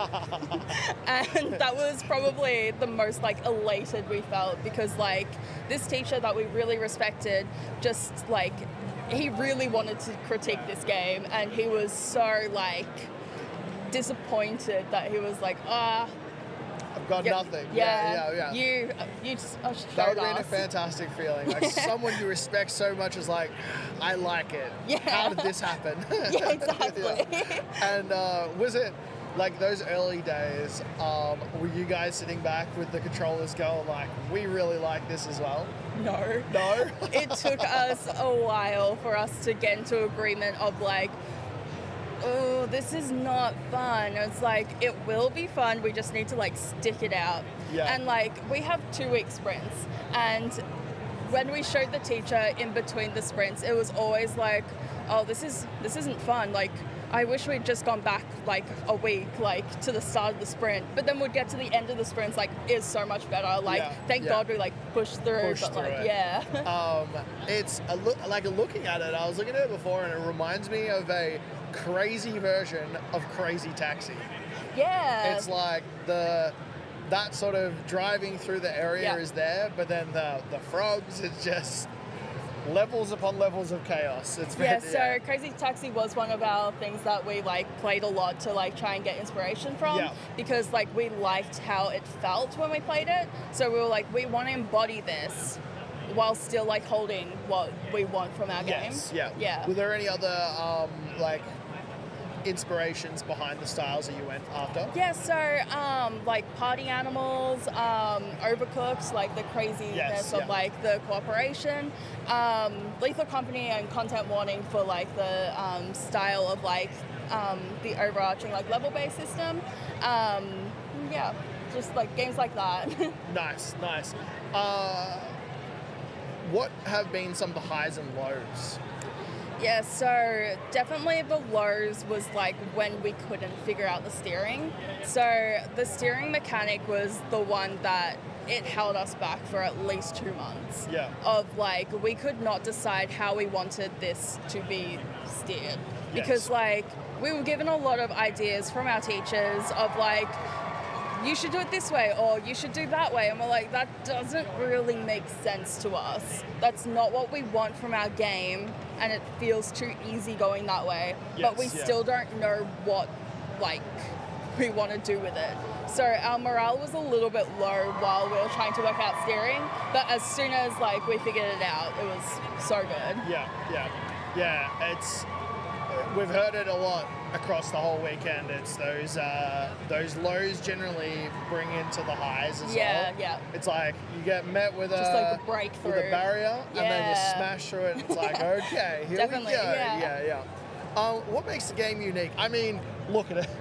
I don't have to ask this question, but I'm going to ask it anyway. What makes the game unique? I don't think I've ever seen a game where people are trying to collaboratively try to drive a car. So I'm going to say that's what makes it unique. Yeah. It's like even looking, because there's multiple layers to this. Mm-hmm. There's the fact that working together is probably an important thing. Yeah. Then you get that one friend who's like, you know what? I embody chaos. This car's going anywhere but where you want it to go. Yeah, definitely. The whole concept looks unique in general because I agree. I've never seen anything that controls a car like this, let alone incorporate so many other factors as well.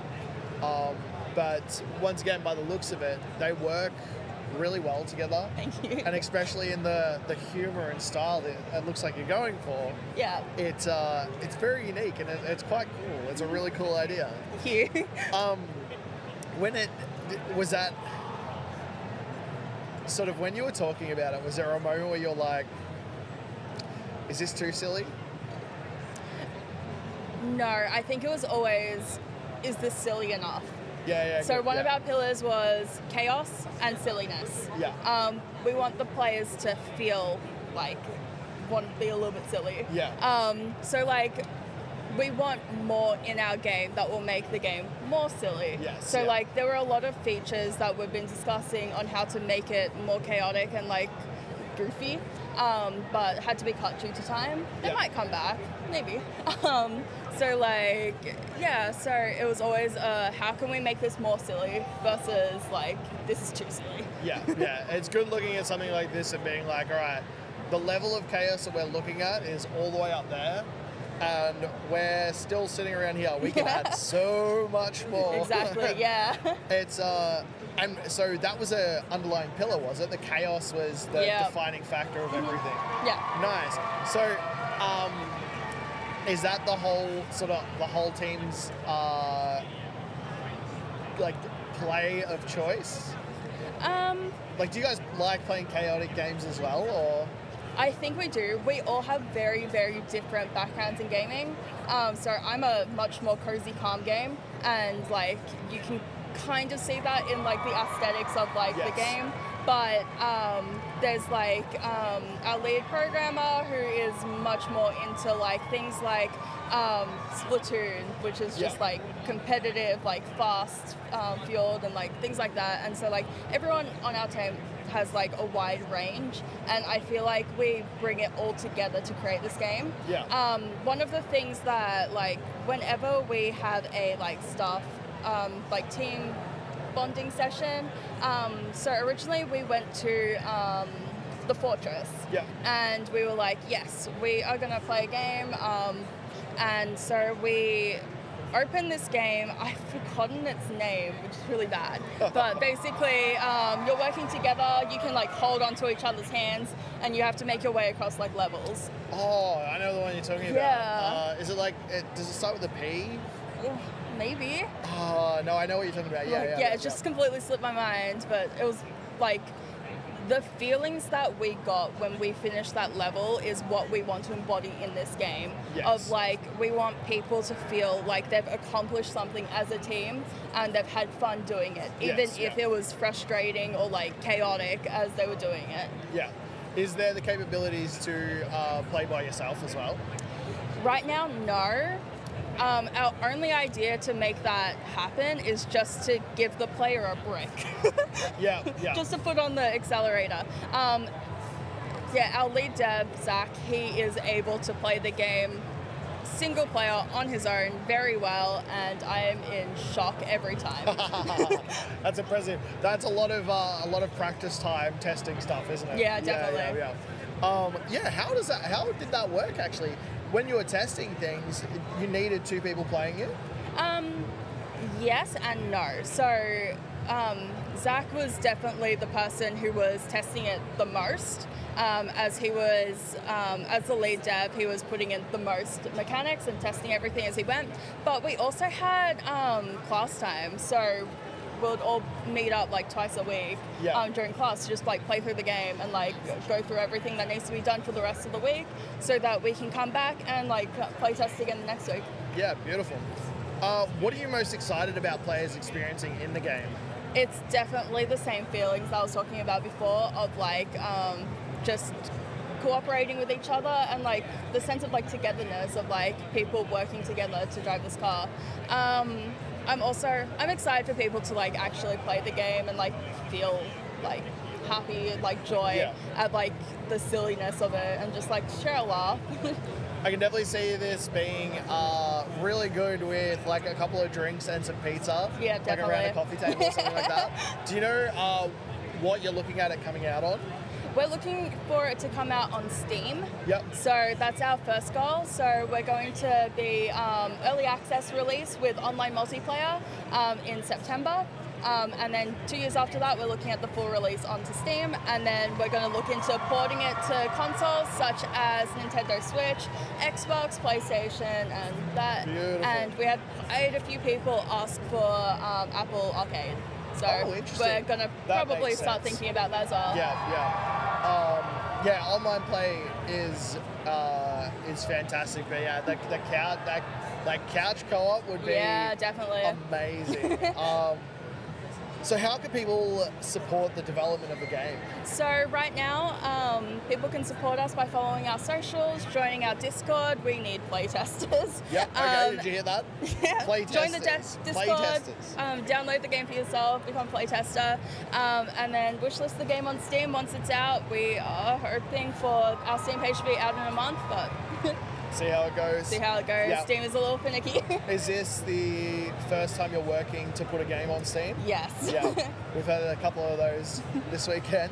I can't imagine what it would be like. It sounds interesting.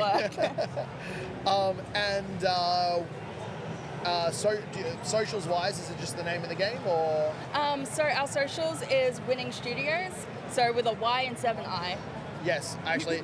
You know what? I could have said that because I've got it right here. Now, the most important question of the entire session. If your game was a coffee or tea blend, what 3 flavors would it be? All right, so it's going to have to be a boba variation. So I'm thinking green tea for like the earthy, like froggy feel. Yep. Then we're going to need something sweet. So I'm thinking either strawberry or pomegranate. Yep. So like just something colorful and sweet. And then as many flavors of popping pearls as can possibly fit into the cup. That's the pure chaos. Yeah, just for the chaos. So like you're going to have a chaotic fun drink that people might look at and be like, what is that? I might try that, but yeah, intrigued of what they can see, and then as soon as they try it, they're like, that's actually pretty good. Yeah, exactly. Yeah. Awesome. So hopefully the rest of the con's fantastic. Thank you so much. And I appreciate you coming on and joining us. And you're actually our final interview of the day. Okay. Yeah. We've got a wrap up after this where myself and Kath will be hopping on and talking about our experience over the weekend. But for now, we're going to go to our last break of the day and we'll be back very, very shortly. Thanks for Catch you later. No worries. Buckle up because there's a seriously cool new city builder hitting Steam this year, and it's not your average block placer. We're talking a wild mix of city building, survival, and physics all rolled into one. It's called All Will Fall, and the developers dropped a playtest right alongside the announcement of the game. We happened to grab an invite, and let me tell you, we've been hooked. Let's deep dive into this game, check out what makes it tick, and share everything we know about its upcoming release. From the moment you set foot in this game, it throws you right into the deep end quite literally. Your ship will crash into some sunken wreckage and it immerses you immediately in this post-apocalyptic sunken world where the sea has basically risen and swallowed everything. The landscape is basically a massive ocean dotted with these random ruins, which luckily are packed with resources and stuff to scavenge. You are not here by yourself though. You've got a whole colony of people relying on you, so you've got to manage those people, manage your resources, and build a city from scratch. No pressure, right? So to start off the game, you really need to look after your people first, which means food and water, and that is essentially what you need to scavenge first. After that, you do have other resources like wood, junk, and metal, which are used in a lot of your building projects. Now, it does get a little bit tricky because the ship that you crash land with is totally destroyed. So you can harvest the resources from it, but you cannot use it to travel between the sunken wreckages. So instead, you've got to use the scavenged resources to build bridges and supports to be able to get to the different parts of the sea. Now, this is where things get really interesting because you can't just slap stuff together willy-nilly. You've actually got to think about how you're building things and make sure everything is supported properly, or all of your buildings will fall into the sea. The smaller gaps between some of the wreckages that you're navigating to aren't too bad, and usually you can get away with just building a walkway and it's no big deal. But once you get to the larger gaps, that's where you really need to start being mindful and making sure that your walkways and your buildings are adequately supported, or otherwise they literally will just fall into the ocean. Now, it can get interesting because there's not a whole lot of guidance in this playtest as to how to do it in an appropriate way. So it is a little bit of trial and error, but it is really fun figuring out how to best support things and just how far you can push your structures before gravity swallows them whole. There are tons of different buildings that you can unlock, like greenhouses to grow food, docks for ships that you can then send out to scavenge even more resources, and there are really a bunch of different ways to get your hands on the resources, which is really interesting. Now, of course, there is a research tree because what is a city built on without one? This one lets you unlock things like renewable resources, but it also has some moral dilemmas that you'll need to navigate. You can burn wood, boil water to make it drinkable, but you'll also be polluting the environment if you do that. A lot of the research options have this kind of pick your poison vibe where you really need to decide what's going to be best for the environment as well as what's going to be best for your colony, which really does highlight the post-apocalyptic world that you're living in and how those things might actually affect things like the sea levels and other weather conditions. You really do get to decide what type of leader you'll be, and not just in research, but also with your colony. There's lots of random events that occur throughout your everyday colony life. So there's things like a random ship might float by and you get to decide whether you want to take the people in or just steal all of their resources and leave them to float in the middle of the ocean. You also have things like uprisings of your people or people not being happy with some of your decisions. And each of these scenarios has different decisions with different consequences. So you do really need to think about what you're doing and what type of leader you want to be. Now, it's not quite as hectic as Frostpunk, for example, but it definitely has that same feeling of making these moral calls while trying to survive in a kind of messed up world. The colony management itself feels really hands-on. It's very individually based, so you're assigning individual people to specific tasks and you really feel like you're actually in charge. It's not like one of those top-down colony sims where you just give general orders and it kind of solves itself. You're right in the thick of it, which it's really nice if you love that hands-on aspect. If you thought managing resources, buildings, and people was enough to keep you busy, you were right, but there's more. So you also have to wrestle with the weather in this game. So the tides change. You'll get high tide, you'll get low tide, and you'll kind of get like this mid tide. And each of these different conditions brings with it a different set of challenges. So high tide will mean that your boats are stuck, so they can't collect any resources while it's high tide, and some of the lower levels will actually be flooded, so you need to make sure your people can get out before the high tide hits. Low tide will reveal new resources on those lower levels, but you do need to be quick about grabbing them because the water can come back in and then your people will potentially drown if you don't get them out quick enough. So this weather adds a whole other layer of strategy and timing to the game, and it really gives some variation to the day-night cycle of the game, because not only do you have day and night, but you also have high tide, low tide, mid-tide, and as you play, the water levels will rise and drop depending on the environmental impact. The weather was definitely one of the more interesting elements to the game, and I'm really interested to see how it's going to play out in the full version and whether or not we'll see more bigger weather events that have different effects too. The devs have hinted at more locations and buildings in the full game, which is really exciting. I'm guessing from what we have that we'll see some kind of multi-location setup, so you'll be able to have different settlements across different landscapes, which will be a cool way to manage different colonies. Now, all of this is based on the playtest, but even with just that, it's clear there's a ton of potential in this game. The playtest only gave us one level and one kind of environment, which was a little bit limiting, but even then, I found myself playing this game for hours and going away thinking about how I wanted to go back and do things differently, or research something else, or try something else.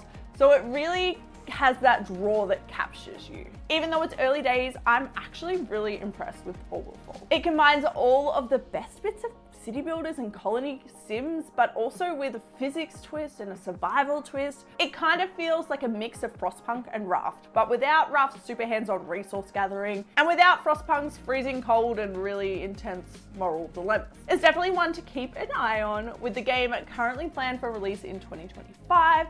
And if the playtest is anything to go on, I think they're definitely on the right track. The playtest has been extended until the 10th of February, so if you're watching this before that, you can head over to Steam right now and jump in and see if you like it yourself. But otherwise, this is definitely one to add to your wish list and keep an eye on for a really interesting city builder experience. That's why we're going to wrap up this video. If you're looking for more indie game recommendations, click here.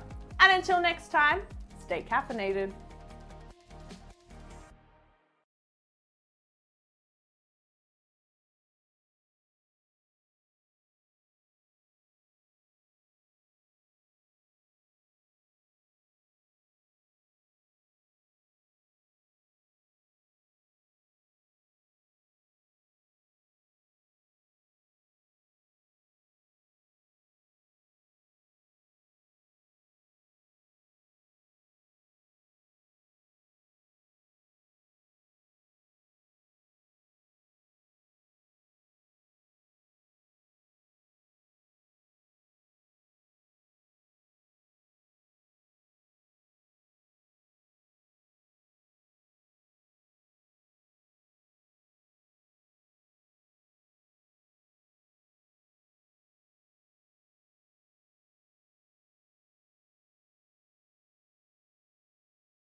All right, that is a wrap. What a weekend. We have been here live from the Game Expo all weekend, and it has been incredible. It has. It is. We said this yesterday, but it's so cool to see the passion in the community.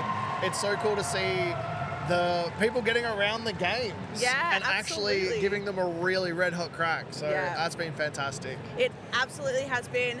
And of course, one of the features of TGX is the People's Choice for the Indie Game Awards, and they just announced that just before, and we got an exclusive interview with them, didn't we? We did, actually. Yeah. If you were watching earlier, you would have heard Ant talk to Don't Stop, You'll Die, and they were the winners of the Indie Game People's Choice Award. So definitely go and check that one out. That one's headed for release pretty soon. Yes, I think you were saying August. Yeah. I believe, or at least early access August. Yeah. So that one is definitely one to keep an eye on. It was the favorite out of this event, which is it's got some pretty tough competition here. Yeah, there's some really good games here, there's a lot of stuff that you see a lot of people hanging around. It's hard to sort of gauge where their interest is actually lying. Yeah. So, Yeah. But it was cool to see. It's really cool to see. And we were speaking to the team before, and they were absolutely stoked. They were blown away, which is also really, really cool to see. Absolutely. Who won the tabletop one? I'm not sure. I can't remember. I was too busy getting hyped up in the the other games. in the game section. Well, it has been incredible. All of the links to all of the games are in the chat, and we will chuck them in the description as well after the stream gets converted in YouTube land. But it has been an incredible show. If you were not able to make it, you really missed out, because there have been some incredible indie games here. Definitely make sure to check out next year's TGX as well, because this is just a growing event. Every year it's getting bigger. Every year we're seeing more and more indie games and indie content. There's just so much here. Yeah, it's been incredible. It's such a great atmosphere as well. You can get in, really talk to the devs, like really get an understanding of the game, really get an understanding of what's going through their head when they're making the game. Yeah. So it's really nice, intimate, and fantastic. So yeah, definitely keep an eye out next year for TGX. Yeah, Trust me, absolutely. it's worth it. And of course, we need to give a big thank you to TGX for having us. There is some sort of competition going on over there, but we have been absolutely stoked to be here. So a big thank you to the Game Expo for letting us have this wacky idea of a live stream for interviews. It's been so good. They've been so supportive as well. Like the team here at TGX, it's like if we had any sort of problems, they're like, we're on it. Yeah, we're on it. No, they've been fantastic. And of course, we do need to thank all of the indie devs that have come and chatted with us. It's kind of awkward for indie devs because most of the time they're working on games, they're not talking to people. So a big shout out to all of the devs who came and chatted with us and put themselves a little bit out of their comfort zone. We appreciate you coming on. For a lot of them, this was their first interview as well. Yeah. And we understand how hard it is sometimes to get on the camera and have to chat about things.